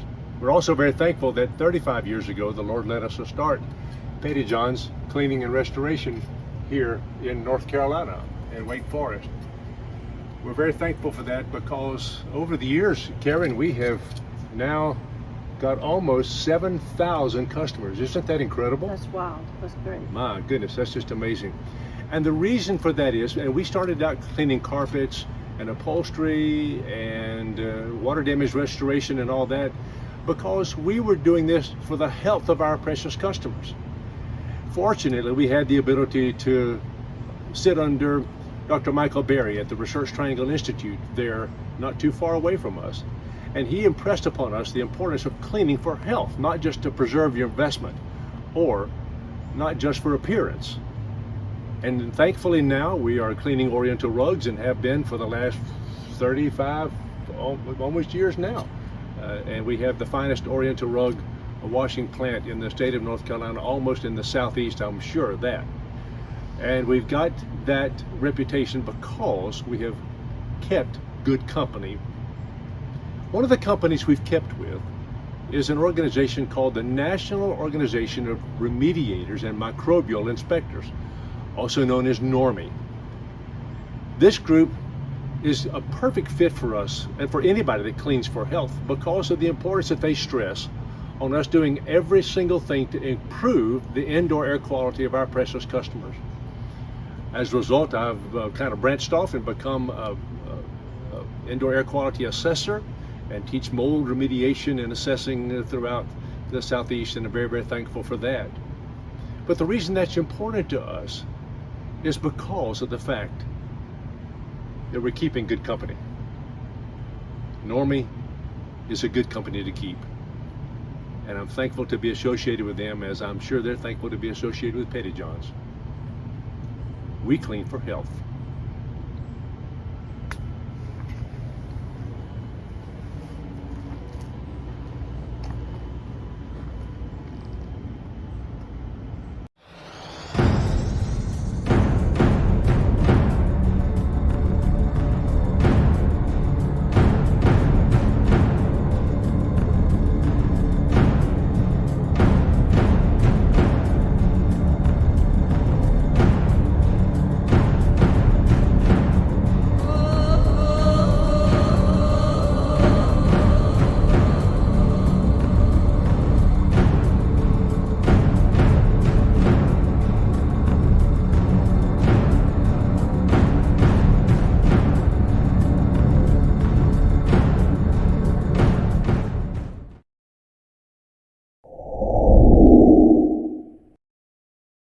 I want to welcome today's guest, Dan Reese, who is and I'll use the terminology that he prefers, a wildfire strategist and aviation advisor. So I'm going to say, Dan, say hello to everybody, and I'm going to follow that up with, could you explain what that is? Because it's a big set of terms, and I really want to understand it.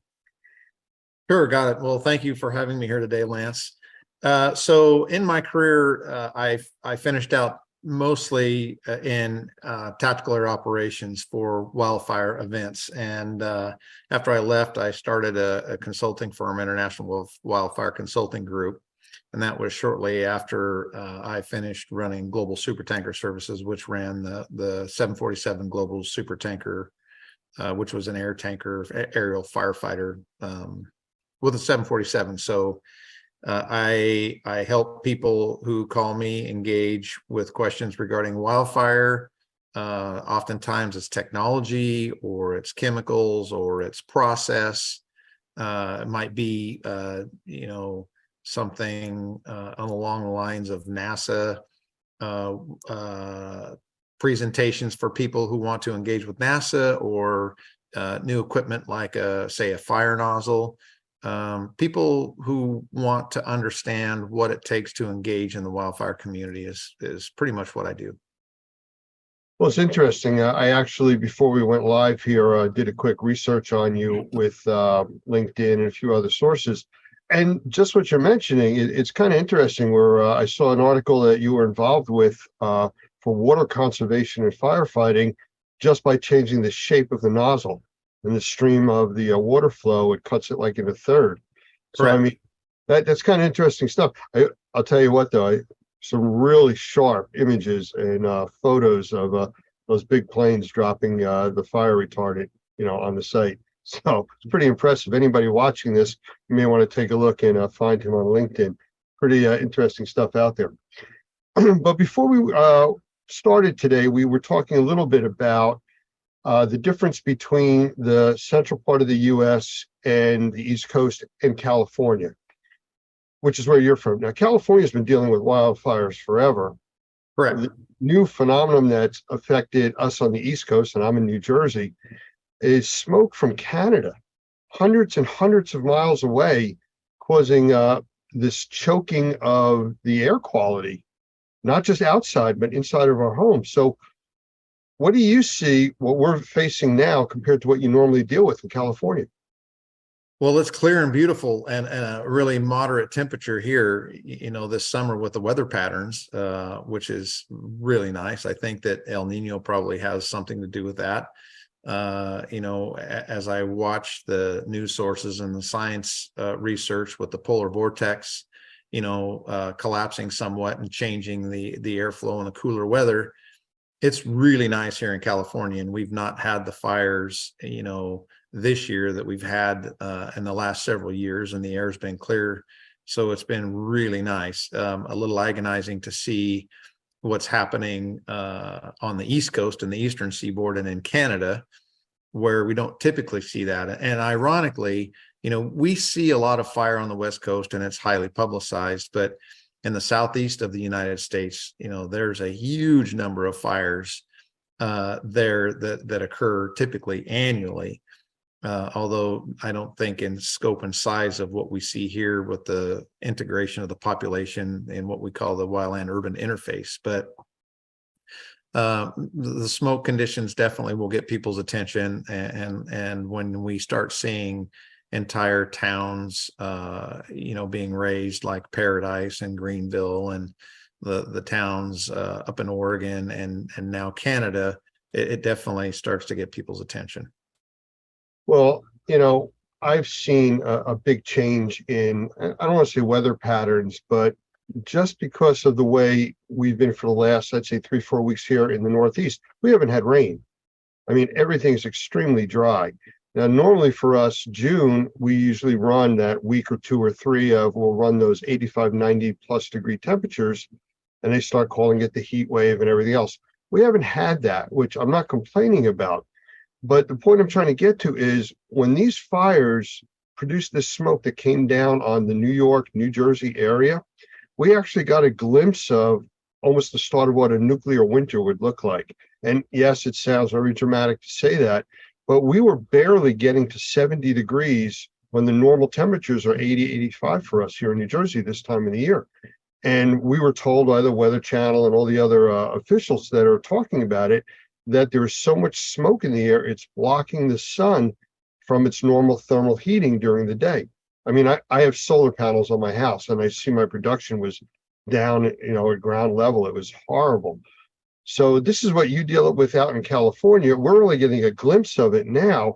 And truthfully, we've been spoiled, out of sight, out of mind. We hear about the fires in California and okay, on with our business. I mean, this brings it home to us. And I think it's an opportunity for you to explain to us what we should be expecting and, what happens, because this may not be just a short-term thing. It may continue. No, unfortunately, I would say that for the people on the East Coast, you're in it for the long haul until such time that the weather patterns change and these fires are naturally mitigated. We can make a difference. When I say we, and the fire service can make a difference when these fires are smaller, when they are in their incipient stages, when we get on and we can handle aggressive initial attack, and we've got the weather, in our favor to be able to make that attack successful. Unfortunately, what most people don't realize is once these fires become of that magnitude and size to where they're calling them mega fires, we can black the sky out with aluminum, meaning air tankers and aircraft, and that's all limited. And the bigger they get in scope, the more resources they demand. And we have a finite number of resources internationally and nationally, whether it's in Canada or the United States. No one agency can be fully prepared for this type of event, right? We have agreements that are between local agencies. We have state agreements. We have federal agreements. We have international agreements where we have standardization that takes place for everybody to engage. But, when we lack the capacity to adequately attack these fires when we can, that will cost us, and trying to build capacity during the event is just impossible. And once these events get up and running, they become very, very expensive. So the catch really when they get this big is that we need the capacity to keep fires small when they first start. And when they get this big and they draw this many resources, we have in the fire service what we call drawdown, meaning we've drawn the resources so thin that now our ability to rapidly and successfully initial attack fires becomes compromised because we just don't have the resources there to do it. So for, my small part of life here on Earth and the fires that I've, had to deal with in these quote nuclear winters, and my first experience with that really was in 1987. And the scientists actually came out in the Happy Camp in the Klamath area of Northern California to study what a nuclear winter would be like, where we had these major fires going in August, and we have what are called inversions. So anybody that's been camping and seen a campfire burn, the smoke will rise and then it'll kind of flatten out and form a haze. And that's what you're seeing here, only on a massive scale. And it does get cold. Unfortunately, those fires burn, they continue to burn under those inversions.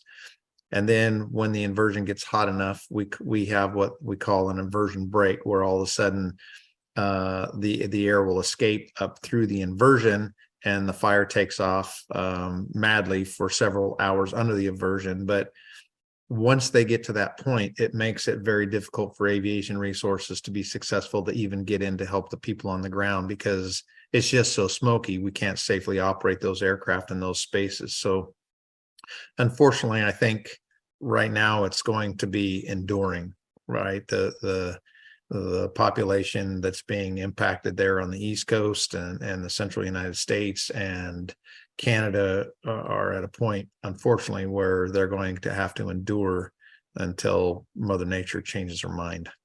What you're talking about resource-wise, is this what's caused some of the problems in Canada, not being able to get a handle on these fires?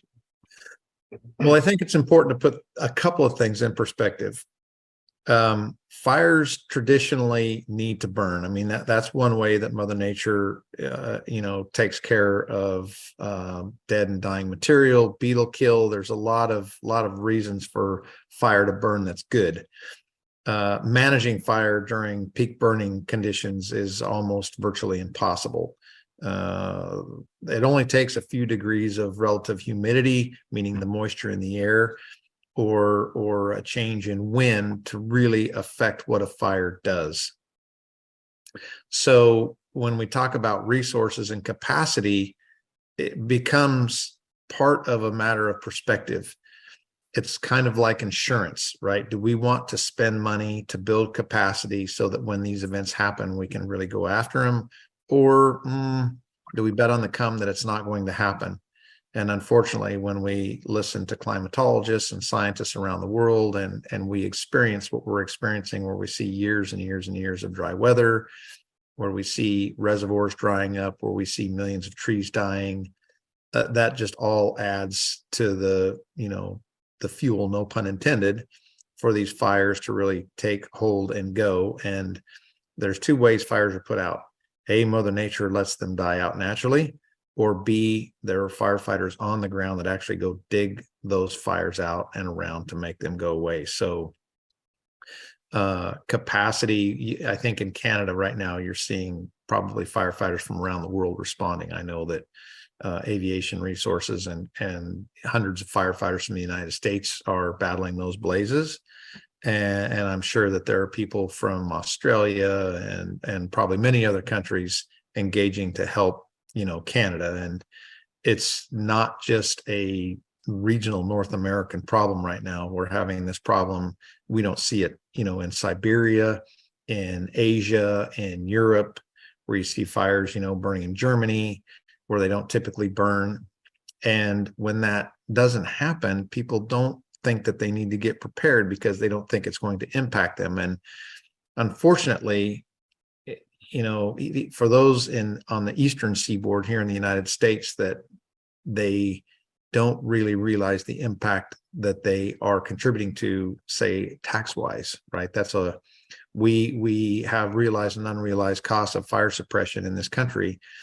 in the tune of tens of billions of dollars a year, which really affects the GDP of the United States. So wildfire is a big problem, whether you're experiencing that smoke or not. We're all going to pay for it.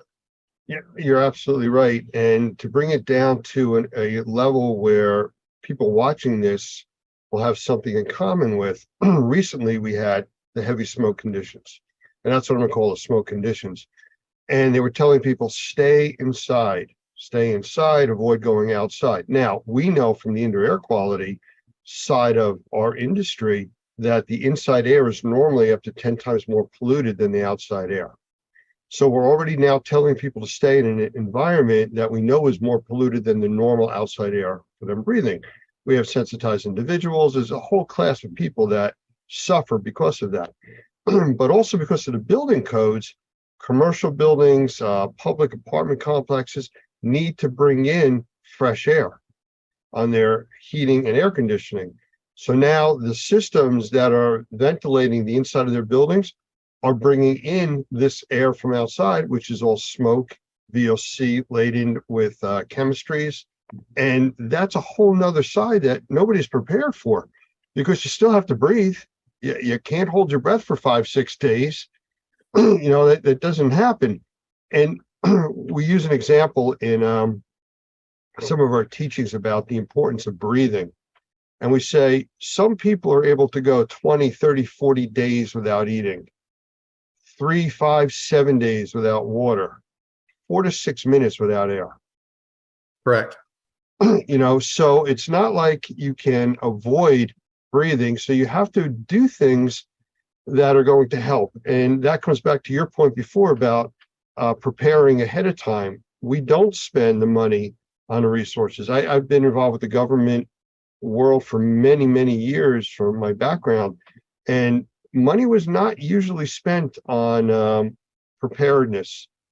It was always throw money at it when there was a problem. And to your point, if you don't stop these things when they're very small, they become unmanageable.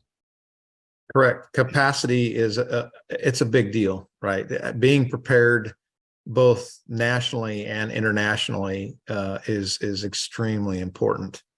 You know, my background really, I put myself through school fighting fire, and putting myself through school, I became a critical care nurse. And so I worked as a critical care nurse for several years prior to me becoming a firefighter. So it's concerning to me. I have 2 children, one 16 and one 19. And we were impacted, for instance, by the Camp Fire, which burned the town of Paradise down. And in that fire, I think there were upwards of 20,000 structures that were burned to the ground and 80 some odd lives lost. And that fire burned into my town. That's where it stopped. But my children were exposed to something that I chose to expose myself to as a professional firefighter. And that's unnerving, because it's not just the smoke that you burn, that one breathes in the minute.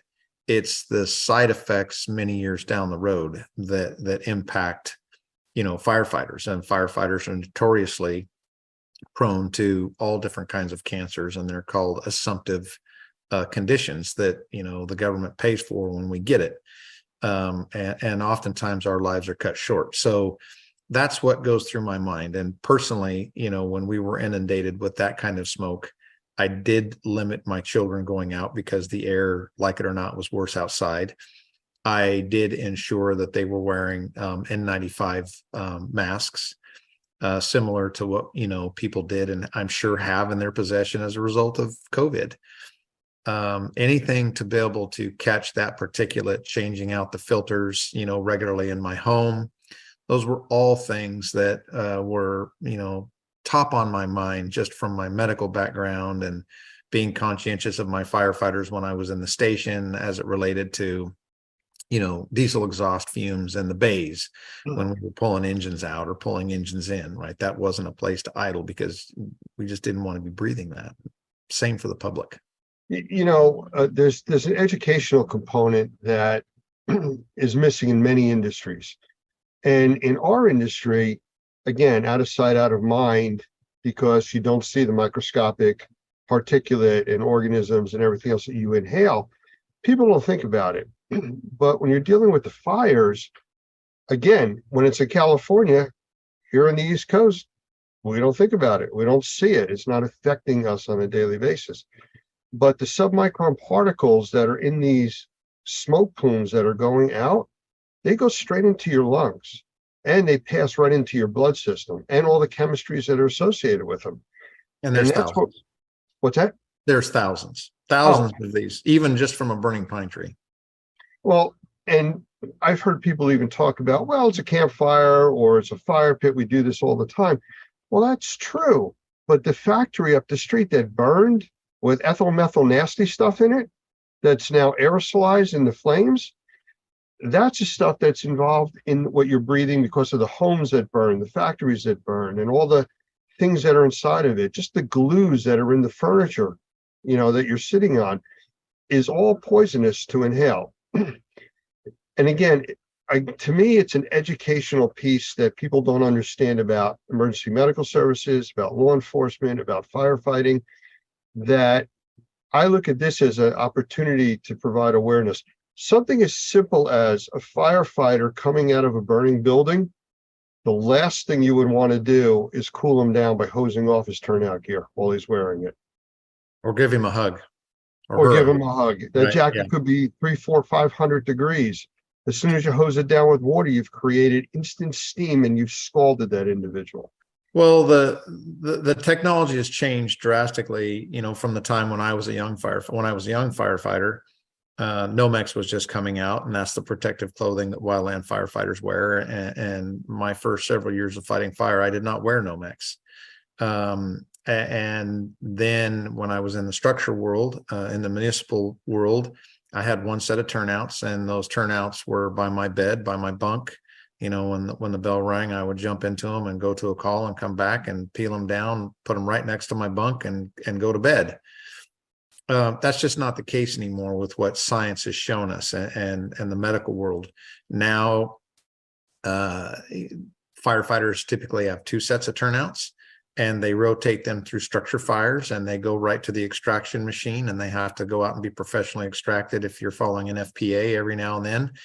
I used to go do school programs with the kids, and I'd have my turnouts and let them get in it. You know, turnouts are the gear, you know, that we wear, and let them touch and feel and see. And now that's even been outlawed, where, you know, nothing that's been in a fire like that can go into a school.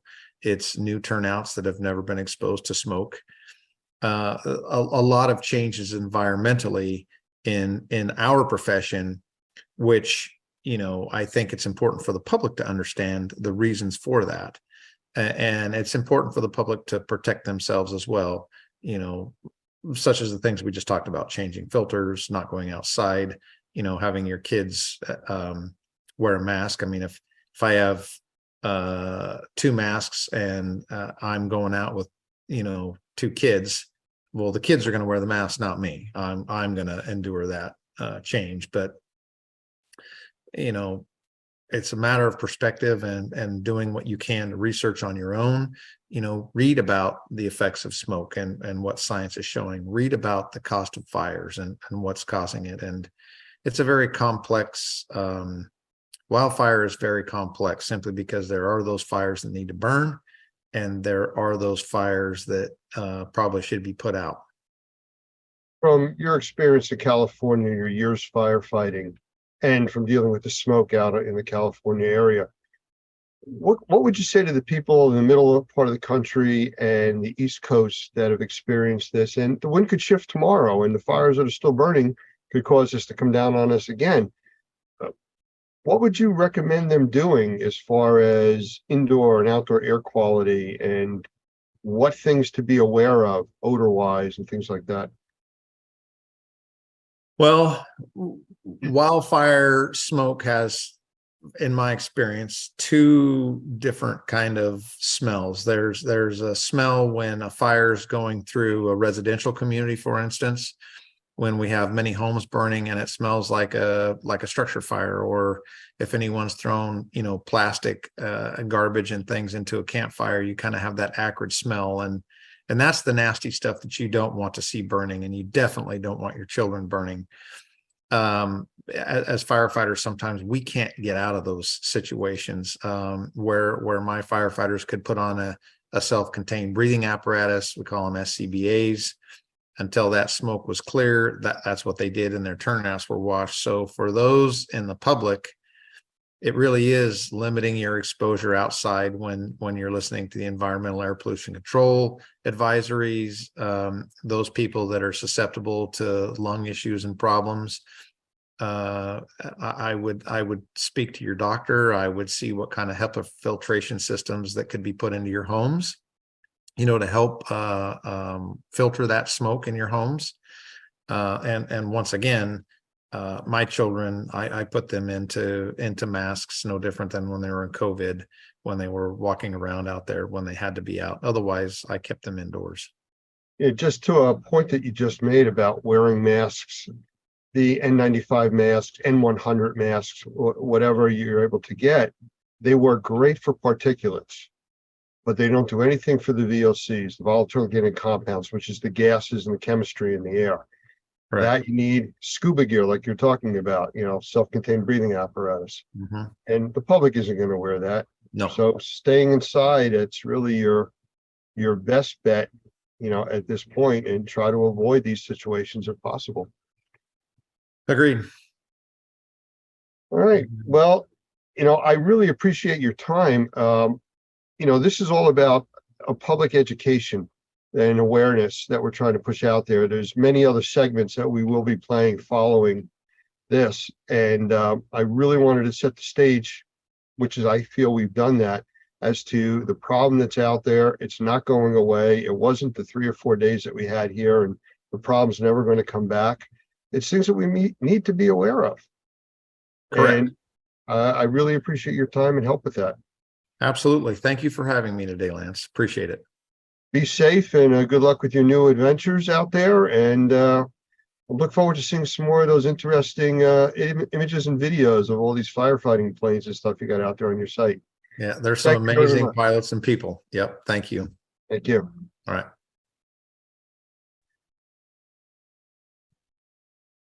I'd like to welcome my guest today, Keith Gongitano, who is the founder and CEO of the manufacturing of a product called Airwall. And I'm going to bring Keith in here in a second, but you'll see in the background one of the Airwalls, and that's what we're going to be talking about today. So Keith, how about a quick hello? Hey there. How you doing, Lance? I'm glad to be here. And we're glad to have you. So I'm going to get right into this. And I got a few questions right off the bat, because when I see your email come to me, it says Zeppelin guys. And I'm kind of curious as to, we've always called you or associated you with the Airwall product, but the name of the company is Zeppelin. Is that correct? Yeah, it's Zeppelin. It's when we first founded the company, you got to find a name. And since it's inflatable, Zeppelin just kind of seemed like a cool name, and we went with it, and we designed a logo for it. But then the product needed a name, mainly because if it's going to have a line item on Xactimate and other things, it needs a name. And so it became Airwall, and then over time it became Airwalls by Zeppelin, which is containment from A to Z. So it's just kind of one of these things. But if you look us up, you'll find us both on Airwalls and Zeppelin. Okay. Well, so where did this concept come from? Because in the remediation and healthcare and restoration type of industries, this is something completely new. It is new. It evolved is what it did. It started with me helping a friend with his restoration company back in the summer of 2017. And I was in a crawl space.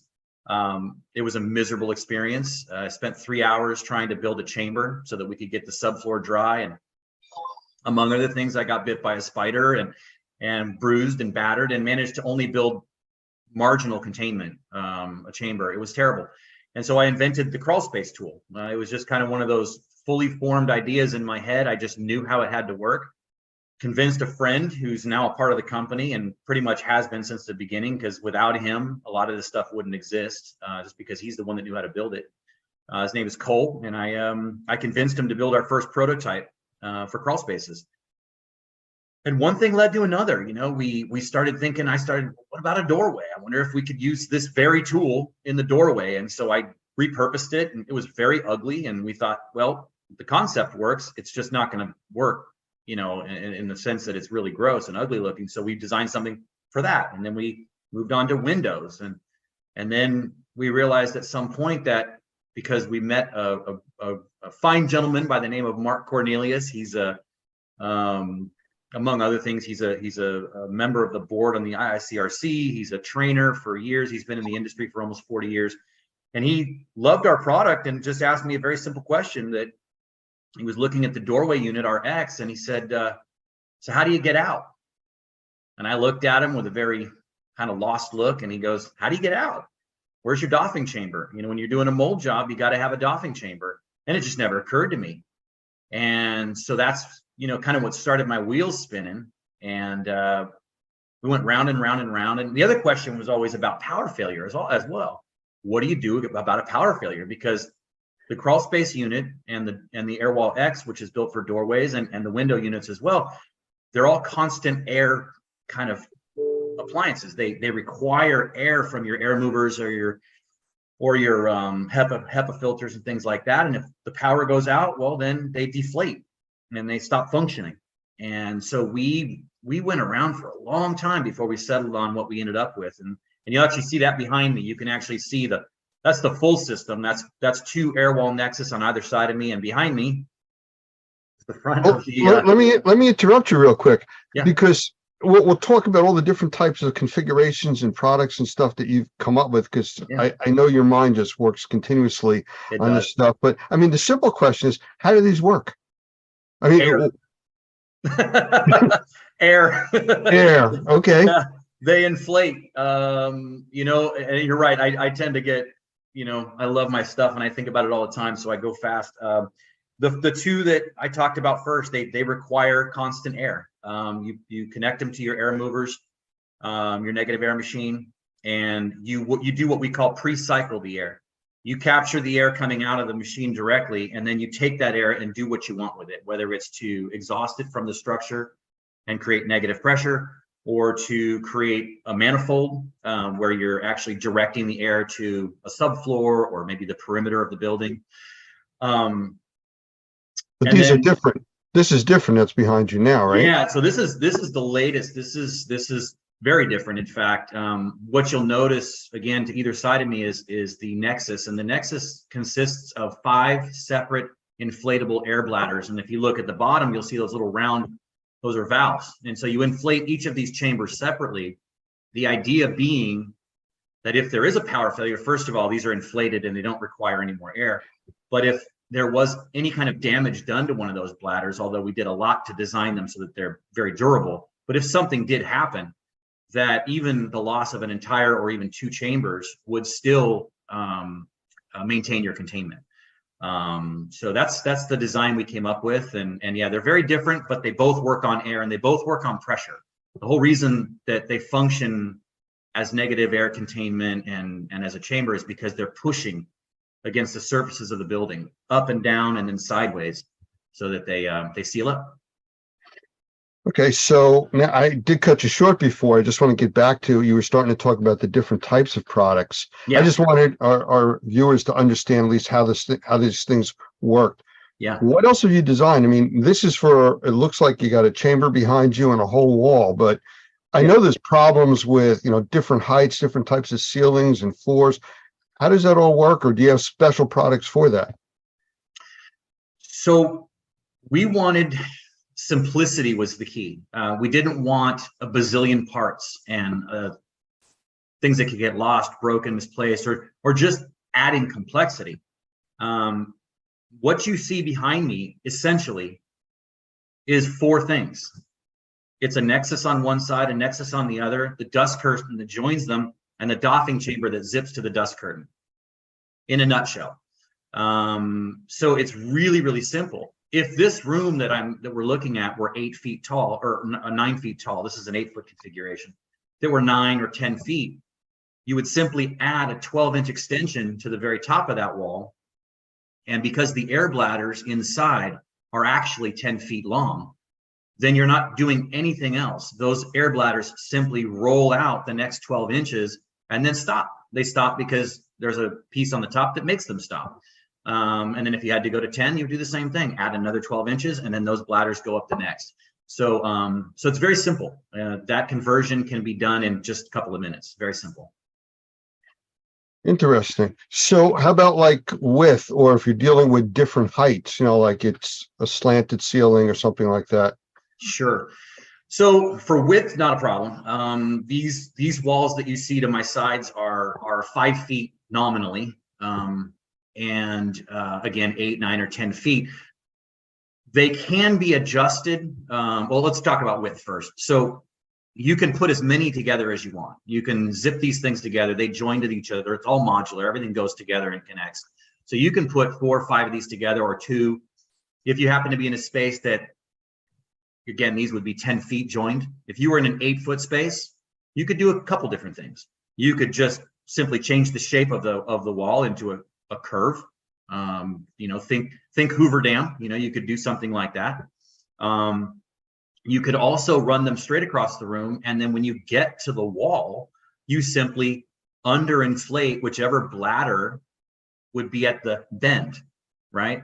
And then bend the wall. That's it. And now what's touching the building may be 1 or 2 bladders as opposed to just the edge, but that's the way you shorten it. So you've got a bunch of different options on how you can do that. As far as an uneven ceiling, I'm gonna point here. Let's see, how do I do that?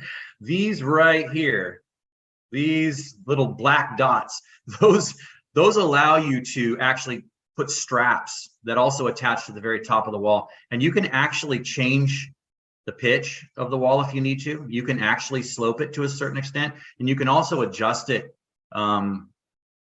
Not just to 8, 9, or 10 feet, but if you were, let's say, in a drop ceiling, a T-bar, they're not standard, right? They land sometimes at 8 feet 3 inches, or just under 9 feet, whatever ceiling height. They're never really standard because they're not set by 2x4s. They're set by a contractor who puts wire, hangs them, and that's where they land. So you can actually adjust these things really, really kind of a micro adjustment, anywhere between 7 at the bottom, all the way up to just over 10 feet. So yeah. If it's just about anywhere, it sounds like.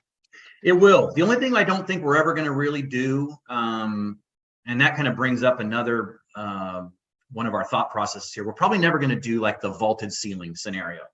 So in a vaulted ceiling, you're probably going to have to either commit to plastic fully, which, it is our goal here to try to get as much plastic out of this industry and construction as we can, or you're going to do a hybrid. And to be clear, we really did always design this product to be, when it's necessary, hybridized, merged with the plastic that everybody's using now, because there are going to be certain environments where a vaulted ceiling or some weird cutout is going to prevent these walls from creating the appropriate seal. So you may use 90% air wall, and then that last little bit you may connect, to plastic. And because these walls work well with tape, they don't come off, which is great, because you can't say that about tape and walls, right?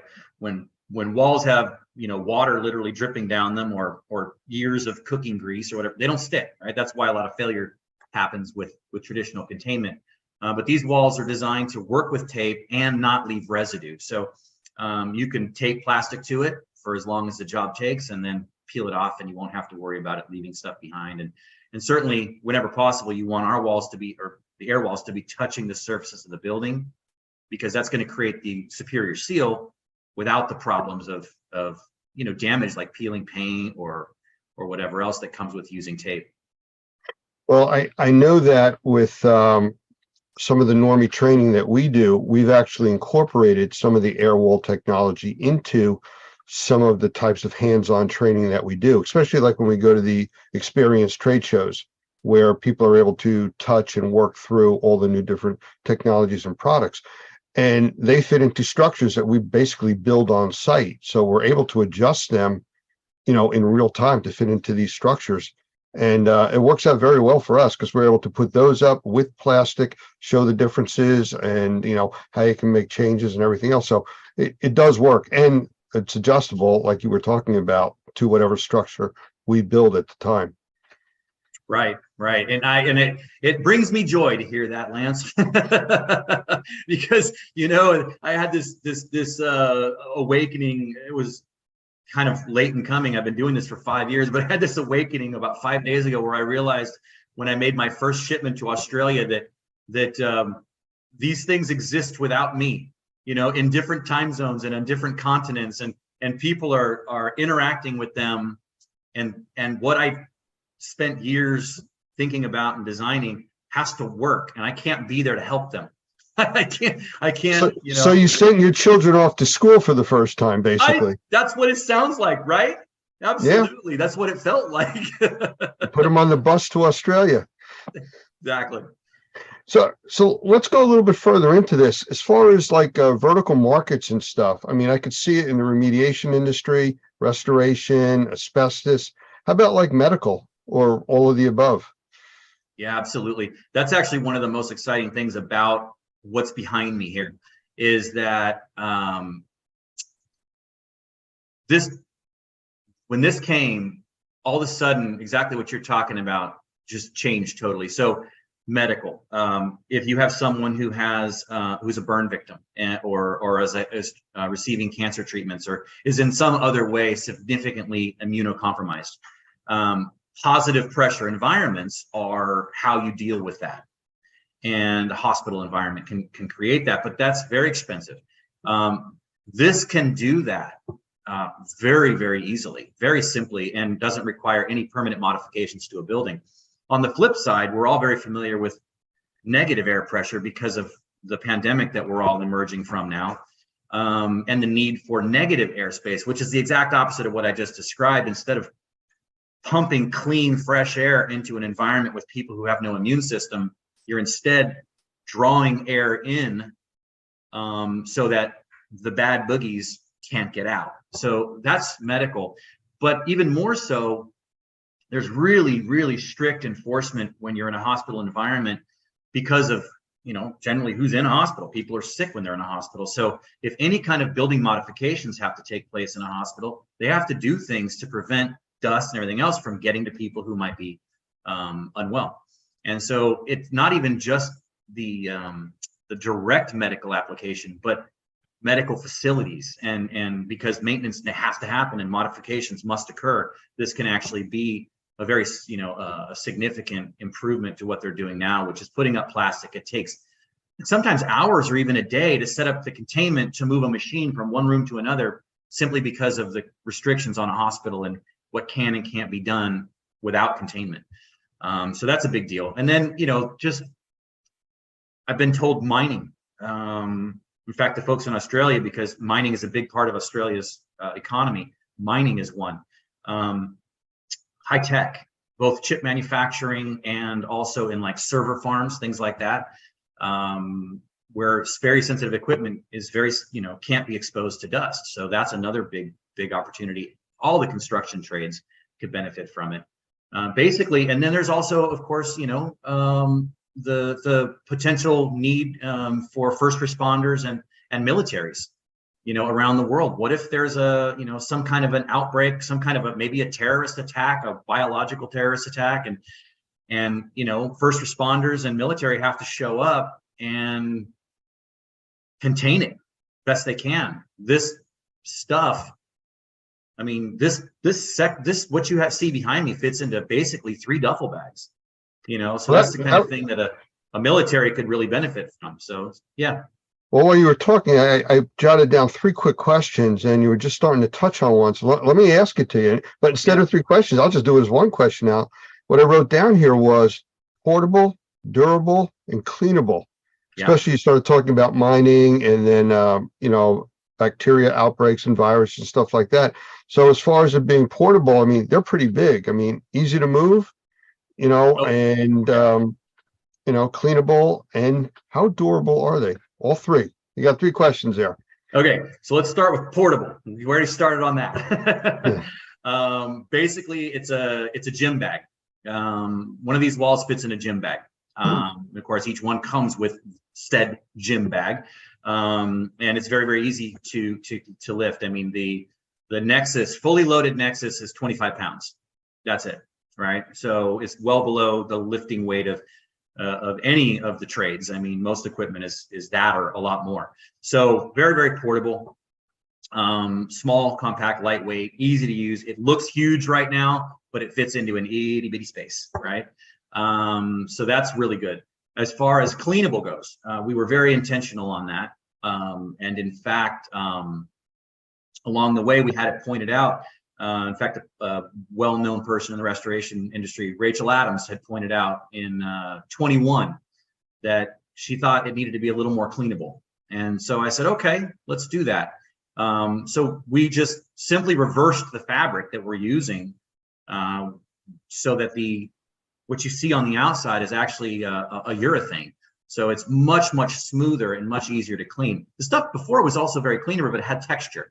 And so there was a concern that maybe some of the fibers and things like that might stick. But so we designed it to be smooth, easy to clean. They're all machine washable. They're all designed to be totally machine washable. If you really, let's say, are in a Cat 3 environment and you really want to make sure that it's clean, you can do that.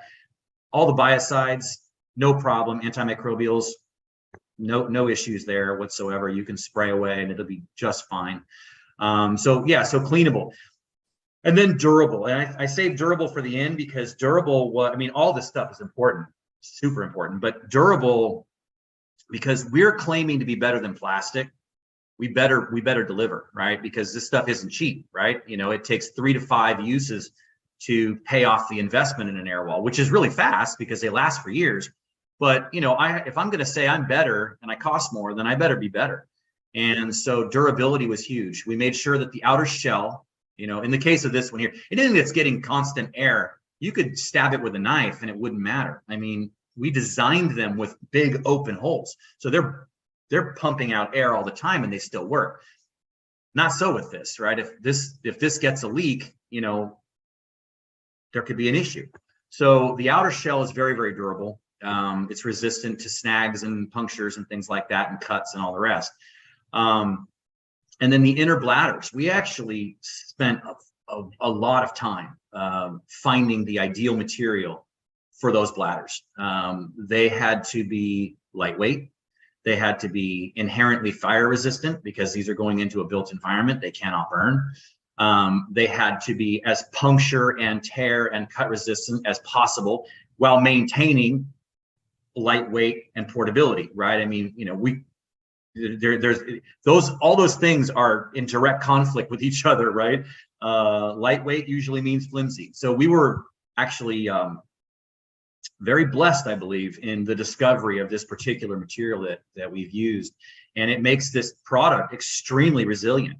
And again, because we recognize that nothing is perfect. I mean, if you open fire on this thing, it would go down, you know, I mean, no question about it. There are things it cannot handle, but it's meant to be durable. If something does happen to it, as I mentioned before, if you lose a bladder, first of all, we've had it happen. You know, we've, you know, in the early days, we had some bladders with some defects, with small leaks. And even when they have a small leak, they don't fully fail. And you can actually air them up and continue the job if you need to. We also designed them to be repairable in the field. I'm going to do this finger thing again. You see that line right there? That's an access zipper. And if you open up that zipper and remove the valve just below it, you can actually remove that air bladder, either repair it in the field, because we do provide patches just for that, or you can replace it with a new bladder. Depending on how many times you've done it, it might take you 2 minutes, it might take you 5. The point is, it can be done. It can restore your containment to full rigidity. And I say I make that point because restore containment, it never lost it. Even though it's lost an air bladder, it still maintains containment, which was key. Because again, if I'm going to claim to be better than plastic, you know, one of the biggest problems with plastic is that it falls down, right? You get up in the morning and, you know, or worse, your owners get up in the morning, the people living in that house, and they see this plastic crumpled on the floor, a big hole, and they're thinking to themselves, okay, all that bad stuff they told me that they're keeping behind that plastic, where is that now, right? So if my stuff doesn't do a lot better than that and not fail, then I failed. So this was a big part of our design. I remember the first time that we used one of your air walls in our training, and again, believe it was at one of the experience shows. You were there and gave us a training on replacing one of the bladders. And during the demonstration we were doing with the class for the hands-on, we actually opened the valve up and let it deflate, and it still held containment within nice. the area. You didn't tell me that. Well, it was my job is to break things. So, that's what we do. We try to find out things that are going to happen. Someone's going to accidentally open a valve or something. It stayed in place. It did its job.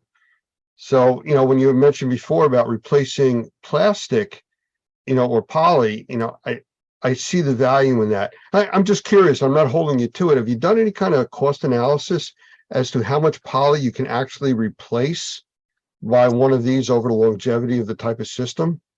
Because I know poly is expensive. It is expensive. The closest we've gotten to that is by calculating how much tape, how much plastic, the labor that's involved with not only the initial setup, but also the tear down, the waste removal, and then the repairs that inevitably happen with most plastic containments. And we figured that it was a 3 to 5 usage to offset the initial investment in the air wall. That's as close as we've gotten. The numbers you're asking for are, I want them so bad myself. And I don't want to pull it out of thin air. I want it to be a real number. And Okay. it's a difficult number to quantify. I've struggled with that because that's a number I would love to take a picture, like just give you a visual of a mountain of plastic, and say, this is how much plastic you would use in a year instead of, this, right? That type of thing. So short answer is I don't know what that looks like. I do know that I've seen a lot of containments go up. I actually am AMRT certified. So I've been to a lot of AMRT classes. So I've seen a lot of containments just set up just for pure instructional purposes. And when we take all that plastic and we throw it in the dumpster outside the building, it takes up a quarter of the dumpster or more. Yeah. So I've seen it, and that's just one class, so the amount of plastic and tape and everything else, I wish I had a solid number for you. And someday that the plastic industry that we hope to disrupt may come up with just that number for us, because we're going to upset them at some point. And I'm okay with that. Well, I'll make it easier then. Longevity on the product. How long do you predict or have data on showing these things lasting in use? Okay, so that's a question that I can only answer by extrapolating. And I do that because I'm looking at the materials we've used, not because of the product having existed long enough to go through a life cycle. We just haven't been around long enough for that to have happened. But that said, I'm going to bring up Cole again, our builder, our in-house engineer. He is, this is his space. So when he sees a problem, he solves it with fabric. My history is more carpentry, so I solve my problems with wood and nails. And it's funny that we have this different perspective on things. But the point is that at one point he took some of our material and covered an outdoor sprinkler valve control or something like that on the side of his house, and that was about 5 years ago. It's outside, it's been exposed, it started life black. It's now a funky kind of a rust color because it's just been bleached by the sun. However, color gone, 5 years of direct exposure, the fabric is completely sound. So that's what this outer shell is made of. So that's the first thing. The other thing is the air bladders themselves. The manufacturer that we buy the raw materials from won't even take something off the shelf for sale unless it's been there for more than 10 years. Because at that point, it's begun to do, they have a name for it. It gets a little bit chalky on the surface. And they have a name for it. And I can't recall how they refer to it. But it's got a 10-year shelf life before the manufacturer decides that it's probably not a fresh enough product to sell. Again, I can't get more specific because we haven't been around long enough to say, but the materials that we use the highest quality zippers, the highest quality, everything we can find. We spend the most we can because I know that the users are going to be hard on it. The environments that they exist in are brutal. And my goal is to not build in obsolescence. One of my proudest moments would be if someday I've actually filled the industry and I have nothing left to sell because all my stuff doesn't break anymore. You know, and I just don't, and I'm going to put myself out of business. That would make me happy, you know. It's kind of like the battery industry. You know, they're made to break or run out of energy at a certain point, so you buy more. You're doing the opposite of that. I'm doing the opposite. Yep. But yep. you know Yeah, what? I recently had a water loss in my house, so I personally was involved with some of the stuff here. But I understand there's something really interesting about yours. I've never been able to experience this, but I had 2 air scrubbers running at my house for, I think it was 16 days that they were working. Those things are loud. Yes. From what I understand, and I remember talking to you about this, these things have a sound blocking quality to them. That's one of the coolest things. And I really wish I could say that was my plan, because it works so well. Well, I wish I would have had them for my 16 days, but. Oh, you totally do. You totally do. Yeah, I for as well as it works, and I can't claim it at all, it's annoying. But the fact that it does is phenomenal. It's crazy. We discovered it. It's actually funny, a little story there. We discovered it in 2021 when we met you and Doug and all your team at the experience in Vegas in September. We met you guys at that show, and that's where we realized what these things could do. And I'll tell you how we did it. So far as we know, and no one's ever contradicted us, we were the first ones to ever run negative air pressure on a convention floor, right? We actually built a chamber out of our stuff and ran negative air on the convention, which was very cool. People were very like, nah, you know, so it was one of those moments, right? And we did that by just, I won't describe the structure because it's too much. But anyway, we built this chamber. People could walk into it and experience being inside of our decon chamber. And it was constructed of these Nexus walls. And when you went inside, I don't know if you've ever had your hearing tested, but when you go into that room and they close the door, you go, whoa, it's quiet in here, right? And a convention floor is never quiet. So to walk into this chamber and suddenly you have this intimate conversation space. You know, in fact, I remember walking in with Michelle Blevins from CNR, and we walked inside, and she was asking me questions as the reporter, interviewer person that she is. We had this little conversation in there, and it was fantastic because we didn't have to yell. We could hear each other perfectly. It was great, but I really realized it when clients or potential customers would walk in, and they would be in that space. And I'm gonna be honest here. I would try to eavesdrop. You know, I'd like to, see what they might be saying, see if they're good, bad. I couldn't hear anything. I couldn't hear a word. I couldn't even hear mumbling. It was nothing. So it started us on a path of exploring what could we do with that. And it turns out that a single barrier is good for 15 decibels. And if you know anything about sound and decibel ratings, it's not a linear measurement. 15 decibels is phenomenal. We actually did two barriers. In fact, the video is on our website, which is www.zeppelinguys.com. But that video, we did 2 barriers, and it was 25 decibels. And just for a point of reference, it was 50 to 75. 50 decibels is considered quiet. 75 is considered very loud. If you look at any scale, and you can look them up on the internet. So it's absolutely shocking how much it does. And I think it's going to change the way restoration is done, because people shut down the machines when they're trying to sleep. They do. They don't understand what they're doing. They don't understand that by taking an 8-hour shift off of those machines, that they're stretching that period that they're suffering by a third or more, right? I mean, so it's bad news, but if they're not sleeping, they're not sleeping. And I think every restoration contractor out there has experienced it more than once, where they come in and the machines are either still not running, or they've just been turned back on. And they know that because the dehues aren't even operating temperature. They know they just flipped them back on, right? So we think that that's going to be a huge benefit. And then let's take office spaces or worship spaces. I mean, no built environment is immune from a water loss. And so you may have a church that needs to run a service and dry the building at the same time.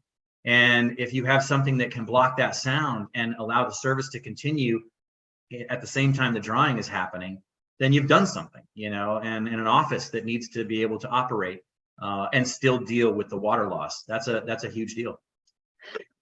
Well, like I said, I had that, 16 days at my house. I would have definitely been an advantage there, but the company wasn't using those. They weren't familiar with it. And that's another story. So I'm looking at the image behind you, and I'm looking at valves across the bottom, zippers you talked about, hooks, things like that. How much training is involved in using these things? Very little.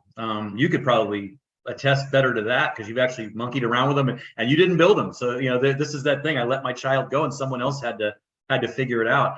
I had one guy tell me that they're deceptively simple. And what he meant by that was, I show these videos and there's no trickery in my videos. I don't rehearse these moves. I just do what these things do. So I'm not trying to make it look easier than it is. I'm just performing a function and setting them up, but it looks super easy. And he said it looks so easy that people are likely to not think they need any instruction or to even open the instruction manuals, as many men are wont to do, even when it's difficult IKEA furniture, like I can do it, right? So training, I think there is some need for training, but not so much because it's hard, but because we've designed so much into it that, you can't possibly know what these things are capable of unless I take a moment to explain it to you. What are the D-rings for? Well, one guy told me that's perfect for training my electrical cords. I keep my cords up off the ground. I can run them around the perimeter and they're off the ground. That's a big deal. I don't have to tape them down. I don't have to deal with all that stuff. Not a trip hazard. Great. That's what he thought they were. I had another guy say I can hang a light from it. Oh, you sure can. All these different uses. In fact, and in reality, they weren't designed for that. They were designed so that I could shrink that wall if I needed to, or I could fine tune the height if I'm in a drop ceiling. That's what they're for. But there's all kinds of things they can be used for. But if I didn't tell you you could do that, you wouldn't know. If I didn't tell you that zipper is there, not just so you can load the bladder the first time and then forget about it, but so that it's placed where it is and configured the way it is so that you could do a field change, right? And change that bladder, a field repair, right? It's zippers, it's snaps, it's hooks. There's not a lot else going on there. But if I don't teach you these things, you'll be missing a lot of features. You might be able to get the basic function out of it, but you'll lose a lot of the really cool stuff that it's capable of doing. So with that being said, with the configuration behind you, what is that? 2 5-foot sections or 3? What is that exactly that's there? Yeah, that's exactly. This room is about 15, just under 15 feet across. So you're seeing 2 5-foot nexus, and then the dust curtain is also about 5 feet. And then the doffing chamber that you see behind me, it looks bigger because it's in the foreground. That actually has a square footage of just about 12 square feet. 14 square feet, because of the state that you live in has this most stringent requirements. They require 12 square feet, enough for 2 men to stand, or 2 people to stand inside and be able to don and doff properly. So that's a 14 square foot space. So you being trained and very comfortable with this equipment, how long would it take you to set up a configuration like that to block off a 15-foot opening with a decon chamber?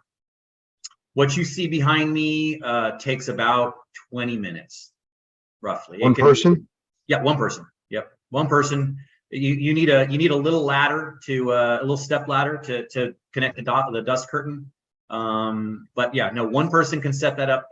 If you're brand new to it, it'll take you 30. But yeah, 25.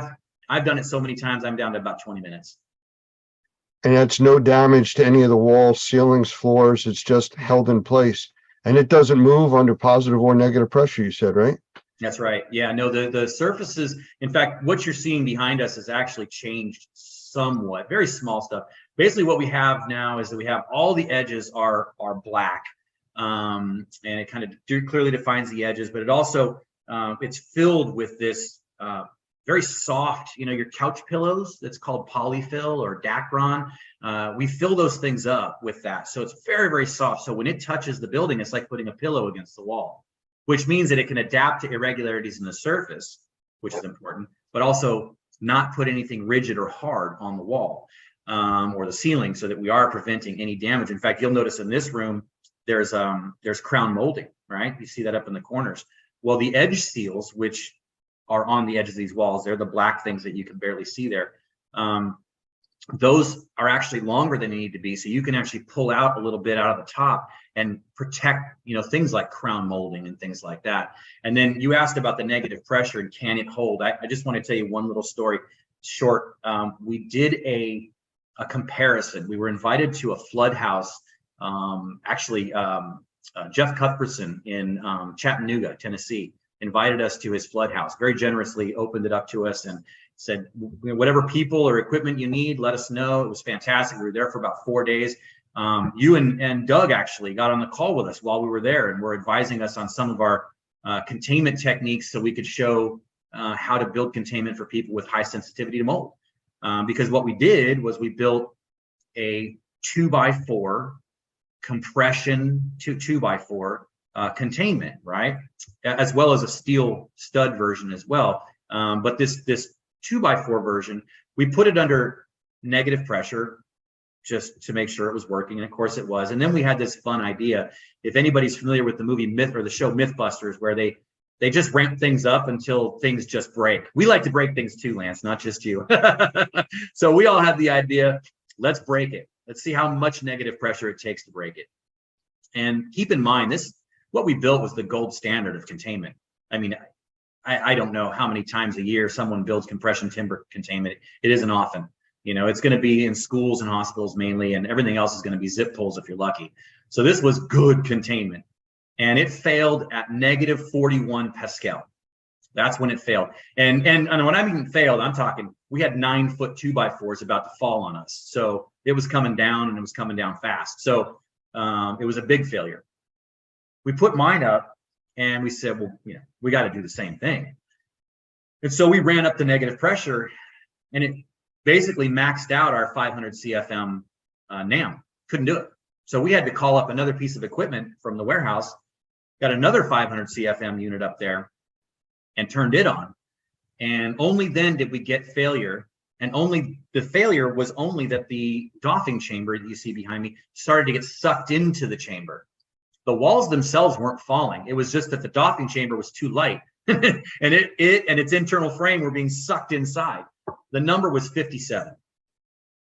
So from 41, using the absolute gold standard of containment, to 57. So when everybody kind of tries to figure out how it's possible without tape and without the things they're used to, how is it possible to create such high quality containment? Well, it works. It works the same reason your car can drive on the road. Air pressure and friction, it's just a lot of it. So if our listeners want to get in touch with you for more information, how do they do it? Lots of ways. You can call me, 408-247-9255 or area code 408 Airwall. You can get us on the website, which is www.zeppelinguys.com. That's ZEPPELINGUYS.com. And you can email me directly, Keith@zeppelinguys.com. You can reach out to me on LinkedIn. I will make it easy. Okay. Well, I thank you for taking the time to be here with us today. I mean, I think it's a cool product. We've used it. We're going to be using it at the upcoming Experience Show. Again, we actually use that as part of our a booth that we have there as part of the display system. So it's kind of interesting the things that you can do with this, thinking outside the box, Right. So really, really good stuff. Again, thank you for being here, and I look forward to seeing you at the next trade show. Thanks, Lance. It's been great. I really appreciate your time. Take care. Thanks. You too.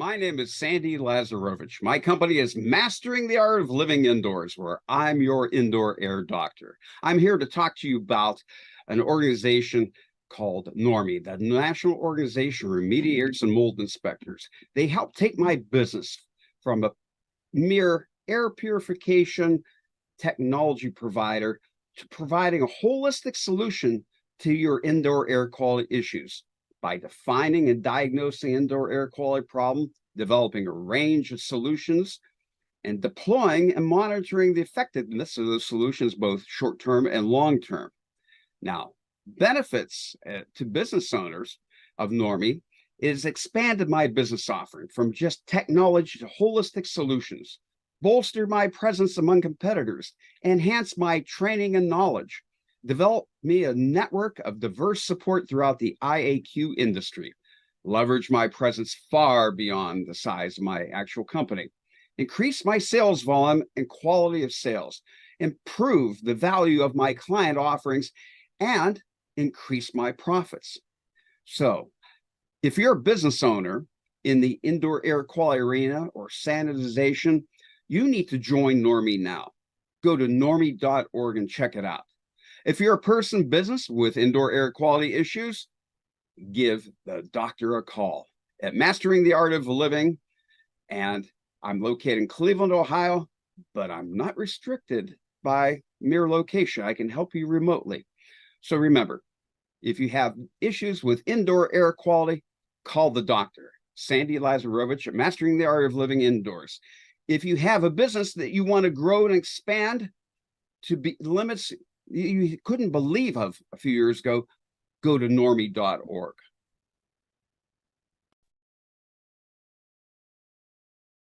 Hi, I'd like to take this opportunity now to introduce one of the newest members of our team, and Doug Hoffman, who, for those of you that know him, he is the executive director of NORMI, the National Organization of Remediators and Microbial Inspectors. And what I want to do is take this opportunity now to bring Mike Mosley in, who is one of the newest members of the NORMI team, and he's going to be deeply entrenched in the sales side. So a lot of you will be talking to him. So Mike, you want to say a quick hello to everybody, and we'll get this thing started. Well, thank you, Lance and Doug.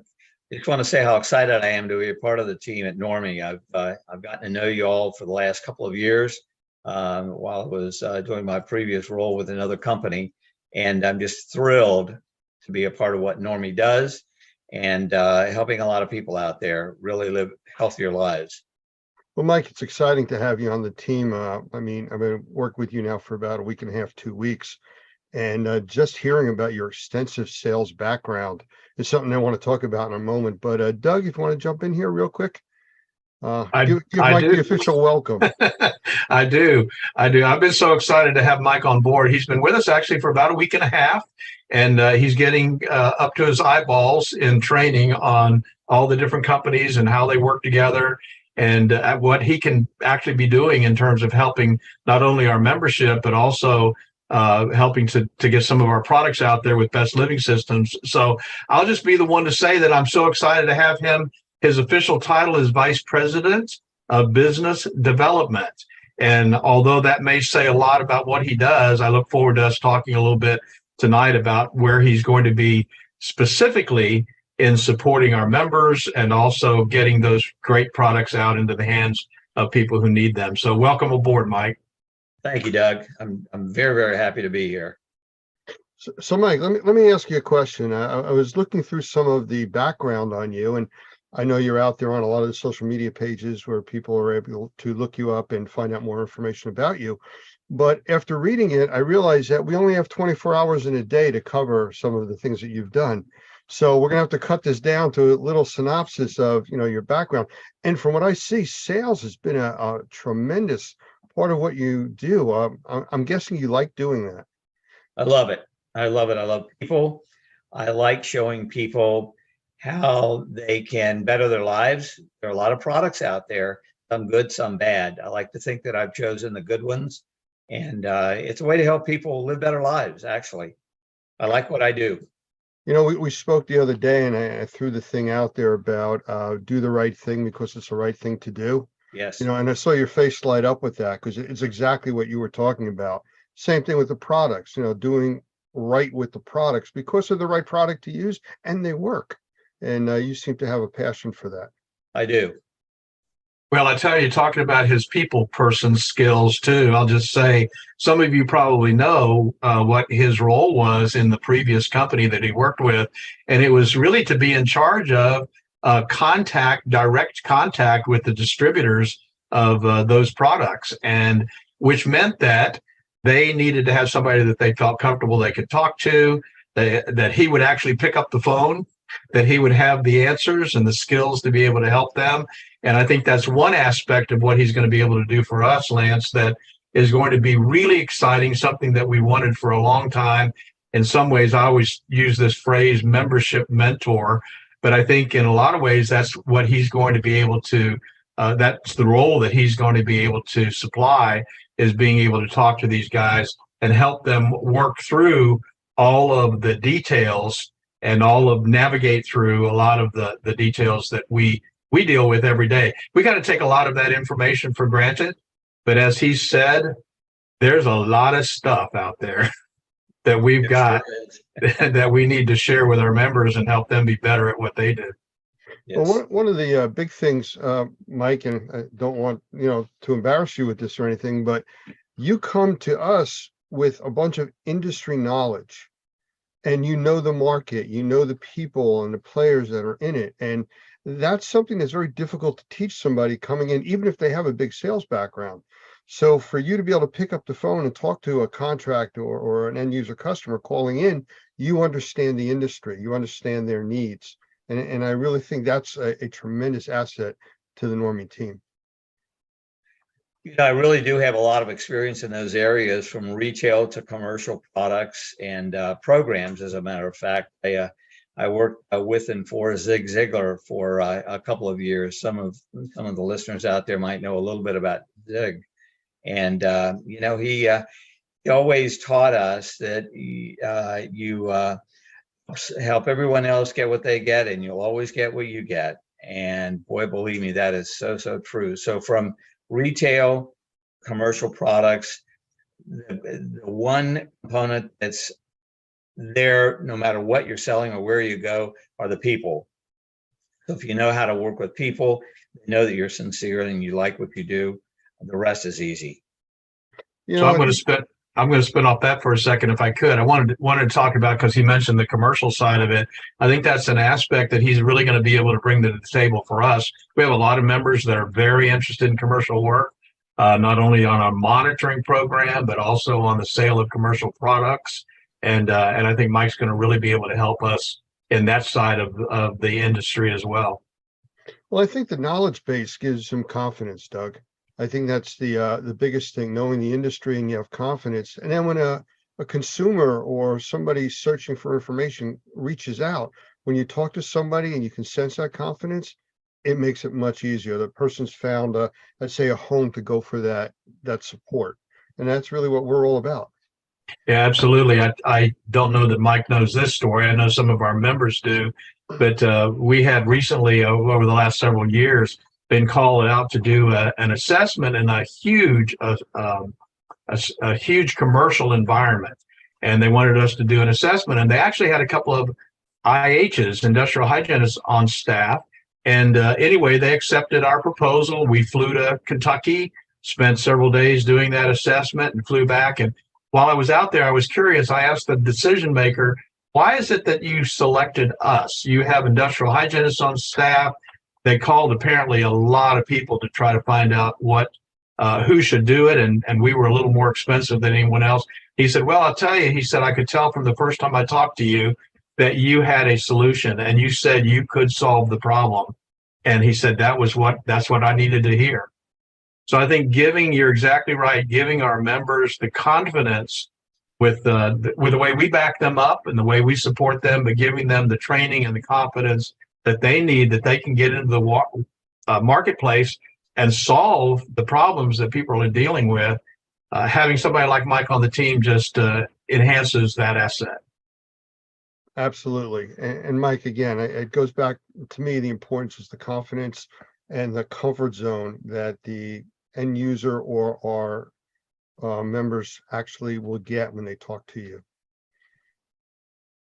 Thank you, Lance. Yeah, I'm excited about it because I do understand a lot about the commercial. I understand a lot about the residential markets, and I think I'll be a benefit to customers and Normie and the Best Living Systems alike. Well, I'm excited because people will call you and not me. So, there you have it. No, only kidding. You'll see. The truth comes out. Yes, it does. Yes, it does. Well, Mike, welcome aboard. Doug, is there anything else you want to talk with Mike about? No, I just I share in his excitement. This is something that we've wished we could do for a really long time, many years, and I'm just glad that we're starting 2023. It's going to be a fantastic year, and I'm just glad we're starting it out in this way. Well, Doug, let me thank you. Lance, let me thank you for all the help you've given me so far, and I hope you'll continue to give me, and especially to those of you out there listening. I'm so excited and look so forward to working with you all and helping you build your businesses, because we can do that time together. I know we can. Thank you, Mike. Thank you, Doug. Take care, everyone. Thank you.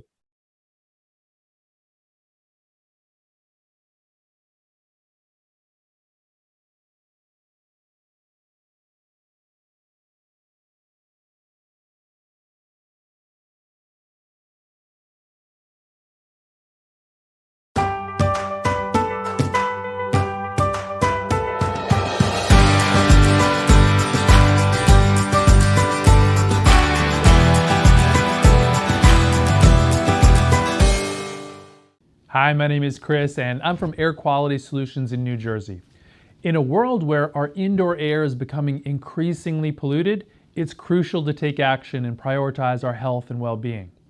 We believe that everyone deserves to breathe fresh air, free from harmful pollutants. That's why Air Quality Solutions is a company committed to providing innovative and effective solutions to improve air quality in our homes and offices. New Jersey, being a densely populated state, faces unique air quality issues. From industrial emissions to vehicular pollution, these factors can have a significant impact on our health, leading to respiratory problems, allergies, and even long-term diseases. At Air Quality Solutions, we understand the urgency of this issue and strive to make a positive difference.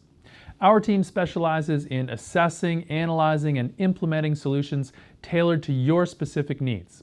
We have the knowledge and expertise to ensure that you breathe cleaner and healthier air. As a member of Normie, the National Organization of Remediators and Microbial Inspectors, and a follower of the Normie professional practices, we look forward to working with you to improve your indoor air quality.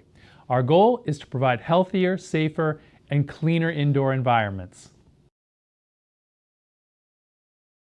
Greetings, my name is Doug Hoffman. I'm the Executive Director of Normie, the National Organization of Remediators and Mold Inspectors. And we were founded in 2004 as a trade association to support guys who were working in the indoor air quality and mold industry. And we've become the approved training provider for 5 states that now require licensing in the mold profession. And that would be Texas, Louisiana, Florida, District of Columbia, and New York. This particular course has been approved by the state of New York for continuing education for home inspectors. We are also an approved training provider for the Home Inspection Board in Florida. And this class is getting a lot of attention because you, in a lot of ways, are kind of on the front line of dealing with clients' concerns about mold issues, but you've not been given a lot of direction and certainly not a certification with the kind of credibility that you need to be able to provide those services to your clients. So I'm very excited about being able to share this information with you, and hopefully you'll take the step to put this in your tool belt as a few options that we're going to show you that will give you some options that you can use to help your clients get the information that they need without putting you in any kind of legal liability. Back in the late 90s or early 2000s, I tell people right after the turn of the century, I was invited to a lady's home to do a mold assessment.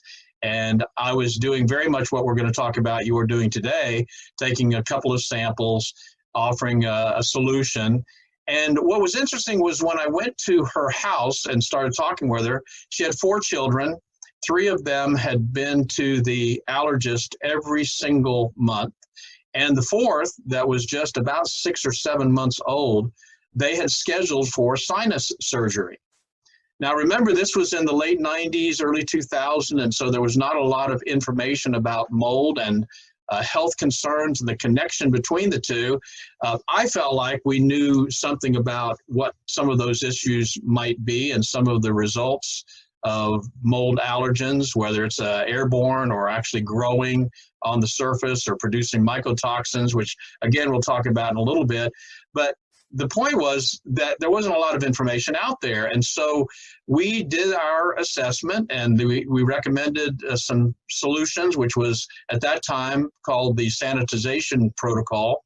And we cleaned up the little bit of mold that was there. It was really not very much at all, a little bit on the ceiling. We cleaned it up, put in place our sanitization protocol, which included air filtration products and air purification technologies, plus some natural all-purpose cleaners so that they wouldn't be dealing with the toxic chemistries. And an interesting thing happened. She was so excited after 3 or 4 days that it seemed to her that her children were sleeping better. And about 1.5 years later, I got an interesting telephone call from her. And she said, I want to tell you something that happened to me. I got a phone call from our pediatric physician, and she said he was not happy. And I said, oh, why was he not happy? And she said, well, he wasn't happy because we haven't seen him in over 1 year. And he thought we had switched doctors. We canceled the surgery that we had planned for our youngest, and all of our kids are doing great. She said, I think we actually fixed the problem. That was one of the first times that I really began to understand the deep connection between our clients' concerns, real concerns, and the mold issues that seem to persist in a lot of environments.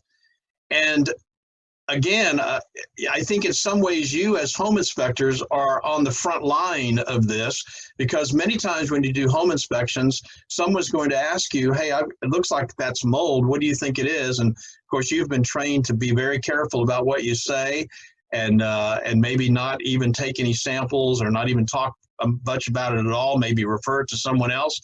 But you've been very careful to protect yourself because of the potential liability that's there.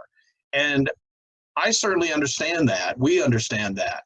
But in the last year or so, we've actually created a certification through our legal department and our insurance carrier, a legitimate certificate called a certified mold screener. And I want to share with you that information and train you in this process to show you how you could be able to offer services to your client that would be incredibly helpful and help them get the information that they need. Whether they get it from you or from another professional, the point is that you are there on the front line, in some ways the first responder, and you may be able to begin the process and send them on the right path so that they can get the information that they need and not risk any kind of legal liability on your part. That's what I want to talk about.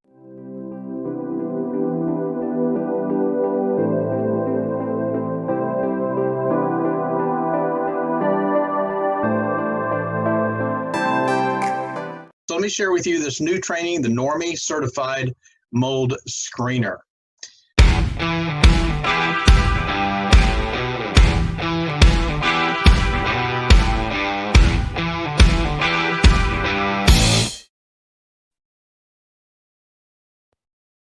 I want to welcome my next guest, Nick South from Sotellus.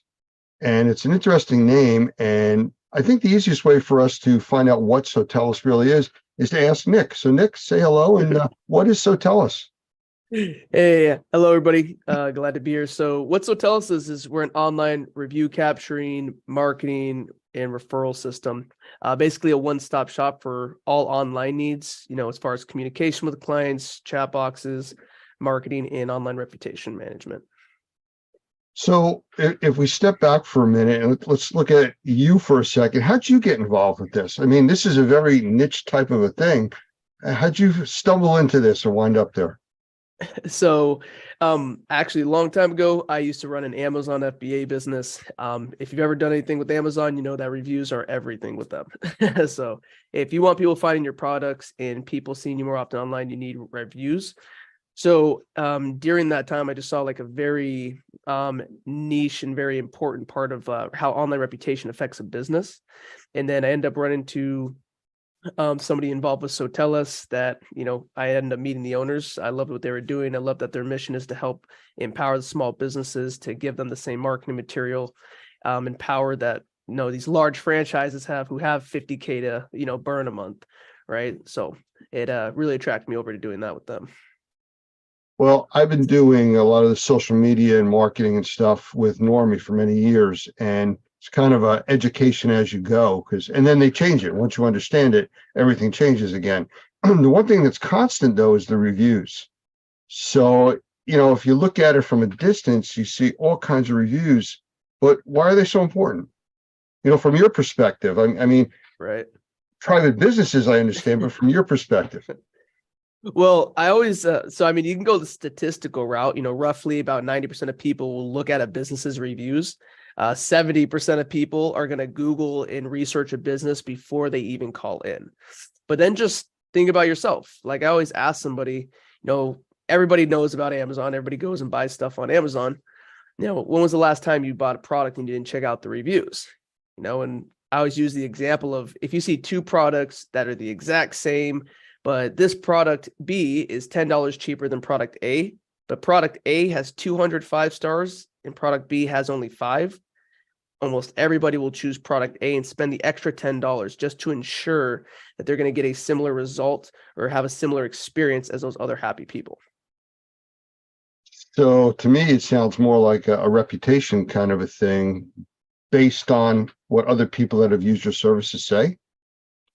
Exactly. Reviews is reputation, right? It's social proof. You know, it's where reviews are is just results from your actual quality of service, right? It's exactly why if you have, you know, tons of 5-star reviews, people tend to choose your service more than somebody who has a bunch of 2 stars.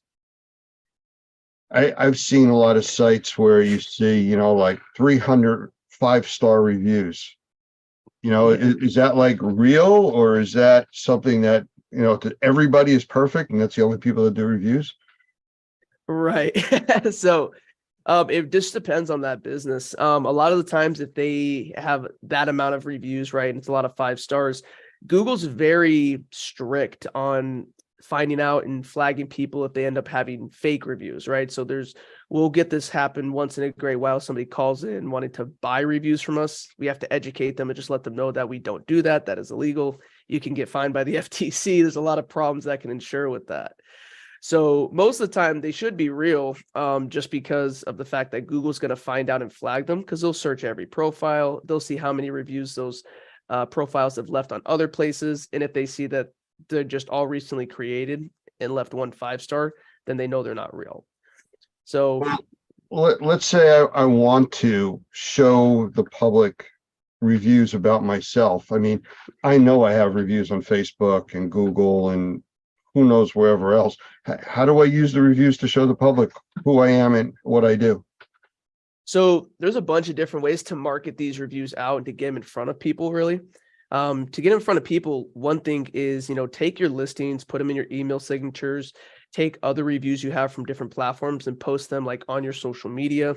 The best part about with us and our software is that all that stuff is done automatically and they're all aggregated. You know, instead of just like if you're somebody who has, let's say, 60 reviews, but they're spread across, you know, 6 different platforms, it doesn't really look that great. Right? Because not everybody who goes to Google will also go to Yelp and then go to Facebook and then go to LinkedIn, etc. So what we do is we pull all these reviews in and we actually show all positive reviews on single places and use that to market out. So you have like one page with all the positive reviews on there. All the reviews get posted onto your Facebook page, inside your Google business, on your website, right? Basically as many places as somebody could possibly find your company, you want social proof. Okay, but you know, I can talk about Normie, and we are using, you know, Sotellus with a lot of our review stuff, which has really made a big difference. But how do you get all the reviews in one place? I mean, they're all over the place on different market platforms. Right. So that's the trick. If you don't have some form of system in place, the only thing that you can really do is you're going to have to take like your Google link, your Yelp link, your Facebook link, and you're going to have to put all these different little links to those pages, like inside of like your emails and your texts, which is, it's unreasonable. Most people aren't going to go click on all those different links. Nobody wants to see 5 different links to the reviews in there. So with our platform, you'll have one single link that incorporates all positive reviews from the videos, the Sotellus, the Googles, the Facebooks, right? And pulls them all into that one page. So you can use that to show potential customers, show them your social proof, but also taking that and marking that out even more. Well, I know that's what we had done, where we've filled out in our profile on setting up our process with you guys, all the different locations that we're aware of that were reviewed. I mean, I'm sure there's others. And I've noticed that if it like pulls a review from Facebook, it posts it on Google and vice versa, and on Yelp and all these different places. That's what you guys do? Exactly. Yeah. So if you run into somebody who, let's say maybe didn't have a Facebook account, so they couldn't leave a Facebook review, but they had a Google, right? So they'll leave you the review on Google. Well, we're still going to take that review, right? We still post it on the other places, such as your website, SEO, public page, and all that great stuff. But we still take that review and it automatically gets posted onto your Facebook wall, right? So all the different platforms that people are finding reviews on, like Google and Facebook, we're taking the reviews from the other platforms and posting them into there as well. Like, for example, on Google, a lot of businesses don't know about this, but there's a section on the listing called Google My Business Posting. A very big amount of business owners actually don't utilize it or don't even know about it because, it's Google. They're not going to promote a free feature no matter how powerful it is, just because they're not making money off of it. So we created this sort of partnership with Google where we're the only review system that automatically posts into there. So if you do get a review on a platform, like let's say it's a client that doesn't have any platforms, they don't have Google, Facebook, Yelp, etc. It doesn't matter. Right, we'll still get the review with us, and we're still going to post it into the Google Business, onto the Facebook page, and onto about 5 additional places after that as well. So even if they don't have those review pages set up for their business, you're still going to have the reviews that are posted go out to those locations anyways. So the business owner will still need to have an account on those locations. This is something that our coach will help them set up. But if the customer doesn't have an account with those platforms, they can't leave a review. So if they don't have a Gmail, they can't leave a Google review, but they'll still be able to leave a review with Sotellus without having to create an account or anything, which we could still take and then post inside the Google Business.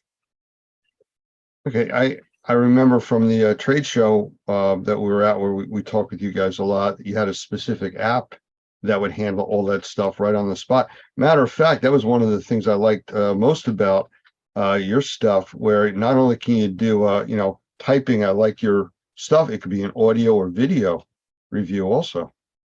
Yeah, that's a big thing with us. A very big hit is that we are the only verified video review system on the planet right now that's actually acknowledged by Google.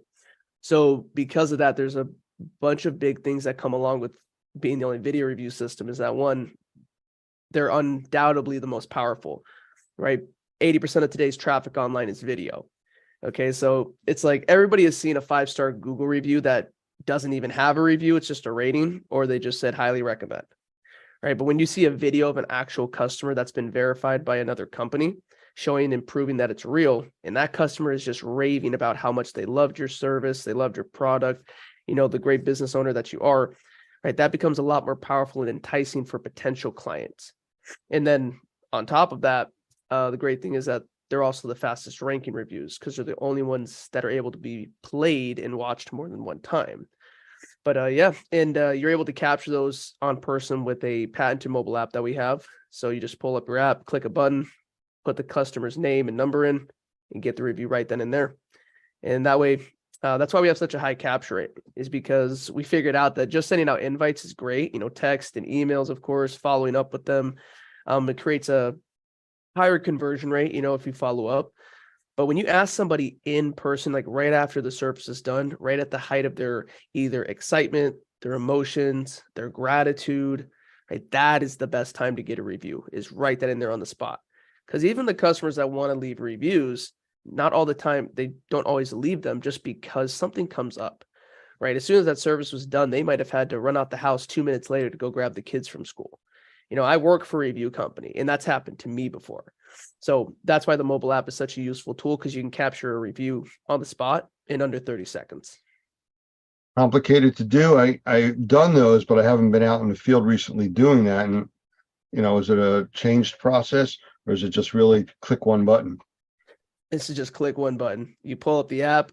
There's 3 types of reviews and 4 total buttons. It's that simple, right? It's video, audio, text review, or send an invite. If you're getting on the spot, you're choosing between the 3. Click whatever review you want. Just put the client's name or initials, and then you can do number or email.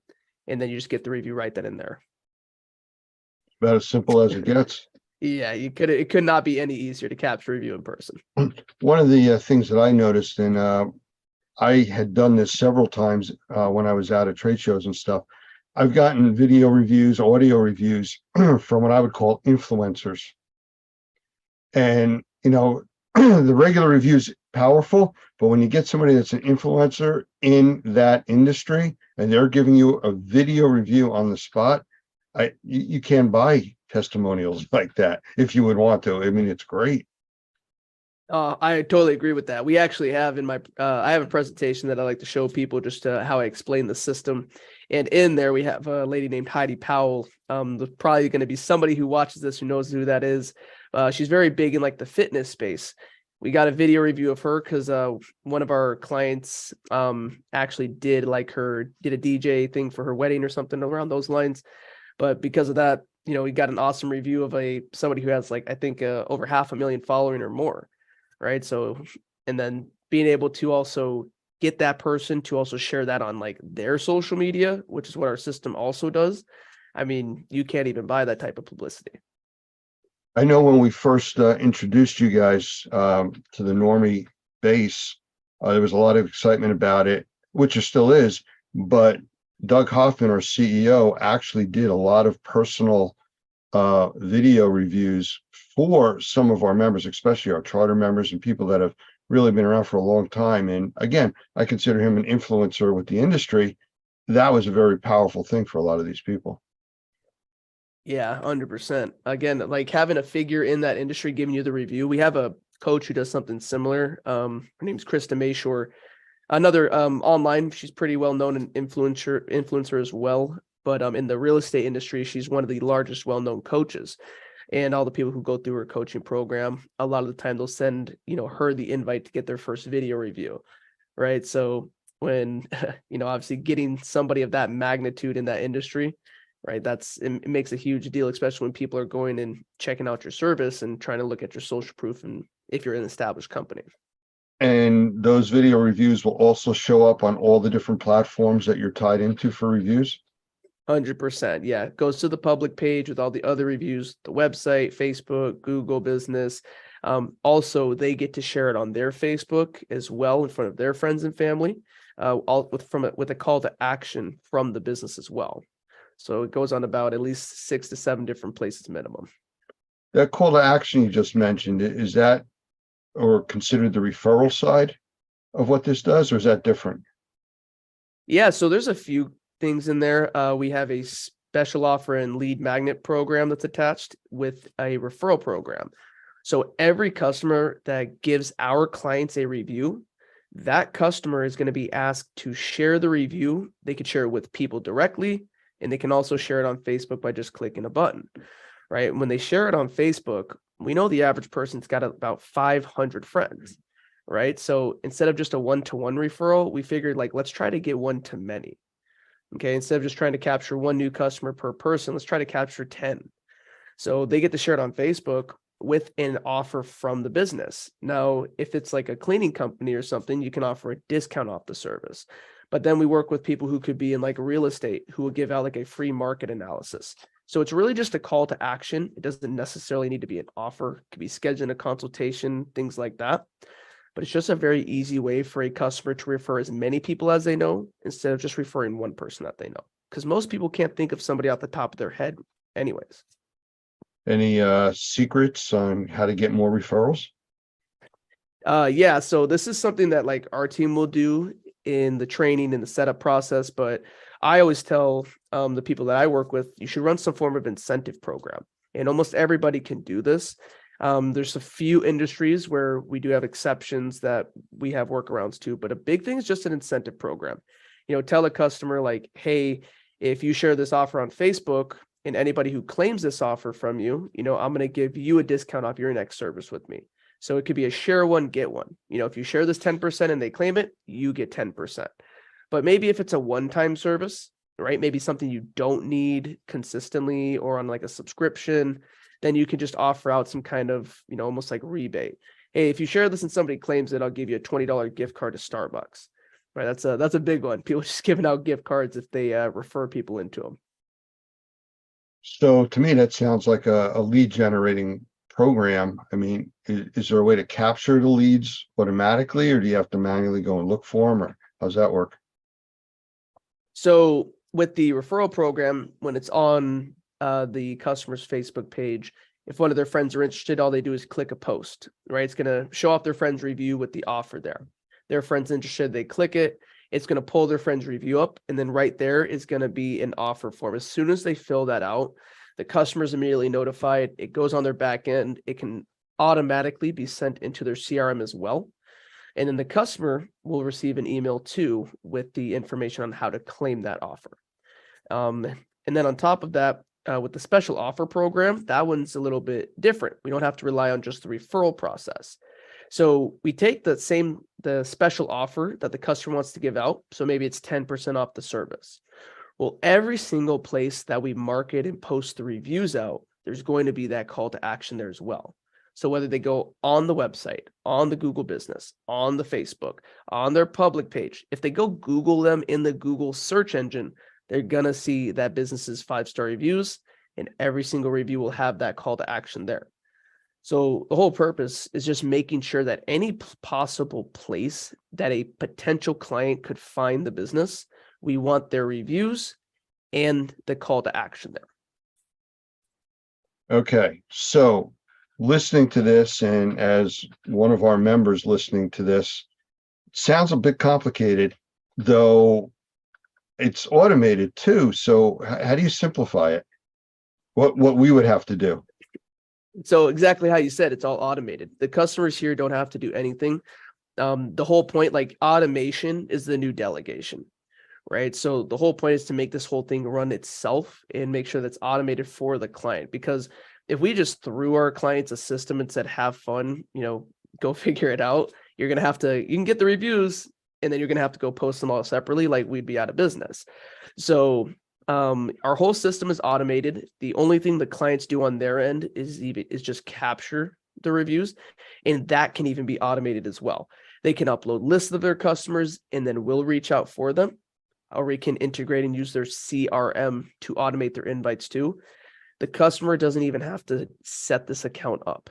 Every person here will get a designated coach, so they actually get a coach who sets their whole system up for them, gives them unlimited support, unlimited training, and just consistently follows up with them to make sure they're happy with the service. Because with our company, we're one of the only SaaS businesses literally in the industry who doesn't have a contract. So we have account managers and coaches in place to make sure that these people are becoming successful, because if they're not happy, then they don't have a job. So you've mentioned coaches, advisors, services you provide. Is this like all add-on fees and costs? Because that sounds expensive. Yeah, most people, and if you go to most other businesses or most other SaaS companies, it can get very expensive. With us, it's definitely not. That's the best thing, is we're the most affordable in our industry because we're the only self-funded.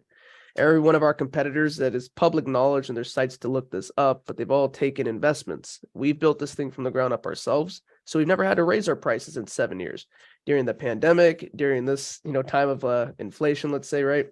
We've never had to raise our price one single time, but we continue to add value, continue to add new products and services on top of these plans that can be as as little as 59, go to 199 a month. But obviously anybody who's seeing this today, as you know, if there's anybody who's interested in this form of program or checking this out, it's very easy. You could schedule a demo with me. I'm sure Lance, you'll share the link to that, and you get a promotional price because of Normie. So that's something we do, is we take care of anybody who is a Normie client here.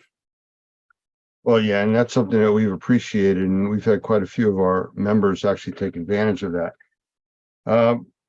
I don't want to talk specifics on the program that we're offering right now, but I'm sure that anybody that's interested, from our membership can reach out to us to our support@normie.org, and we'll reach out to them and get them all the information they need to sign up for this program. But to me, the exciting part is that this type of a service is out there. And from what you've described and what I've seen from us using it, it's easy to use. You guys do most of the setup and it just runs from there. We have hundreds and hundreds of reviews. I know we have a lot of members with hundreds of reviews, same kind of thing. No, 100%. That's what we want. We just want to make sure that we could take off.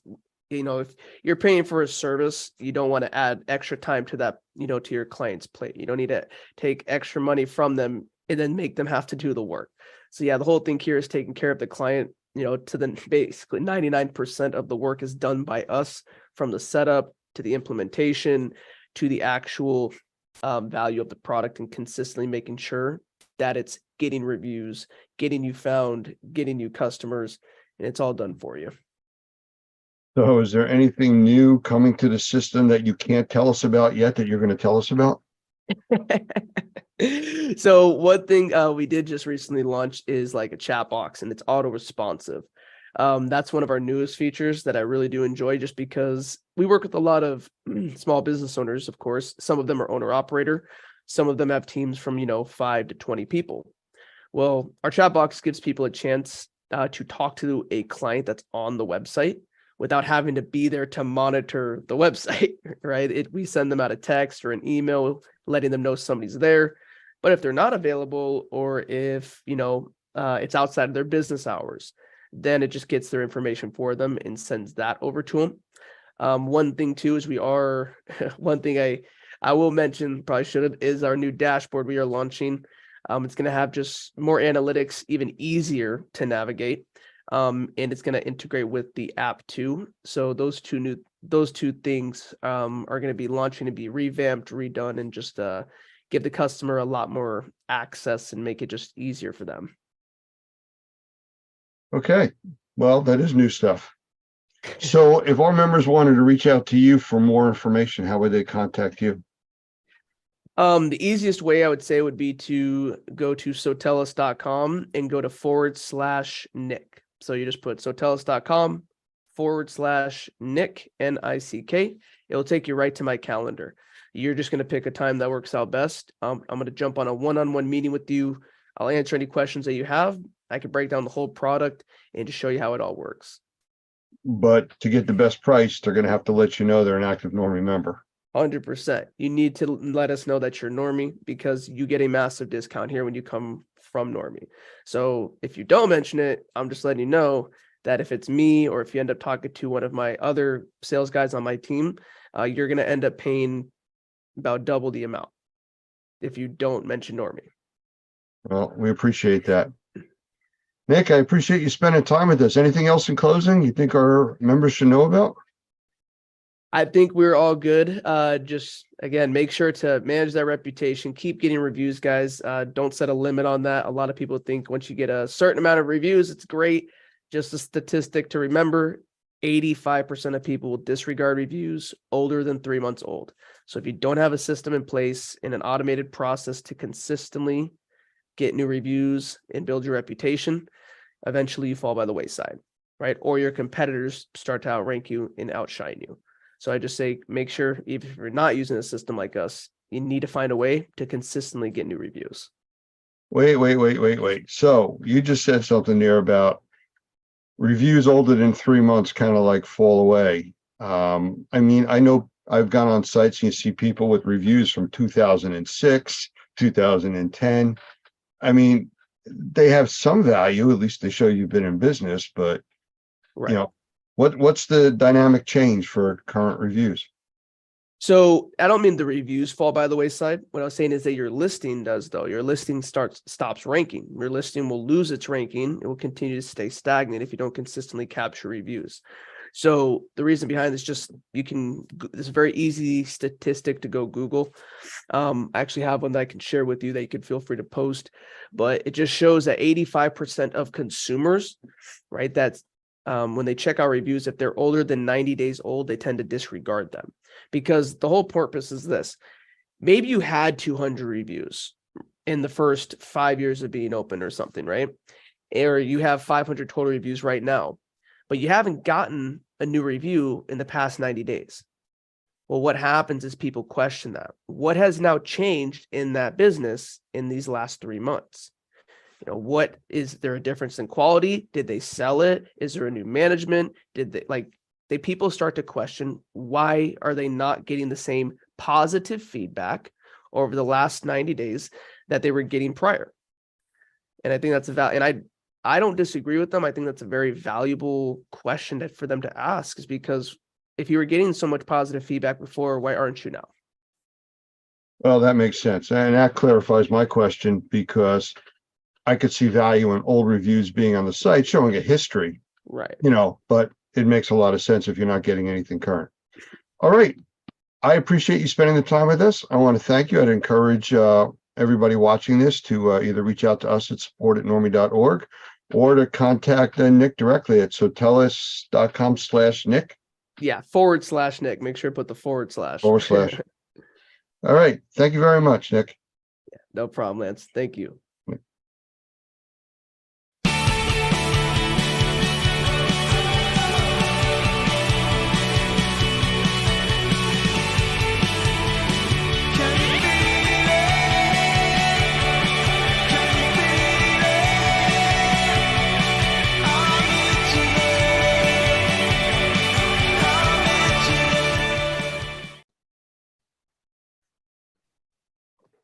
Well, tonight we have a special guest with us, Robert Pettyjohn. Now I met Robert, I don't know, several months back. I believe it was in Treasure Island at a class that we had going, and very, very interesting gentleman. And you'll see as we start talking tonight, just the experience that he brings with him to the table here.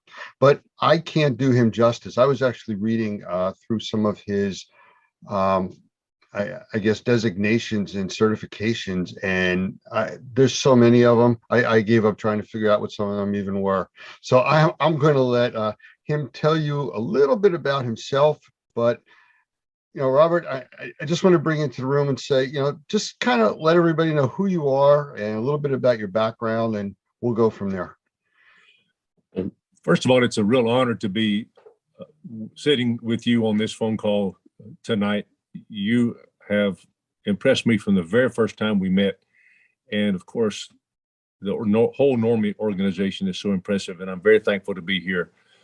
And it's another step in this whole progress that you and I go through in our life, how we meet people and they influence us one way or the other. And I'm very, very thankful that my friend Scott Mitziff, with whom I serve on the board at the IICRC, introduced me to you guys and told me about Mr. Hoffman and about Mr. Adams and the tremendous relationships that y'all have got going on down there. And I'm glad I opened the computer and looked at and talked with y'all. This fits very nicely in my personal and professional development. And I'm very thankful for that. Yes, sir. Well, thank you. So who are you? What's your company? What do you do in this industry? Well, the way I can best answer that by how I started out. And I came up here to Wake Forest, North Carolina, in order to get a PhD in world religions. And everything was going just fine, except for the fact I was stone cold broke. And we had to get something to do. So I said, Lord, what are we going to do? And he led me to a fellow named Chubb Seyfried in Concord, North Carolina. And Chubb says, Robert, if you want to do this business, and by the way, in order to to make ends meet, I had answered an ad in the newspaper that said clean carpets make $800 to $1,000 a week. But it was one of these bait and switch organizations where they send the flyers out in the mail. We'll clean your carpet 6 rooms for $31.95. But when you get to the job, you have to add on and add on and add on because there's no way you can do it for that away. But I saw that there was people that had a lot of carpet and a lot of it needed to be cleaned. So I asked my friend Chubb Sapert, who is also in the Mid-South Professional Cleaners Association, a regional trade association. And Chubb said, Robert, if you're going to do this business, you got to do this and this and this and this and this. And thankfully I did that and that and that and that and that. And an amazing thing happened to me just this week. And that is that a gentleman from New Jersey asked me to be a part of a Zoom call for the National Organization for Remediators and Mold Inspectors. And I could not believe that this happened. So what an honor to be here and to see how things have progressed from one stage to the other. And now I'm in a Zoom call with you. Who would ever have believed this 31 years ago? I'm so honored to be here. You are most welcome, and thank you for that. We appreciate you being here and talking with us, and just bring the wealth of knowledge that you have, for our members to hear the things that you've done. I know you talked about the carpet cleaning industry, and I know you specialize, I believe, in like Oriental rugs and stuff like that. But I think there's also something out there about you with the infection control also. So it's like, this is a big gambit that you cover of, things for the cleaning industry and restoration side. Well, you know everything about me, don't you? What? Well, there you go. Okay, thanks a lot. No. Oh, you're too cool, buddy. I like you. You ask very good questions. Yes, sir. Thankfully, my mom and daddy instilled me with a huge curiosity. My professor at graduate school said learning is disciplined curiosity. And that means that once the spark goes off, you still got to get up and grab the encyclopedia or whatever, wherever you get your information from, and then learn it and digest it. And I've been very, very fortunate that I've been placed in front of the right people at the right time. My very first IICRC class was with Lee Pemberton, the great Lee Pemberton from McKeesport, Pennsylvania. And to have started off that way is incredible. And that has led one step to the next, to where now I have been asked to serve on the board of directors of the IICRC for the last 4 years. I'm the secretary of the executive committee, and what an honor that is. But along the way, as you know, other stuff happens. And we usually start in carpet cleaning, and that curiosity leads to upholstery cleaning, and of course, water damage restoration. And of course, people now say, can you wash this rug? Oh, yes. And I'm sitting in a home office out here in Wake Forest, and I can look out in the backyard where we used to wash Oriental rugs in my daughter's swimming pool, a little bitty plastic swimming pool. So even back then, it was a big deal. And we used to hang the rugs on the side of the fence out there. And one day it came up a cloud, and we had 21 rugs we had to dry in our house. So little bit of things like that add up. And now we're one of the most recognized, and I think the finest, most ethical, environmentally responsible, and ergonomic rug cleaning plant anywhere in the nation per cubic foot, without question. Yes, sir. So I'm very thankful. Well, that is impressive. I mean, yes, this industry, unfortunately, especially in unregulated states on the mold side, there's a lot of problems with people being out there. Like you started off saying, a bait and switch type of an ad that you took, and I'm sure that runs rampant through a lot of the cleaning industry also, like it does in the mold industry. And, to hear you talk about the way that you try to keep this industry on the up and the way that your company operates, that's what we're looking to do. We really want people like you involved in this industry and pushing it forward, keeping it, I'll use the word clean, Yeah, I had no idea that we were going to bring this up, but I was just on the phone call with my friend Penny Trailau from out in Australia. Just a little while ago, we were on a little Zoom call because we both serve on the ISRC S400 and the S410 cleaning and infection control committees. We're helping to write that standard. And she says that there are people all around there who want to fog something into your house and then walk out as though they've done something very special. But no, that's not the guys at Normie. And that's one of the things that attracted me to you guys, is that this is not the National Organization for Shortcut Schmaltzes. This is for remediation, dadgummit, and inspecting the way it ought to be done, for mold particularly, because there's a lot of people out there getting sick because it's not been done right. So if I said that you have a passion for this industry, I think it's kind of an understatement to hear you talking now. Okay. Let me tell you something. And one of the reasons that this has evolved over the years, of course, my mom and daddy taught me to do something the right way. That's a big deal. But here of late, within the last 2 or 3 years, we've been involved with some of these military families in helping to remediate the homes that they're in, not on base, of course, because it's hard to get on base and really do remediation the right way. A lot of these people who run the housing on these bases really aren't interested in doing it the right way right now. That's going to be changing. It is changing very, very quickly. But being into their homes where they've had to move off base and helping them clean and decontaminate their stuff that was involved in this mess in these houses. And thankfully, one day I was up in Kalamazoo, Michigan, meeting and speaking with my dear friend, Dr. Michael Pinto, and he put me on the phone with a lady named Shelley, who was involved in this military mess about 10 or 12 years ago, the very first lady to prove in a federal court causation between mold and brain injury. She is the one who proved in a Dahlberg standard that this thing really happens. And she turned me on to another lady who was going through some problems there at Camp Lejeune. Her name was Lindsay.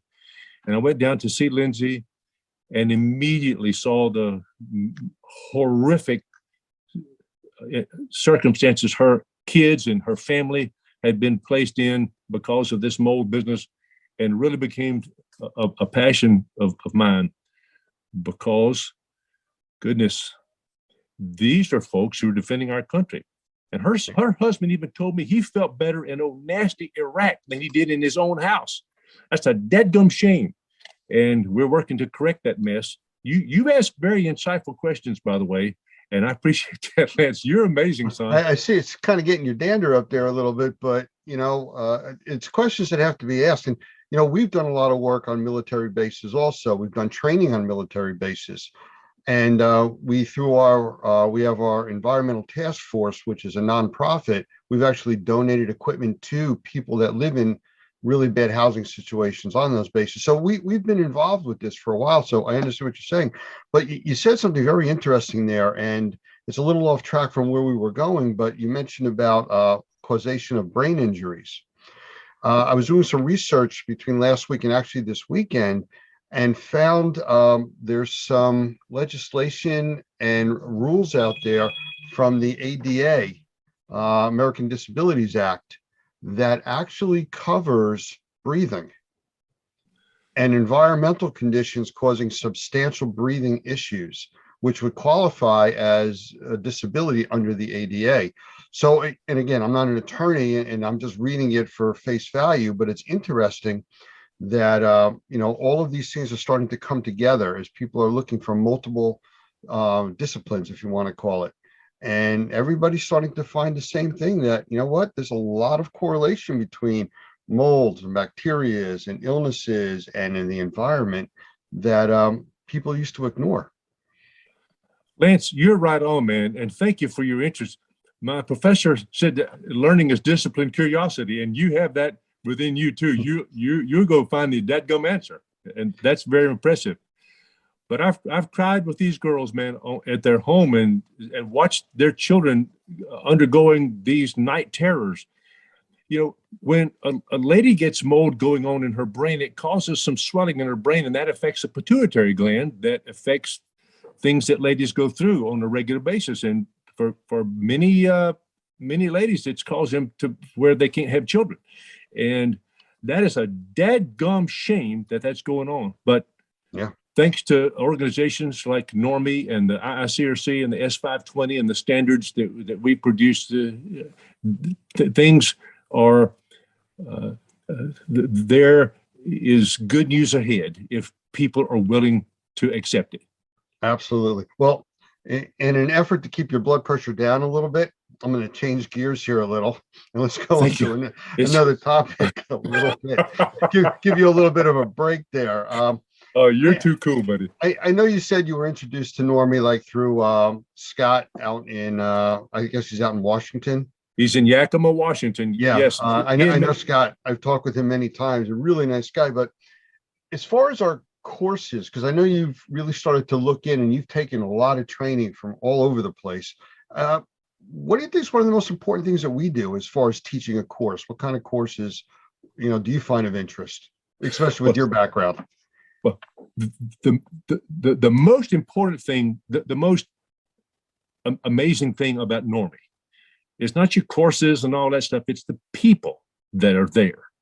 I mean, goodness gracious, of course, you, Lance, and Mr. Hoffman, and Mr. Adams, and Mr. Zualaga, these people are really huge. Justin and David and Roger, and the ladies that answers the phone call out there in Arkansas. Arkansas, yeah, that's right. Yeah. Those people are the people that are surrounding, that are with you guys at Normie, are what's really, really impressive. Then you start to take a course and you say, well, dang, it's no wonder that you guys are so impressive, your coursework, because I'm sorry, that's okay. That's a phone call from somebody at Normie, as a matter of fact. I'm so sorry. Good. That's announcing our training for tonight. You can tell I'm old fashioned with that ringtone, can't you? Okay, good. All right. But you mentioned the courses, and to me, the most important course you guys teach down there, I'm sorry, but this is my opinion, is this mold remediation for sensitized individuals. Why is that? Because if you can do it for the sensitized people, you can do it for anybody. So if you can gear your program up in such a way that you're cleaning now for the most sensitized individual out there, then you're going to pass every clearance test. You're going to pass every important evaluation that goes on in somebody else's home. Plus, you don't know whether somebody is carrying that dreaded HLA gene in their body. We don't even know that. So if we take a chance and we miss something that we should have gotten, well, shame on us. That means you've not done it properly, and you've not done it according to Normie standards and regulations. And that's what's impressive about you guys. So to have somebody like Dr. Pinto, Michael Pinto, come down and lead that course is just unbelievable. That's pivotal course. It is a good course. It's a very good course. I've seen him teach it, and I know it's not cheap. I know that. This is one of the most expensive courses y'all have got. But if you can do this, you can do anything. Well, you got the two rock stars teaching it. You got Michael and Doug both teaching that course. Unbelievable. Yes, sir. Yes, sir. Wow. What a thrill. Well, let's talk about certifications. Like I started when I was introducing you at the beginning about, the different things that you have, and education wise, there's a ton of stuff that you do and that you're trained in. And I don't know if you want to ramble off a few of those, just kind of some of your background enhancements. I know you said you were first starting for a PhD in religious studies, but you've like morphed into a whole nother direction. Well,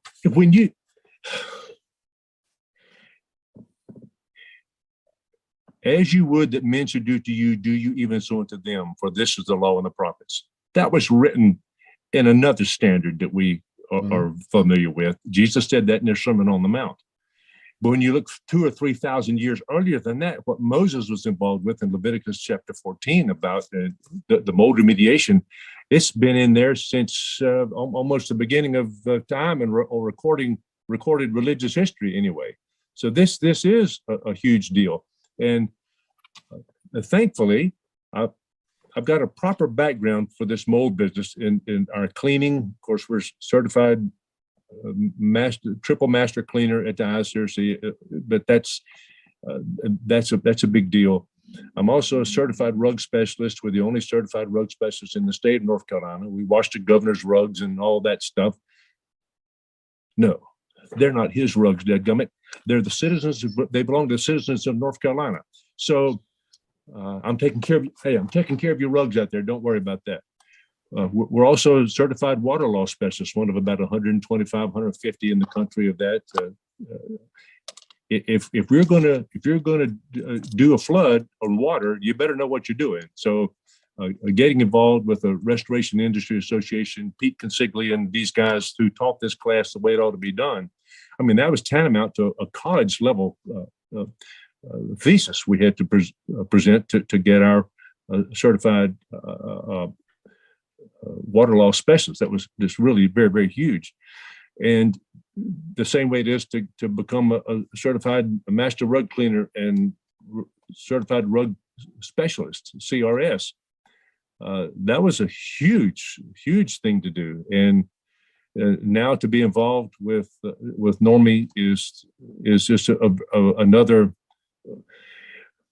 It is said, birds of a feather flock together, and it's nice to be involved in a group like Normie that takes things to the highest level of possible, and I'm very, very thankful for that. Yes, sir. I like to I bring it down to a very, very simple level when I talk with people and we start talking about how things work and everything like that. And to me, the basic philosophy is, and I've said this before on many trainings that I've been to, we try to do the right thing because it's the right thing to do. It's that simple. You don't have to go any further than that. I mean, you can't set a higher bar, and it's something that's practical and understandable to almost everybody out there. And thankfully, the courses that you and I have been through weed out the folks who are not living by that standard. Yeah. And any schmaltz, any bedwetter can go out and take a course. We know that, but they're not going to stick with it to the end, to where the results that they're looking for is a cleaner rug, a healthier environment, a more responsible way to treat. We're not just fogging something in somebody's dadgum house. No, we're really getting it clean the way it ought to be clean, and documenting it and proving it with our field tests and third-party confirmation of verification of what we're doing. Yes, sir. Well, there you go. Back to the do the right thing because it's the right thing to do, and the results speak for themselves. They really do. I'm going to put you on the spot now. Sorry about that. All right. And I know you've kind of alluded to it, but if you were going to sum up what really you like about Normie, and if you were going to tell somebody about us, where do you think you would go with that? Well, as I mentioned a while ago, the people are number one. You've got to trust somebody. You don't trust a book unless it's a Bible or something. But you don't. And even the Bible says that its purpose is to reflect what Jesus did on earth. So